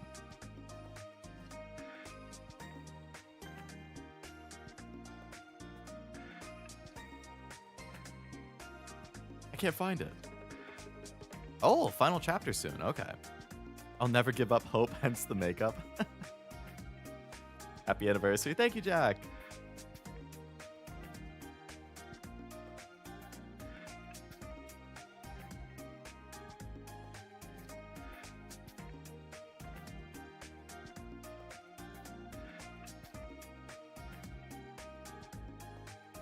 Just play D-Make? Is that like the phone port or something?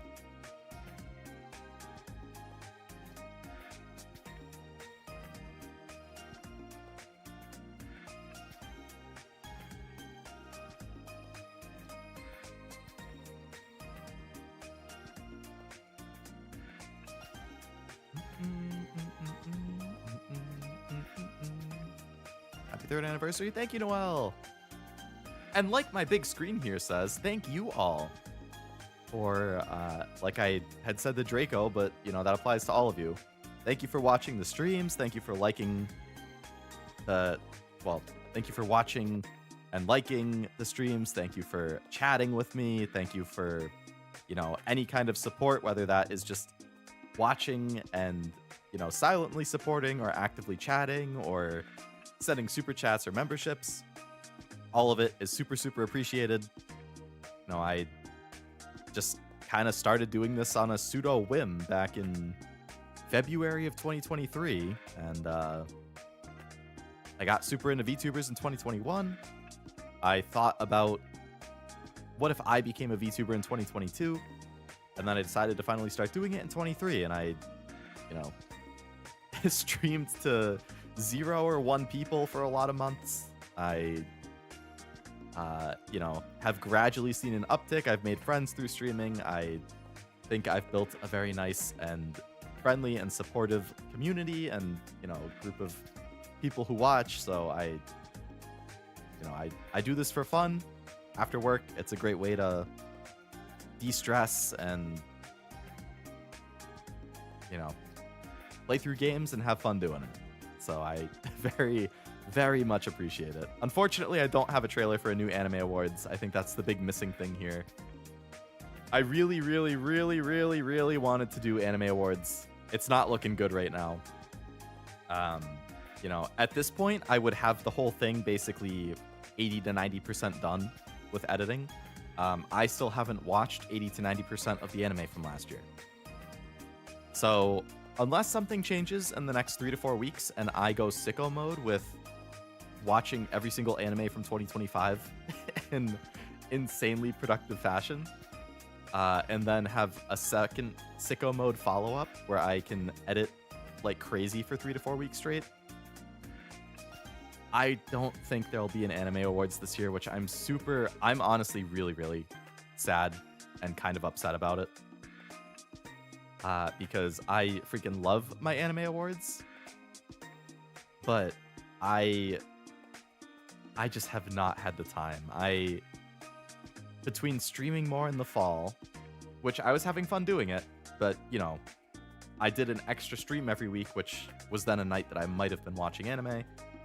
I had a kind of busy holiday season. Work has been busy pretty much since the start of the year because they have me on new project stuff. Like, I've been busier IRL, and then I've been going harder on streaming, so I have not had even remotely as much time to watch anime as I would have liked to. But I don't know. I still kind of hold out hope that like somehow I can like make it happen in like April at the absolute like latest or something, but I don't know. I really don't know. But you know what? It happens.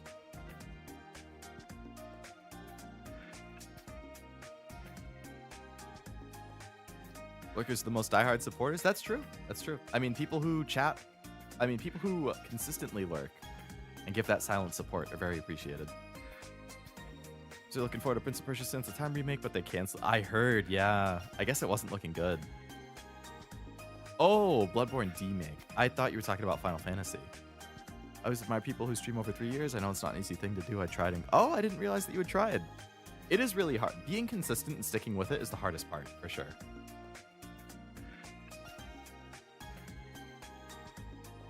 2x2 soon. I'm super excited for that Danganronpa game, yeah. YouTuber got to have an interview with the creators of Danganronpa and Somnium as part of a countdown. Oh, really? That's awesome. Actually getting to interview them.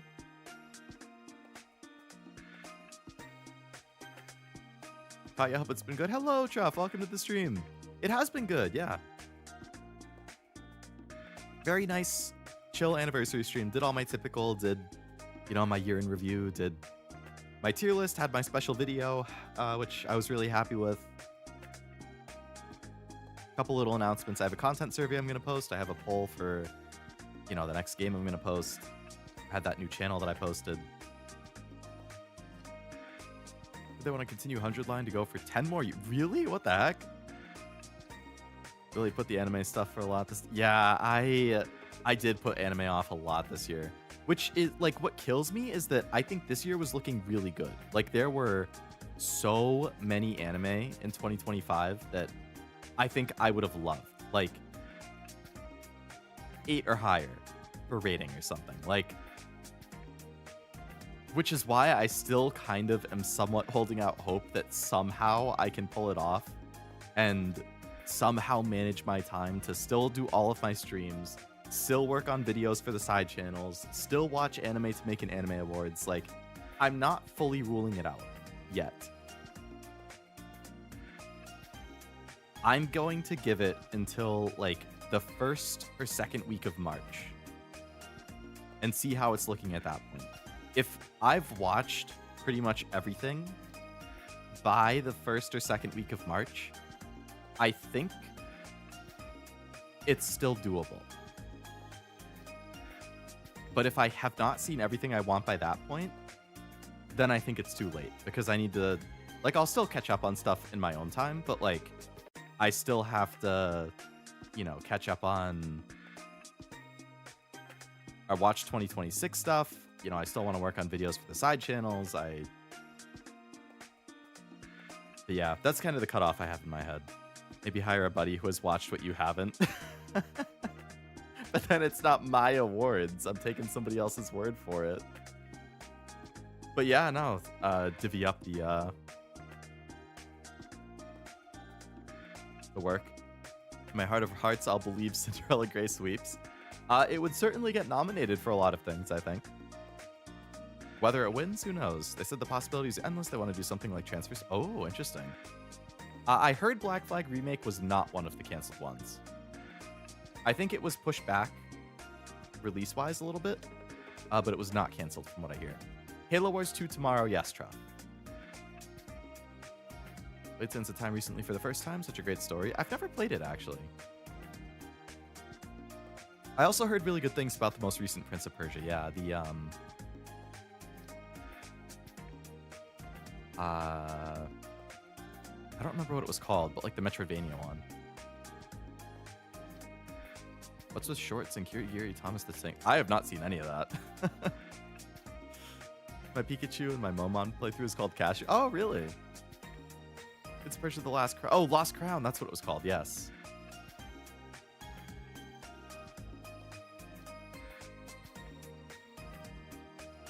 Heavily recommend Sands of Time. Still holds up. I think I might still have a copy on GameCube. I have to double check. My dad bought it when I was a kid, and I just kind of have the game still sitting around. Yeah, I have to check. Hey, for all the people who weren't here before, since the post-Cashew raid, I know we have a few new people in chat, and I don't know if Cashew's still here. Do I want to replay the special video, or do I just want to wait until it gets posted on YouTube? Because I will post it separately tomorrow. Do you have a list for anime stuff you want to put on the anime channel when you actually get to it? I do have a list jotted down. There's some series I want to do. There's some like anime series I want to watch and make videos about. There's some like general anime videos that are a potential for a series to do on the channel that I want to do. There's some specific anime that I want to make videos about. So I do have a list written down. It's actually one of the better ports too. Oh, the GameCube one? Is Pokemon still winning? Right now it is tied with God of War. It looks like 5 votes each for Pokemon and God of War. 4 votes for Fire Emblem and 2 votes for Final Fantasy.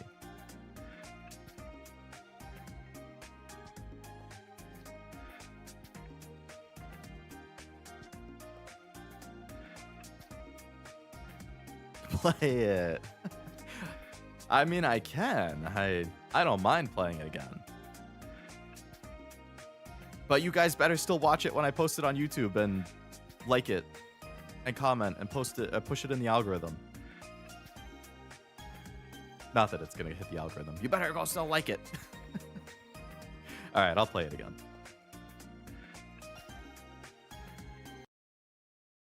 Not because I'm just super proud of it or something. Fire Emblem going strong. It is still doing pretty good. Now it's up by 1 vote, 5-5 to 4-2. Oh no, sorry, Final Fantasy got a vote. So 5-5-4-3. That's still pretty close. All right, I'm gonna mute myself and shut up. Hard for me to support as I'm a Brit. Oh yeah, for time stuff. Oh, it's really late for you. Yeah. Don't forget to hype the VOD. True. All right, here's special video round 2. If you didn't see it before, if you want to rewatch it, it's about 4 minutes and 11 seconds long. So get a snack and some water and enjoy.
さて一丁決めてくるか。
There you go.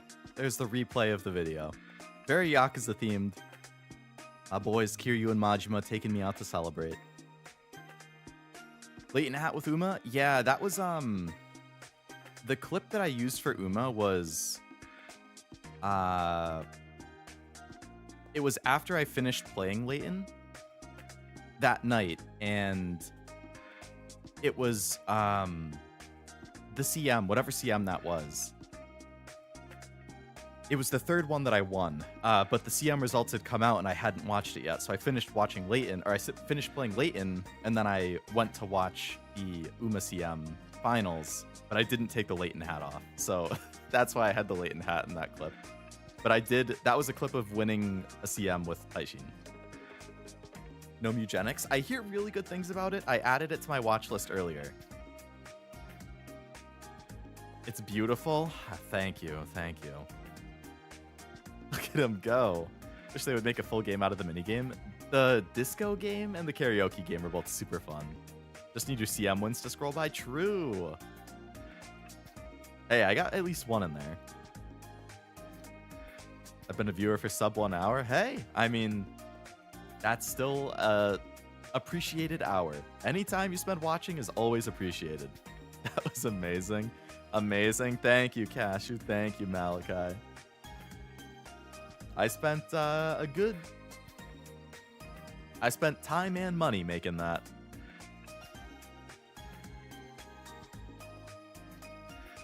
Love seeing Taishin and McQueen represented. Had to get my Uma rep in there. So the dancing chibis were from Bez, who I talked about earlier, but he makes really cute animations of a lot of Hoyo stuff. And I have always liked his animations and his chibis and stuff, so I was very glad to commission him to make my dancing chibis for the disco segment. And then Monaluka made the big group art, which you can see in its full size here.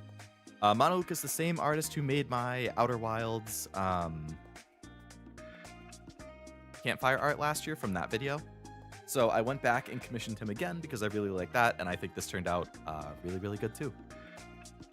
And obviously, you know, I edited in the dancing Taishin and Leodoro to show up at the end of the video. I couldn't leave them out of the final group shot. I should have had Kiryu's head like stick up in the corner too. But yeah, had to get my Uma rep. Pokemon's now at 25. It got lower. Oh, it's a 4-way split now. Damn. The poll for the Wednesday game is wow, who would have thought we'd be at a 4-way split? Me, indecisive. You know what? I'm gonna let chat choose. They'll be hyped about getting to choose because it's 4 banger options. Chat is just as split as me. I'll gladly put that in my liked videos. That would be wonderful, 86. Yeah, I'm gonna post that as a separate video tomorrow, so you guys can rewatch it to your heart's content if you want. And obviously the second year video is still on my video, on my channel as a video too. So if you want to go back and watch that, you can. They has to play all of them at the same time. I've learned true. I just have to play one hand on Final Fantasy, one on Fire Emblem, a foot for Pokemon, and a foot for God of War. 4 limbs, 1 each game? Yeah, yeah. Good old Grandma Taishin. What's the corgi's name? I actually don't have a name for him. I have never come up with one or asked chat to vote for one or anything. It's kind of just been a stand-in for chat, but its name isn't chat, so I don't know. Fire Emblem, please. Oh, hello again, Frost. Sounds like Frost gets to pick the Wednesday game, the Kingmaker they'll call him. Oh, you haven't voted yet? Did you come back just after the video? Heard Lucky's a common name. I had a Build-A-Bear as a kid that I named Lucky. Oh, Fire Emblem. Got the vote, eh? So now it's 6 to 5 to 5 to 5. Corgi should be named John. John Corgi. Oh, yeah. So for the art, just to like go over it quick in case people don't know all the characters. So on the left, we have McQueen from Uma Musume. She is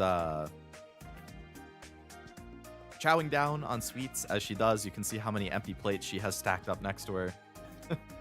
In classic McQueen fashion, we have my little corgi companion there, and then me obviously doing some cheering on. Majima singing. Obviously, 24-Hour Cinderella is his song, so he had to be up there. Tawny from Pokemon is joining him for a duet. We have Doro wanting in on the action with her orange. Obviously, I'm a big Doro fan. Verso from Expedition 33, also cheering them on with a tambourine. Atsu from Ghost of Yote, watching and having some fun. Patamon from Digimon is on her lap. And then up there in the top right, we do have helmets from Helldivers and Halo. Just nods to those other games I played that I had a really good time with.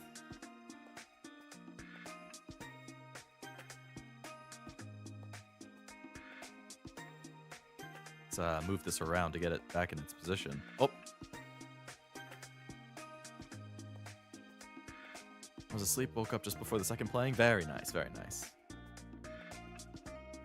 Anything but that. Corgio. Not a bad idea. Corgio. Oh, God of War came roaring back. Tied with Fire Emblem again. 6-6 to 5-5. I guess since it's so split, I will, I mean, we've gotten a good amount of votes here, 22 votes, so I'm going to keep these as actual counts towards the final vote, I think. But like I said, I will still post a poll in Discord and YouTube community poll. So it will be an accrued vote across everything.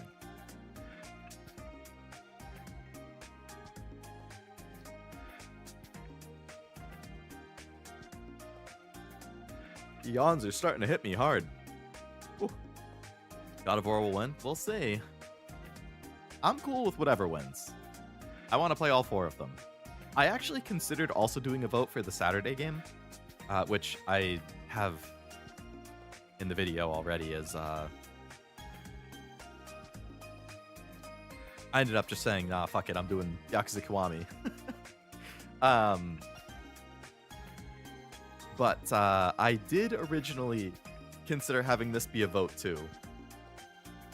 The problem is I couldn't pick 4 options that I was like relatively equal on, that I thought people would also be equal on. So I was like, I felt like it would either turn into a bloodbath or only 2 things would get a lot of votes. So I was like, meh, I'll just force in Yakuza myself, and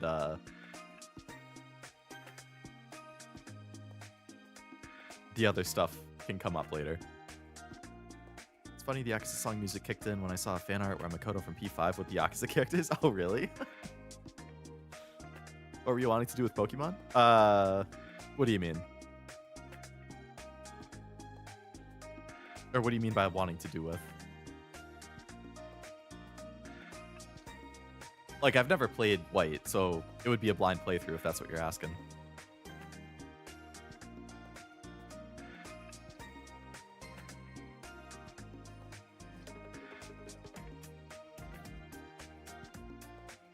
I would let chat pick names and stuff again. I thought that was fun for Soul Silver. Oh, are you asking for, like, Nuzlocke or not? Oh, replaying. No. It would be first time playing. Yeah, that was my... Just like with Soul Silver, that was the period in Pokemon where I was, I guess taking a break. Because I played Platinum, and then I didn't play anything after Platinum until Y. And I didn't finish Y. And then I played Alpha Sapphire, loved it. I played Moon and didn't finish it. And then I've played and beat all the gens since then. So 4, 5, 6, 7 are kind of my, like, open area where I played Soul Silver, so now I'm caught up there. I still have to play Black and White and Black and White 2. Never played either of them. And then I'm going to go back to Y and go back to probably Ultra Moon. So Yeah, the plan is to play through all the Pokemon games that I either didn't play or didn't finish. I think when like Soul Silver and Black and White 2 were coming out, I was probably in the like 13 to 17 range.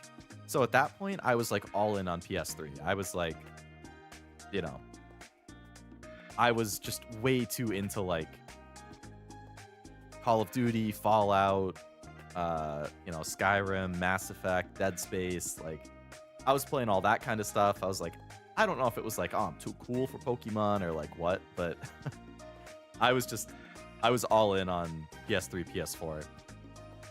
And then I think when I was a senior in high school, I got like a massive hankering to go back to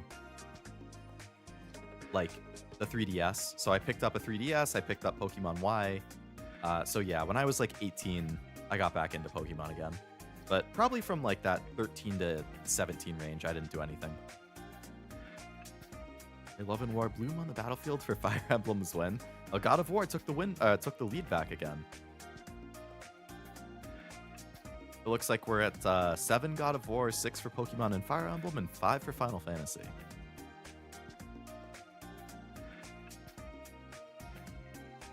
Haven't played anything past Diamond and Pearl, not even Platinum. Aw, man, Platinum's really good. You should definitely play that. But yeah, I guess we both missed out on quite a bit. Obviously, the physical games are super expensive if you're trying to play them that way, which is how I'm playing them. But if you're just looking for, like, alternative ways to play them, there's ways. I thought the Marvel Mjolnir looks pretty cool until I saw the God of War one. And then it just couldn't even compare. The remade Gen 3, they did on the 3DS. Omega Ruby and Alpha Sapphire, which is one of my all-time favorite Pokemon games. I think the Gen 3 remakes are insanely good. I would consider them an absolute must-play.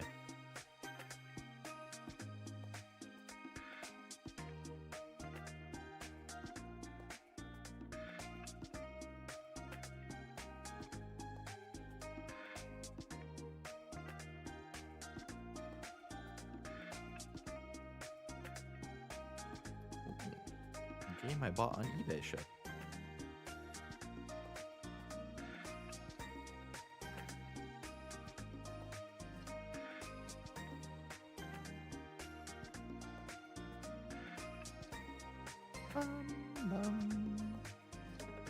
For some reason, I just reread your message and I thought you said they remade Gen 5, and I was like, what? Did I miss something?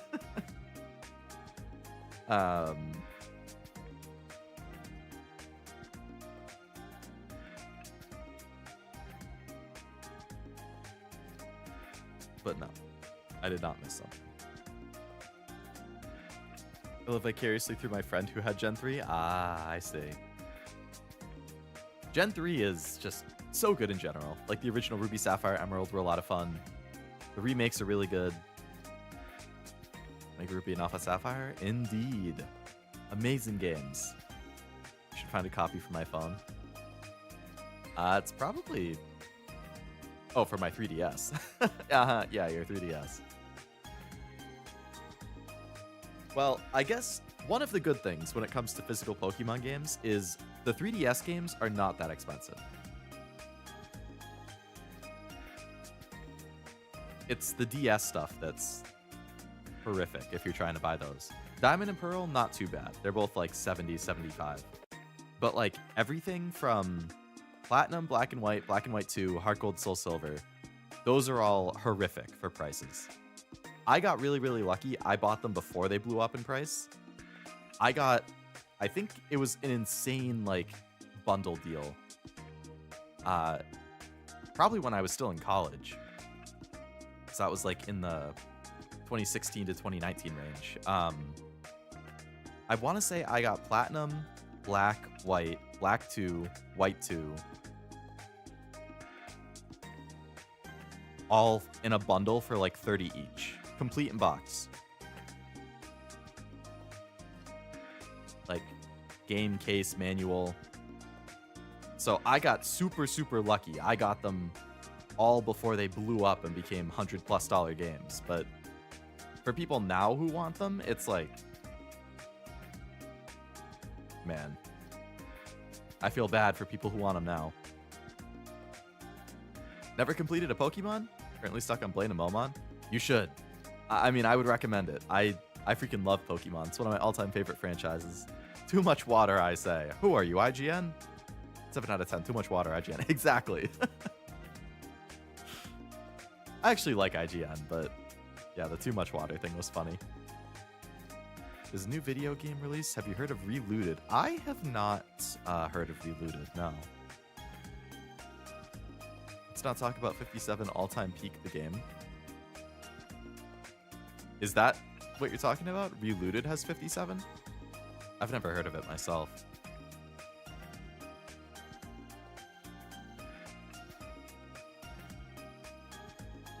I assume that's on Steam. I just realized earlier today that I don't have... Oh, I forgot to say hello, Uiru, earlier. I saw you in the chat, but hello. Welcome to the stream, if you're still here.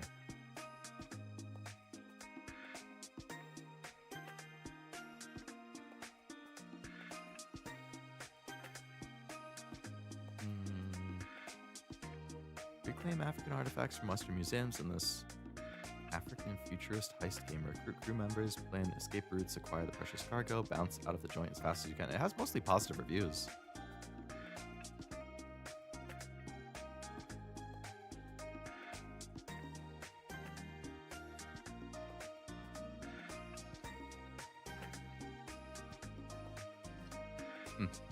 I'll have to look into it later. I don't know anything about it. Oh, Final Fantasy got another vote, so now it's 7 to 4 to 4, 7 to 6 to 6 to 6.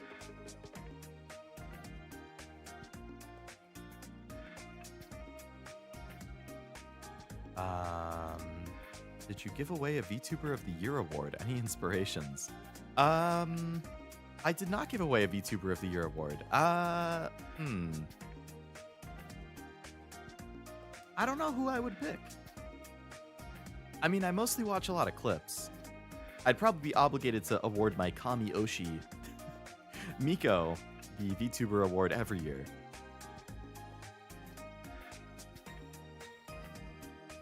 She's wonderful. Puts in a lot of work. Always has super fun streams and very wholesome, very supportive. Was it last year she just put out her album in the spring? Or was that the year before? Getting tripped up on dates. VTuber of the Year is clearly John Cena? True, John Cena is known to be an amazing VTuber. I'm excited to play Neo 3 and then RE9 at the end of the month. You got a good month, yeah. A top tier Souls game and a new Resident Evil?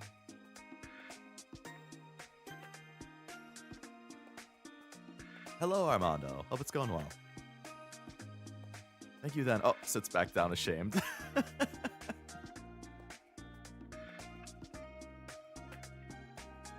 You're right. I don't know what I was thinking.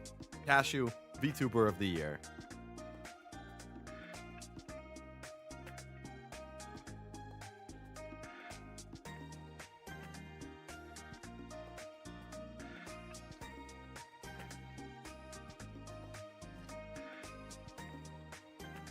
I can't believe how, like, even the votes are.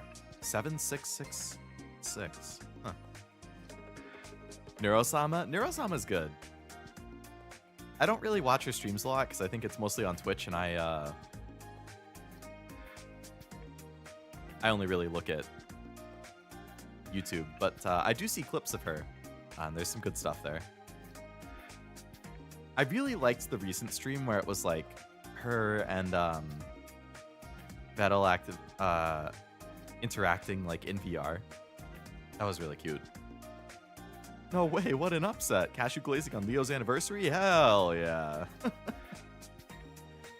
Wouldn't have it any other way. Waiting for Oblivion to pop back up mad. Who knows? I always knew Cashew could win a made-up award. Wow. Happens to the best of us.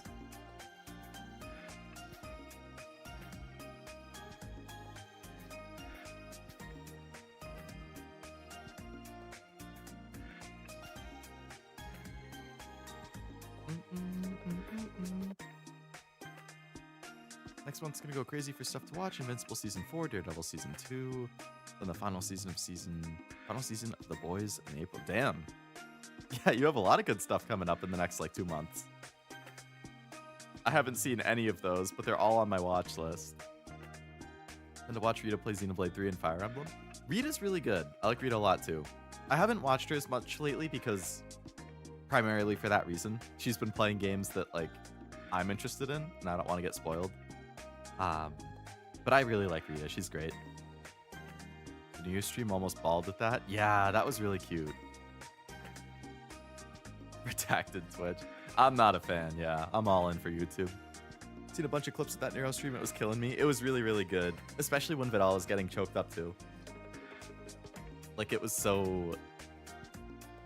Just, I can't even imagine. Like, you created this AI VTuber, you know, who's so beloved, and you finally get a way to, like, interact with her in VR, and then she's saying, like, cute stuff, like, or just, like, hard-hitting stuff. It's like, man, it must be so surreal for him.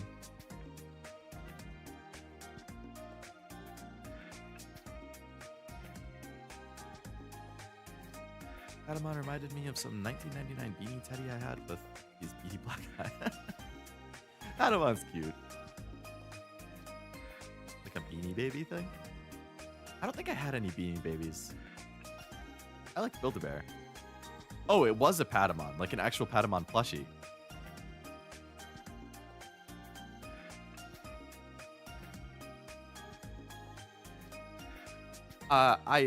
I just learned, speaking of Digimon, of a game earlier today called Digimon Racing. For like the PS1. What the heck? Did Digimon try getting in on the karting game? Or the karting genre? I gotta look it up. Oh, sorry. It was GBA, not PS1.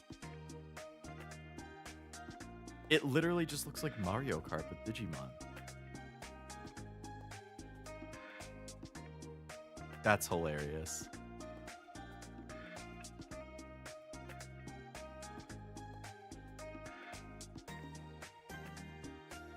Here's a screenshot of it that I just took off Google.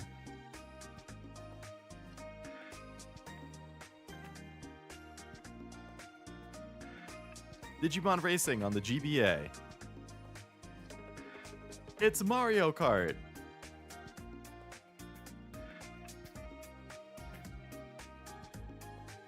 People weren't ready for the future of gaming at the time. I guess not. Yeah, Digimon was just ahead of their time. The superior version of Mario Kart.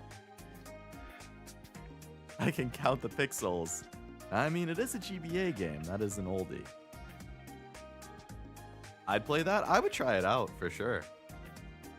Time Stranger made me very interested in checking out more Digimon stuff. I guess that would be another probably... I don't know if I would do a poll or just have to decide, but whenever I do another Digimon, whether I go to Cyber Sleuth, Hacker's Memory, or Survive. Or does Mario Kart look like Digikart? True. Who's the true Grandpappy? It's not my Mario Kart. I know, they've changed too much. Shame I have Link to the Past, Zero Mission, Klonoa, and Moemon to play. I mean, that's a good list. I haven't played any of those, but I've heard good things about all of them. I haven't played a Digimon since Rumble Arena. Hey, Time Stranger was my first one since Digimon World Dusk, I think, on the DS. So I hadn't touched a Digimon for like 17, 18 years or something, so her Digimon was first. It very well may be. You guys ever play Pokemon Snap? I did not, but I've heard of it. There's also Next Order if you want a Digimon World-like experience. I did hear about that, but I heard it wasn't very good. Is that the one that's like mostly just about like training or raising the Digimon on the farm or something?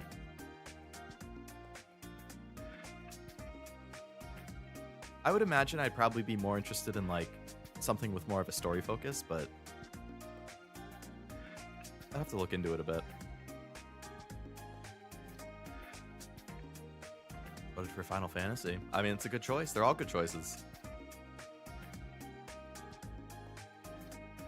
I think it's crazy Digimon have more production value than Pokemon. Yeah, like overall production-wise, when it comes to the graphics, the voice acting, it's kind of crazy considering Pokemon's the biggest IP in the world, but hey, I love Pokemon still. I still have a great time with all the new games. So, it is what it is. I'm hoping that on Pokemon Day this year, they announce Gen 10, and it's just, like, insane.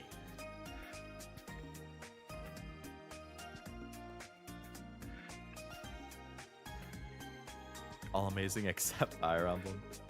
I don't know. I hear a lot of good things about Fire Emblem. What came first, Pokemon or Digimon? I think... Actually, I don't know. The game idea unlocked. Spider-Man Snap. You just have to get good photos for your day job while being Spider-Man. That would be funny. I'm looking up Pokemon and Digimon to see. Pokemon began in '96, which I did know because this year's the 30-year anniversary. And Digimon...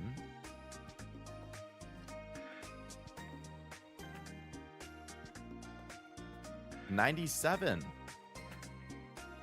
So they started very, very close to each other.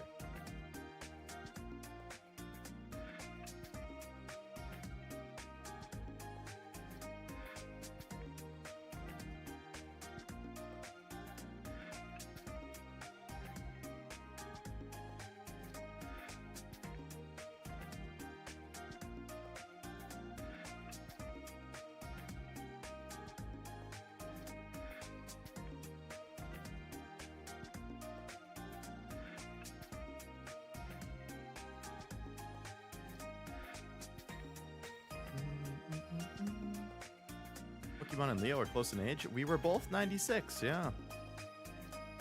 30-year anniversary for Pokemon and 30-year anniversary for Leo. Can't be too opinionated regarding Pokemon games myself. Yeah, I mean, everybody's entitled to an opinion, but depends how much you've played, I guess. Or the more you've played, the more stock people put into it, I guess. I'm interested in the new game Game Freak's making. Yeah, it should be. Oh, sorry, you mean Beast of Reincarnation. Yeah, I'm curious what that will actually be. Pokemon and Leo, yes. Is Digimon the same age? Pokemon would be. Because I turned 30 later this year. Digimon VPAT was 97. Digimon was trying to be the gritty Tamagotchi when they were first made the gritty Tamagotchi. That's John Digimon to you.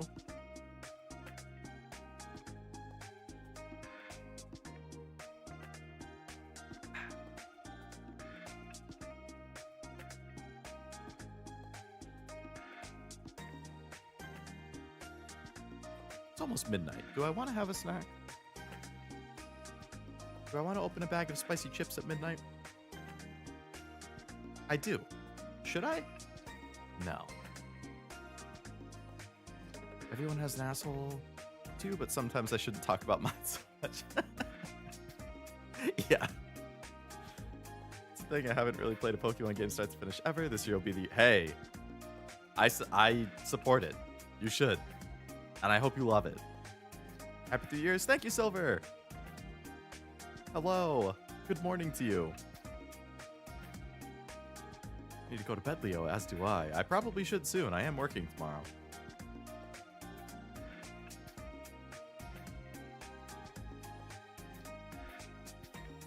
Enjoy your knees while you can. As soon as they turn 30, they turn to dust. It's alright. My back's already messed up. My wrists are weird. What's one more problem? On Blaine, but his Magmortar is wiping my team. Hey, I mean, 7th gym, making good progress. Happy 3 years, by the way. Hope the next one is the best one. Thank you, Truff. I appreciate it. Hey, I'm hoping that we start the year off with some bangers. I mean, we're going to be finishing Halo Wars 2 tomorrow, which should be fun. We got Yakuza Kiwami 2 starting on Saturday. We got now the vote for the Wednesday game. Weird wrists. Yeah, it's like, I've said for years that I have carpal tunnel because, like, if I type too much or, like, there's certain movements or, like, I don't know, but I get this, like, kind of tingly pain almost in my wrists that, like, extends into, like, in between my fingers. And it makes it really hard to, like, type or edit videos or, like, do that kind of stuff when it triggers. It doesn't always happen. I have days where it's totally fine, but I have days where, like, like, if I have a rhythm game scheduled and then it's doing that thing with my wrists and my hands, like, I can't really play a rhythm game like that. Like, I just can't. I would have to cancel the stream. Which is why it's hard for me to schedule rhythm games, because I don't know if it's going to be a day like that. I kind of have to, like, wing it. Like, day of, oh, I'm feeling good today. I don't have a stream. So, rhythm game. Certain movements, I got you. No! That doesn't bother me at all. It's really specifically, like, any kind of, like, typing, like, rapidly pressing a button, like, those kinds of things. Does sound like a nerve issue. The way you're describing it makes me think, I don't even know how to pronounce that. Sciatia? Scadia? So it was bothering me enough that I went to the doctor and I was like, I need you to look at this. Like, I don't know what it is, but it's really, really annoying. It impacts when I'm trying to type. Like, I spend my job typing on a computer. I spend my free time playing games and typing on computers. Like, I need it to not be like that. So they did run some tests. Like, they took some x-rays. They did, like, one of those electric things where they actually stick a needle in your hand, which I wasn't a fan of. But they stick a needle in your hand, and then they put some of those, like, sticky circle things on your hand and in your arm. And then they, like, send electric shocks into your hand and arm. And they're, like, monitoring, like, how your nerves respond to it, basically. And I checked out on all of it. It looked fine. So I'm like, well, what the hell? So they're like, yeah, you don't have carpal tunnel. I'm like, well, based on that, if I don't have carpal tunnel and they're responding fine to these electric signals and stuff, then what the hell is it that gives me this, like, tingle pain in my hands sometimes? So I don't have any answers.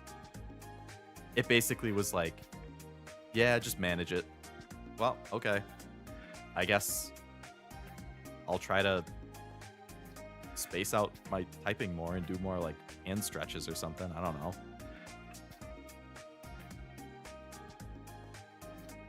Sciatica. Okay.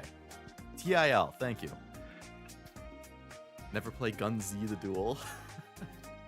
I'm convinced all the years of BMC have affected my hands. I mean, that's a lot of button mashing and combos and stuff, maybe.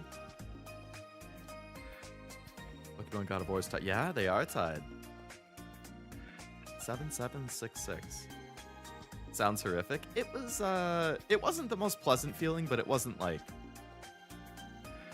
it wasn't the worst. I was more nervous about it than it actually ended up being, but I thought it was going to be worse than it ended up being.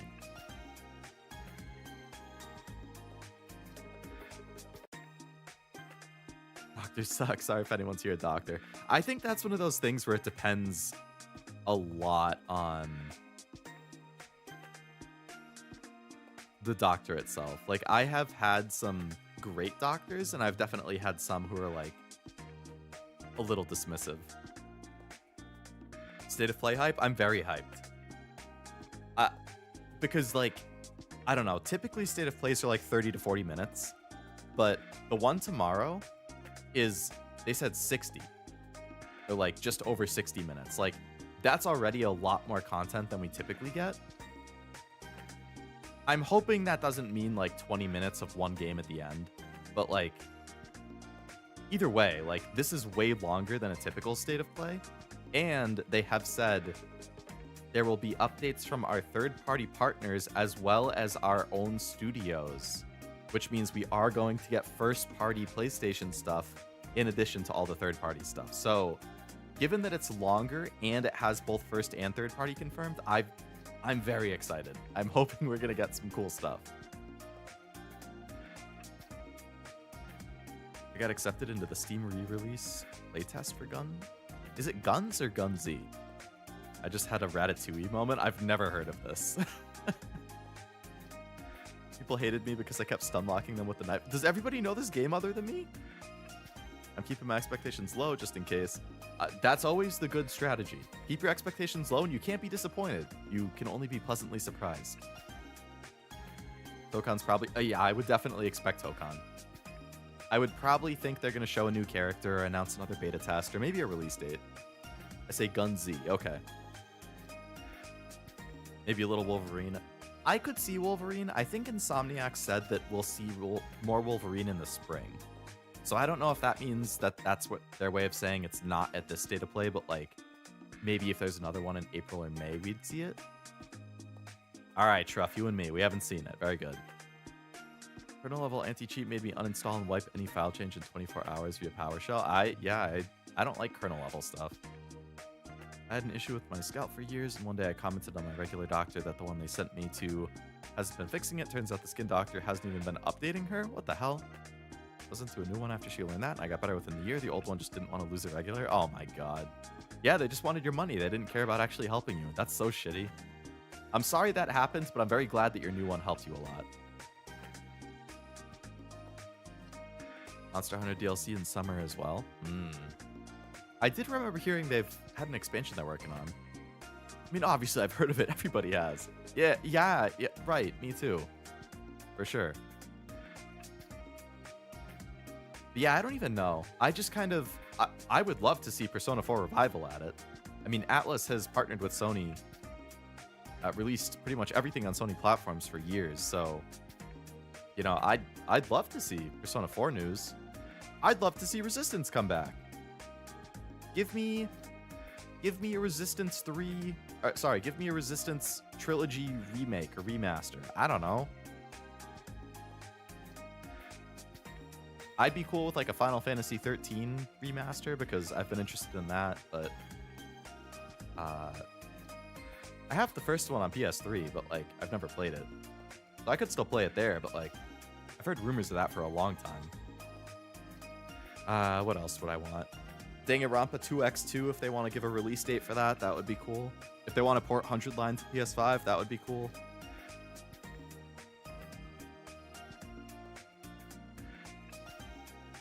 Resistance shout out? Man, Resistance 2 was my shit for years. Like 2009, 2010. I played so much of the Resistance 2 co-op. I wasn't super into the multiplayer because I'm just not like a big multiplayer guy, but like I loved the co-op in that game. My dad and I played it so much together. Still need to play 2 for Resistance? Oh man, 2 was my favorite.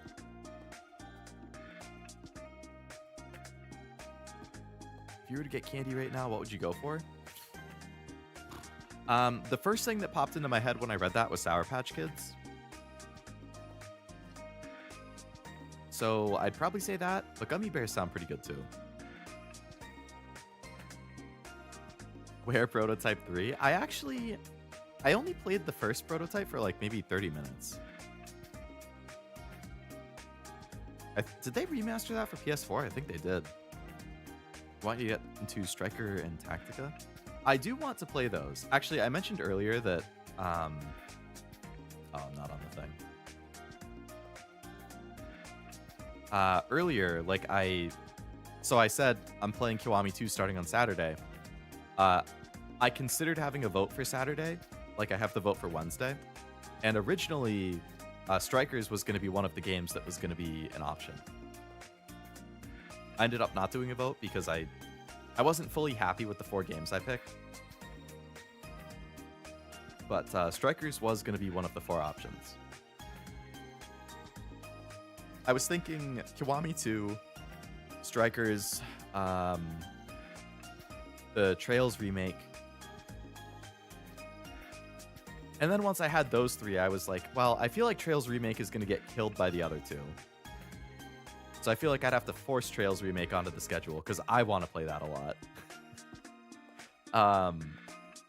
And then I was like, what do I do for a 4th game? Like, I was thinking Okami. I was thinking maybe the Star Wars Jedi Fallen Order. But I feel like that's not as popular as the other ones. I considered Red Dead 2, but like, I feel like I'd prefer if Red Dead was like a weeknight game instead of a weekend game. I considered Witcher 3, but I was like, that game's like 140 hours. I'm not in the mood for something that long right now. So I just couldn't pick a 4th that I was like super happy with. Like, and be roughly on the same tier. Like, I'm really happy how close all of these other picks are. Like, I wanted something like that, but for Saturday too, and I couldn't come up with ones that I thought would be roughly the same.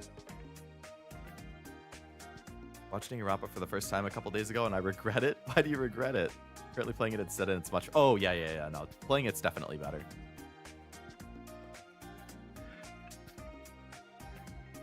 I love the whole trilogy. Your dad played video games with you? Mine just hit me. He did, yeah. We played some games together as a kid, or when I was a kid, but the main stuff we played was Resistance 2 co-op for a long time, and then we played a ton of COD Zombies together. He was probably better at zombies than me, or at least he had a better strategy. I would just run around. We played a ton of World of War and Black Ops Zombies, and then when I was in college, we played some Black Ops 3 and 4 Zombies, and we also played Fortnite a decent amount. Really likes Fallen Order. I love Fallen Order and Survivor. I've heard really good things about Fallen Order, and it's not long. It's like 20 to 25 hours, which is nice. Witcher 3 will take you forever to finish. I would believe it. I mean, the main game's over 100 hours, if you're doing a lot of side quests, which I tend to do. I think I'd have to force myself to focus on the main quest. Then there's like 2 big expansions, and then there's rumors that there's going to be another big expansion this year to like lead into Witcher 4. Titanfall 2's on there. Had to drop Kiwami 2, Dragon Age and PS4 doesn't mesh well. That's a bummer. I got the recent PS5 remaster, so hopefully it's a little better on that. Strikers and Tactica aren't long in my opinion, so I figured you could get the short games out of the way. Yeah, I think I saw Strikers would be like, it's like 40-ish hours, which isn't bad. And I love Gwent. Somehow I like Gwent more than a standalone one in Hearthstone. I've heard really good things about Gwent, yeah. Danganronpa made me cry in-game in the show. There's some great moments in Danganronpa. Another Crab's Treasure, play it, embrace the crab souls. I don't know. Maybe if it goes on sale, I'll pick it up. Witcher 3 is amazing and the DLCs are really great. I hear it's like one of the all-time greatest games. It's just... I guess there's 2 things. One, how long it is very intimidating. Like, that could very well end up being the longest out of any game I play on my stream. Or on my channel. And Persona 3 took me 28 streams for the main game and the DLC. Metaphor was 22. Like, I think Witcher could go longer than that, potentially, which is crazy. The other thing is, I don't know... Like, is that something people actually want to watch? Like, I get really antsy with really long games, especially RPGs, because I'm like... It's just like a streamer thing, but like, when you see somebody has like, oh, like The Witcher Part 11 is on the schedule this week, then you're like, unless you've already played The Witcher or you're a big fan of it, like, I feel like that's really hard to pull people in. So, like, the longer the game goes, the more that you see a drop-off in viewers, which is also kind of killer. So it's like... I just get really antsy with the super long stuff. Not that, again, I don't do it for views. Like, I don't That's not what it's about. But like I still want to see number go up over time, you know? Witcher 3 is amazing. DLC is really good. Witcher 3 is a perfect example of how DLC should be. I've heard the DLC is phenomenal, yeah, especially like Art Blood and Wine or something like that. Star Fox, also on the list, the 3D one for 3DS. Oh, and all the Gwent cards physically, very cool. Dialogue heavy is another big part. I don't mind if it's all voiced.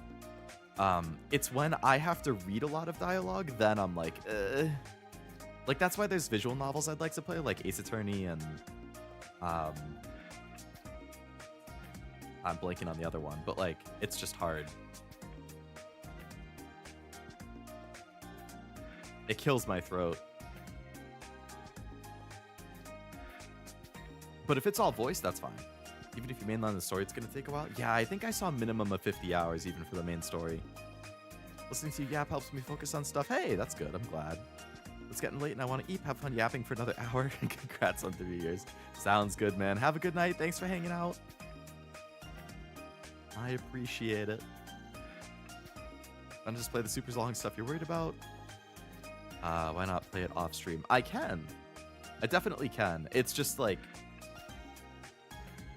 It's another like streamer thing with like... I'm sure that Cashew or Zero or a lot of other people would say the same thing, but the vast majority of my gaming nowadays is done on stream. It's kind of like the way I segment my time is like I work a typical 9 to 5 basically. So just right off anything before 5 p.m. So then from like for the evening or night, it's either I stream, which I do. At least, like, I look at weeknights, let's say. I stream 2 to 3 weeknights. One weeknight I use to plan for streams for the week. So I, like, make thumbnails, I schedule the rooms, I'm, like, doing that kind of stuff. And then, so it basically leaves me with, like... I end up with, like...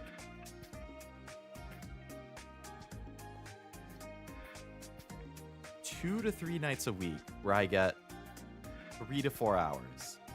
And then I get put in the boat of, okay, I have 2 to 3 nights at 3 to 4 hours each. Do I play a game for myself? Do I watch anime? Do I do something with like my IRL friends? What I've been doing lately is none of the above. I have been so tired lately between how busy work has been and whatnot that the nights that I don't stream, I pretty much just lay on the couch half asleep. That's been my life. I'm either streaming or I'm half asleep on the couch. Which is partly why I have not been good about watching anime and I haven't made much of a dent in my backlog outside of streams. Like I've just been so tired.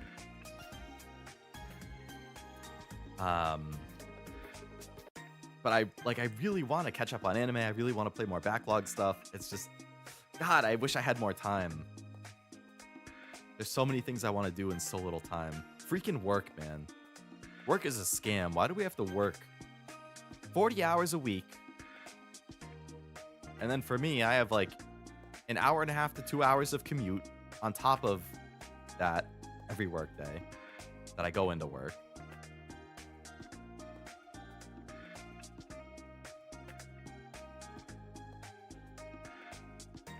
What's super been killing me too, it's like a double-edged sword. So like, I mentioned recently that I've been trying to push my work hours earlier. So I'm doing like, so basically what happened is I moved and now I live further from work. So I hate traffic as well. If I have no traffic going to work, it's 40 minutes. If I hit traffic, it's like an hour to an hour 10. I used to have a 12-minute drive. So you can imagine how I feel about having a 40 to 65 minute commute now.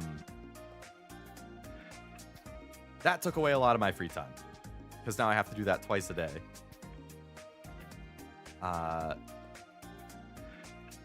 But I've noticed that if I leave for work either before 6:30 in the morning or after like 8:45, then I usually don't hit that much traffic.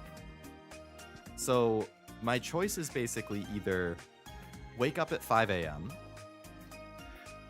leave for work around 6:15,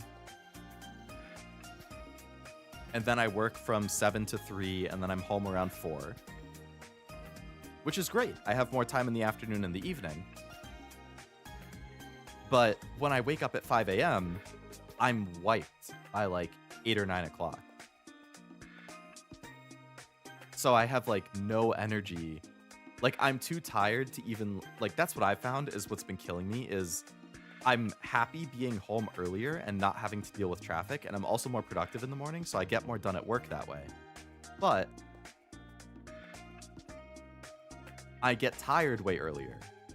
So yeah, I get home at 4, I like get changed, I have dinner. So then from like 5:30 until whenever I go to bed, it's free time, which is great. But I wake up so early that I just start getting tired so early. It's like I'm too tired to even like watch anime or play a game. So those are the nights where I often end up just like sitting around on my phone on the couch. I think I really need to force myself to like, I don't know, I need something that gives me more energy. If I don't wake up that early, then I leave at like 7:38 and I hit an hour of traffic and I'm annoyed because I hate traffic. Or I wait until 8:45, which is usually what I end up doing. I leave the house then. I get to work around like 9:45, 9:30 to 9:45. Then since I get there late, I end up staying at work until like 5:45. And then there's still traffic at that point going home for some ungodly reason. So I don't get home until almost 7 p.m. And I'm just like, fuck. Just getting home at 7? Are you kidding me? Like that's bullshit. Because then I have to have dinner and get situated. So then it's like 8 o'clock by the time that I'm ready for free time. But 8 o'clock is like practically bedtime already. So I definitely prefer getting up super early because at least then I have more time in the afternoon. But I'm like, man, the commute kills me with how much extra time I have to spend doing that and factor in. Not to start, I mean, I know this is a happy stream, anniversary stream, I'm happy. I don't mean to like complain or like pity party, but oh man, it's like my biggest pet peeve in life, my biggest thing I'm unhappy with in general is that there's so many things I want to do. And I'm thankful to have so many anime and so many games and so many hobbies that I'm interested in and want to do, but I just do not have the time for it, and that is so upsetting. I wish I didn't have to sleep. I wish I didn't have to work. I wish I could just do all of these things.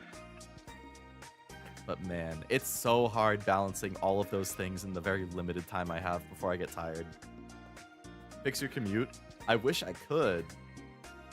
Maybe once I save up another $50,000 and I can get my own place closer to work or something. 2 years from now. Mood, I got you. Yeah. I want to experience it with my community. See, that's it too. Like, I like playing games myself, but like I really like experiencing it with a chat. Like I like seeing people's reactions. I like talking with people while I'm playing it. It's a little time, so many anime to watch, and Leo, and so many games to play. Yep. When I'm not animating, I'm either sleeping or just tired. Mood. Shock to the system? Yeah. I'm lucky with my 15-minute work commute. I didn't even know what I had until I lost it. It's one of those things. You could try audiobooks. That's actually a good idea. I usually just listen to music, but I get bored of listening to the same stuff over and over eventually. So I feel like audiobooks or podcasts are a good idea. I have some great news. Ooh, hit me, Silver. What is it? Cocaine, maybe. Yeah, that's an idea. I need to cut some stuff, unfortunately. Yeah, pretty much. Like that's the biggest balance is like, I don't want to cut my streams. Like I'm pretty locked in on Wednesday and Thursday nights having a stream. Saturday afternoon and Sunday afternoon having a stream. So it's really a matter of like, all right, do I cut stuff from my watch list or my backlog so that I, you know, can get to other stuff easier? I think I'm still relatively new to getting this early work schedule going, so I think once I have a better routine with it, especially once it's summer, like when it's staying lighter out for longer, I think that kind of naturally gives you more energy, so you really just gotta tough it out until after winter, I think. Gotta be at work from 5 to 1:30. Ooh. 5 to 1:30 sucks, but hey, you're home super early at least. Well, need hyperbolic time chambers? True. Finally got the okay from PA to share that I'm contracted by Studio Bones in a semi-bind. Really? From Bones too? That's awesome. So when you say it's a semi-bind contract, is that like... I assume it's not that you can only work on Bone stuff. But like, do you have to get approval from... like your manager or PA, whatever that guy is, to like work on other stuff? Or is it more of like you don't need permission, but you get put on a lot of Bone stuff and that's like your main workload, but you can accept offers from other places to work on stuff?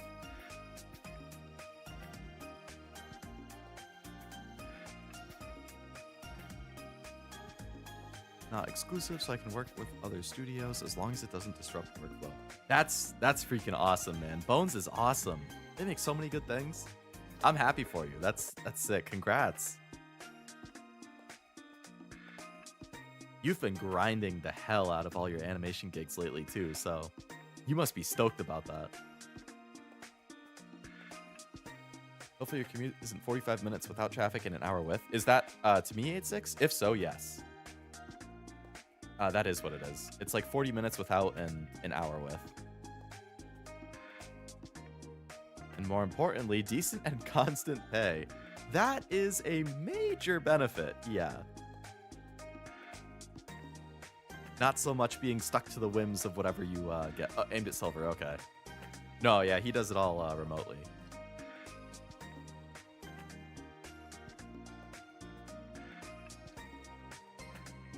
That's a great way to start the year, man.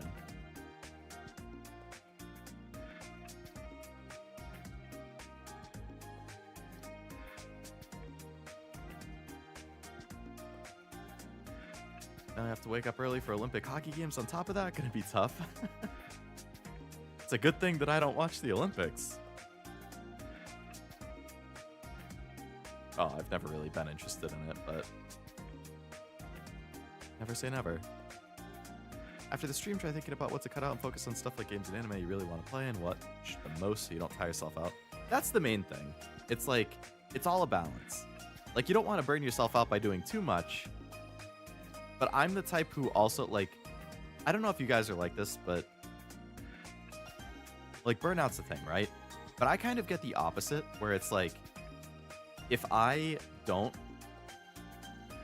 give myself enough like free time or have enough free time to get some personal time, whether that's playing a game or watching an anime, like if I don't get enough of that, I start to get really stressed.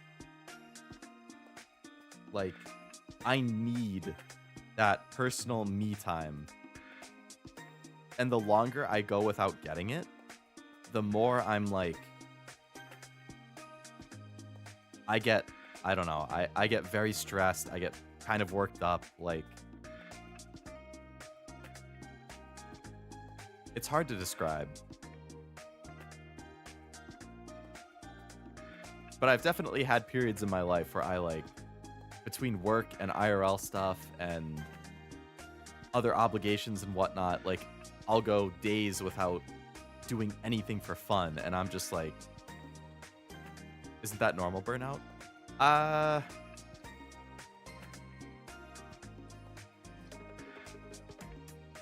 guess it is.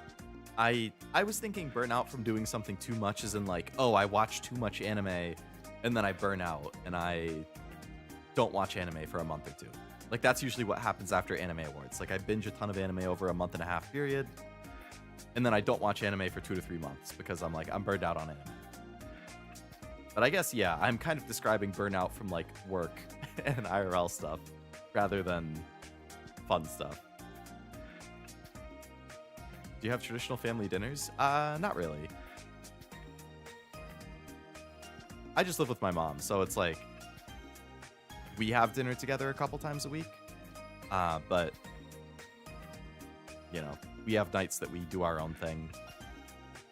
Usually we eat together on Sundays. That's why like I always try and end Sunday at that 5 o'clock time zone or time period, so that she and I can have dinner together. But yeah, I'd say probably like 2 to 3 times a week we eat together, and then that's about it though. That's why you take vacation time. Yeah, I should probably spread it out more. What I tend to do is like I don't really take vacation for the first like 6 to 8 months of the year, because I'm like, well, what if something comes up? What if I get sick and I want to use it?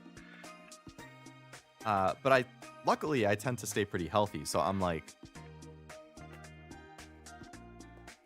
I won't really use it until the fall, and then I'm like, damn, I have 2 to 3 weeks of vacation still. Guess I'm gonna take every Friday off for the rest of the year or something like that. So yeah, I tend to like not take it just in case something happens, and then I wait so long that it's like, that's why fall I tend to have a lot more free time. I should try and spread it out more, or just like give myself a day here and there. You could definitely save Witcher until time is less of a commodity. I could, but that might not be until I move closer to work and I cut out a lot of the commute time. So I don't know. That might mean no Witcher 3 for another 1.5 to 2 years or something. Social battery in it. I got a very low social battery. I'm omega introverted, omega homebody. Like, just leaving my house makes me tired. I'm like, ugh, I have to run errands. Ugh, I have to go out of my way to drive 10 minutes to do this thing. Ugh. Oh, I talked on Discord with my friends for a couple hours. All right, they're not going to hear from me for a week. I have such a short social battery.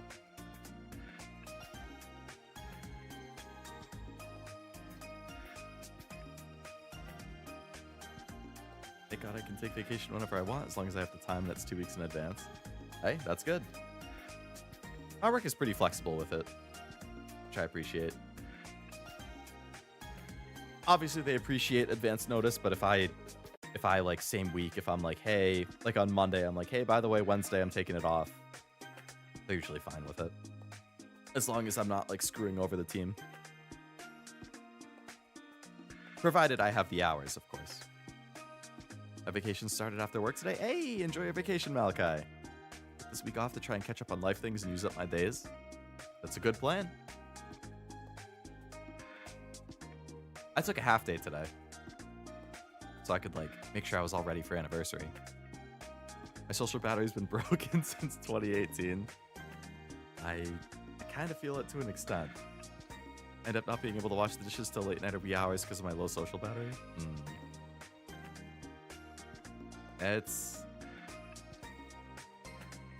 low energy is no joke. I'm a very low energy person.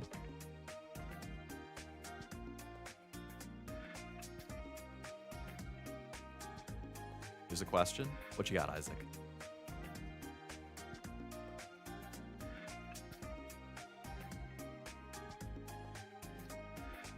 Oh man, I can feel the sore throat starting. So much yapping. I'm gonna have to take the cough drop when I go to bed.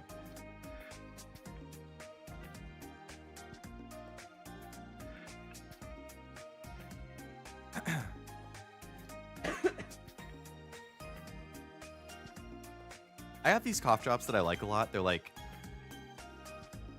they have like the typical hard outside, but they have like a liquid interior. They're really, really good for like soothing the throat. How many games in the future would you be a tester? I mean, if you like post a demo or something, I can play it.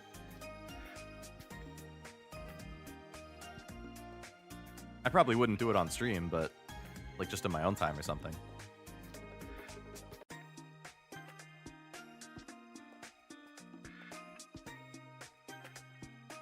getting sleepers heading to bed. Sounds good, Noel.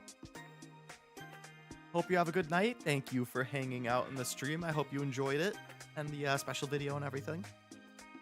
Appreciate all the support over this year with hanging out and chatting. Sleep well. Sweet dreams, savory if diabetic.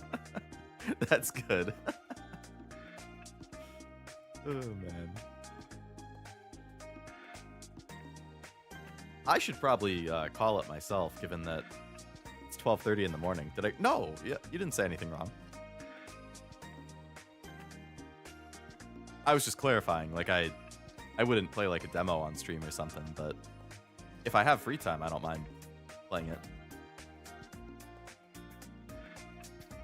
Managed to get Fire Emblem Byleth in here. Oh, nice. I know that you really wanted them. With some other ones, now I have 884 out of... There's 1347. What the hell? Poll is deadlocked? Yeah, for real. What is that at right now? 7 to 7 to 6 to 6? It'll be really interesting. Like I said, I'm going to post a poll on Discord. I'm going to post a poll on YouTube. So I'll be interested to see if those are much different.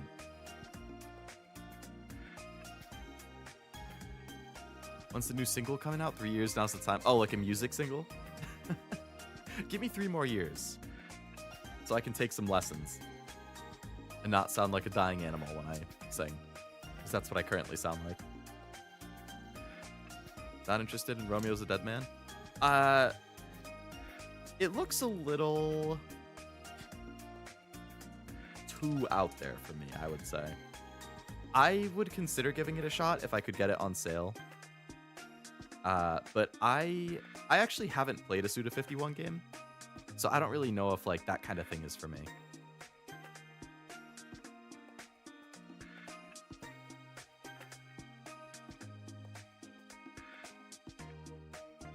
I did pick up, I got No More Heroes 3 recently, actually, on PS5. It was pretty cheap pre-owned at GameStop. I was like, oh, why not? So I have that now.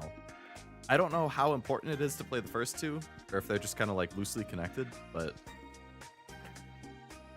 I have one I can play finally.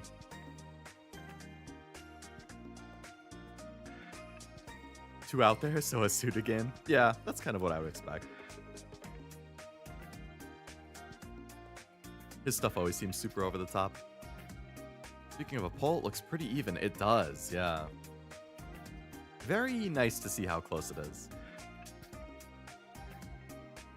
As for upcoming game releases, at least that I'm interested in, it's like... Yakuza Kiwami 3 comes out tomorrow, technically today. This year, there's just a bunch of like ports and definitive versions of games that I'm interested in. So like Tales of Berseria on PS5, the East 10 Nordics Definitive Edition. I am interested in Resident Evil 9, but I have so many other Resident Evil games to play first that I'll probably just hold off on that, and then hopefully I can get it on a sale later. There's the Somnium Files spin-off game coming to PS5 this month, so it's a lot of like ports or remasters of stuff that already existed. I'm not sure there's like... See, this is a good time for me to hit my backlog, because I feel like there's not a lot of new games coming out, like brand new. What do I have? Outside of Resident Evil at the end of the month, there's not like a brand new game that's not a remaster or a remake that I'm interested in until Lego Batman at the end of May, Adventures of Elliot in the middle of June, Phantom Blade Zero in September,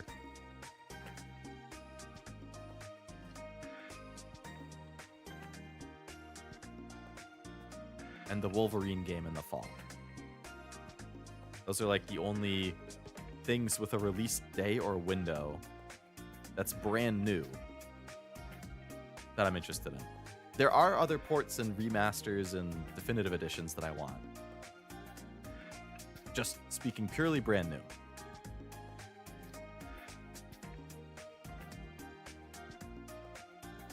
Self-contained stories, but a lot of the stuff that spans across games regarding new more heroes. Oh, okay. So I assume it would probably be worth either playing the first two or watching a recap or something just to be safe. So you kind of know some of that spanning stuff. I'm playing this game called Eugenics, but it might be a longer game time than Witcher. Longer than Witcher? Really? I heard it was the new game from the Binding of Isaac creator, and I saw it was reviewing super well. Might not be a good stream game unless you decide to be a Eugenics channel. It's a roguelike, isn't it? So it's probably something you could just like chip away at. We need people like Sue to keep the weird stuff. Oh, I agree. Even if his games aren't necessarily for me, based on what I've seen, I'm still willing to give it a shot, and I appreciate the weirdness. He's just making what he wants to make. And people who like it will find it and play it. So many games to play so little time. Yep. Speaking of games, the gacha game Another Eden is getting a full game. Oh yeah, I saw that. Coming for the Switch. You say that until State of Play tomorrow? True. I could very well end up... See, I'm hoping that they, like, if I look at my list again, there's so many games that are slated for this year that don't have release dates yet. Like, if I go through, at least for PlayStation stuff, Kyoto Xanadu, Trails in the Sky Second Chapter Remake, Wolverine, Beast of Reincarnation, Control Resonant, Corpse Party 2, Danganronpa 2x2, Fate Extra Record, Onimusha, Star Wars Racer, Steins Gate Reboot, Tomb Raider Legacy of Atlantis. Those are all 2026 games, supposedly, and they should all be coming to PS4 or PS5, and none of those have release dates yet. So if some of them could get release dates, that would be cool. Or if brand new stuff gets announced too, that would be cool. OMG, Lego Batman and Phantom Blade, they both look good. I'm keen to play them. Finally a good superhero game after Batman Arkham Knight. Yeah, it's been... I heard Guardians of the Galaxy was pretty good. The Insomniac Spider-Mans are good too. But I can't remember much else. 07's been in my backlog for over a decade. I've heard of that. That was like one of his OG games, right? Speaking of weird, Killer 7. Still remember that massive meltdown of Suicide Squad? Oh, yeah. Yeah, that was a bummer since I'm sure Rocksteady didn't want to make a big multiplayer game instead of a new Batman game, but you know, the execs and the powers that be are like, hey, we have to chase the live service trend. Let's make a live service Suicide Squad game instead. Just okay. Great. I will still get it and play it at some point because I like Batman and it can get really cheap pre-owned, and I believe they added an offline mode. So I wouldn't stream it, but I'll probably play it on my own time at some point. Midnight Suns was... Oh yeah, I've heard good things about Midnight Suns too. Truff was mentioning it recently too. Killer 7, oh, the memories. New release. Oh yeah, backlog over new. Yeah, I do like jumping on new stuff if I'm really interested in it, but like I showed earlier, I have over 300 games in my backlog, so considering I just keep buying new stuff, or like more pre-owned games that I'm interested in, as you'll see in that gaming channel once I start posting collection updates and stuff, my backlog just keeps growing, even not including new releases. So I have played the Arkham trilogy, yes. I really like it. I did not play Arkham Origins. I would like to play that at some point, but I have played Asylum, City, and Night. I beat all three, and I loved all three.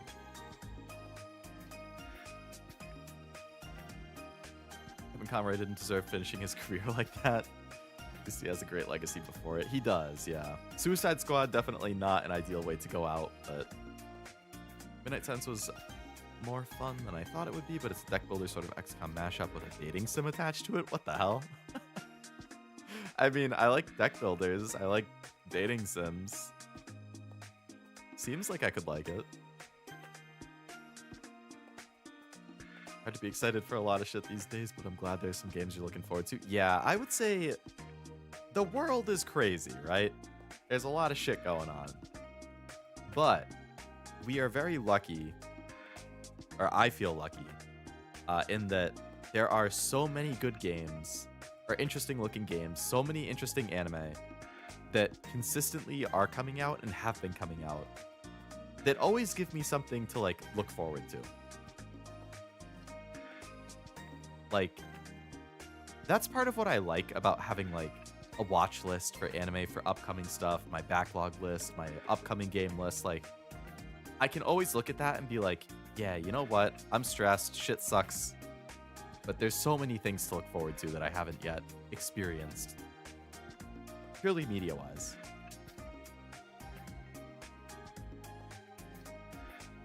You have to date all the Marvel characters to level them up? Okay, I wouldn't have expected that. Should play Library of Ruina if you like deck builders. I actually, somebody mentioned that, I remember like a year or something ago in my chat. It's, wasn't it somehow related to like, it's like there's 3 games and that's one of them. It's related to the other 2. God, why am I blanking on it? I think one of them is like SCP adjacent or something. There was also something else that had been on my list. Lobotomy Corp. Yeah, that's the one. And Limbus. Yes, that's the other one. Okay. Those were the 3 games. Library of Ruina, Lobotomy Corp, and Limbus Company. Heard good things about all of them. So remember him revising his Rose Batman in the Crisis on Infinite Earth.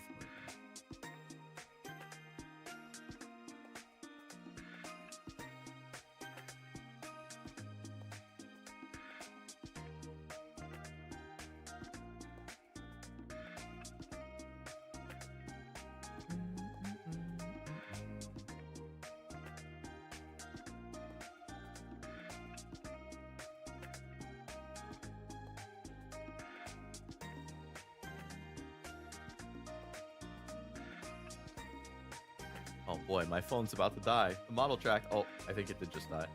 Oh no, it's moving at like 2 frames a second. my model's gonna die.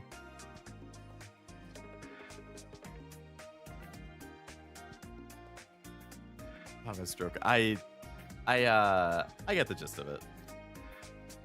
It's late. You know how it is.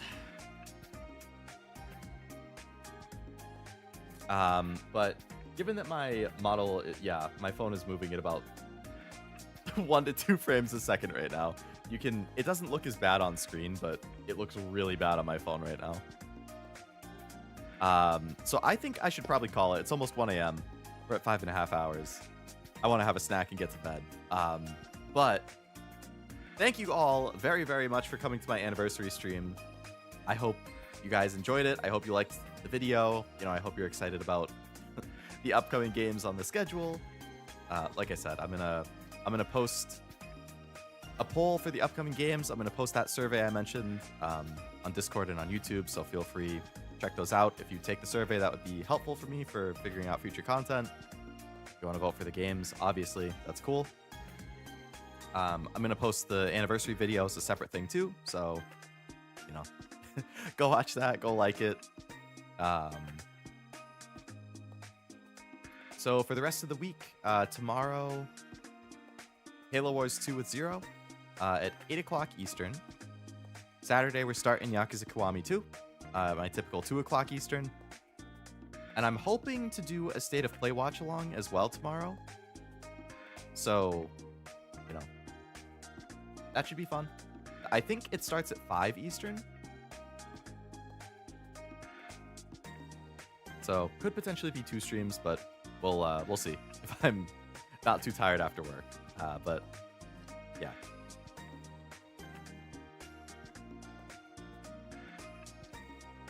Um, changed up the Deadshot actor? 5:38 for you. You should go to bed 8-6 for sure. Kevin Conroy played as the old animated Batman show and voiced the version in the... Oh, okay. Thanks for stream May Fire Emblem win. Yeah, keep your fingers crossed. Congrats on 3 years. Thank you, Isaac. Happy 3 years. Thank you, Malachi. Thanks for streaming. Congrats. Thank you, Frost. And thank you again for the very nice anniversary gift. If you're watching it, I'll be there. That's the plan, hopefully. Happy anniversary. Thanks for having me. And damn that pesky cashew for giving me another VTuber to support. Hey, it happens. The internet works in mysterious ways. Nice to have you, 8-6. Glad you hung around. Hope you had a good time. Try to show support when I can, as I do with Cashew. I appreciate it. Obviously, time zones are a bitch sometimes. So I get you. It can be a pain. Any plans for this year to do endurance streams? Potentially. I had a couple I had thought about. It would have to be like on a weekend or something. Or like when I'm taking vacation time, but potentially. But yeah, I feel you, Isaac. It feels weird to like switch out actors or alternate reality versions. Congrats again. Thank you, Silver. I appreciate it. Don't forget to hype the VOD. Yeah, don't forget to hype the VOD. And the video when it gets posted. But yes, thank you all again for coming. I hope you have a great rest of your night. And thank you so much for all the support over the past year or 3 years, depending on how long you've been around. And hopefully, yeah, year 4 turns out to be the best one so far. Lots of games, lots of fun stuff. I'm sure it'll be a good time. But thank you again. Thanks for coming out. And I hope you have a great rest of your night. Until next time, bye-bye.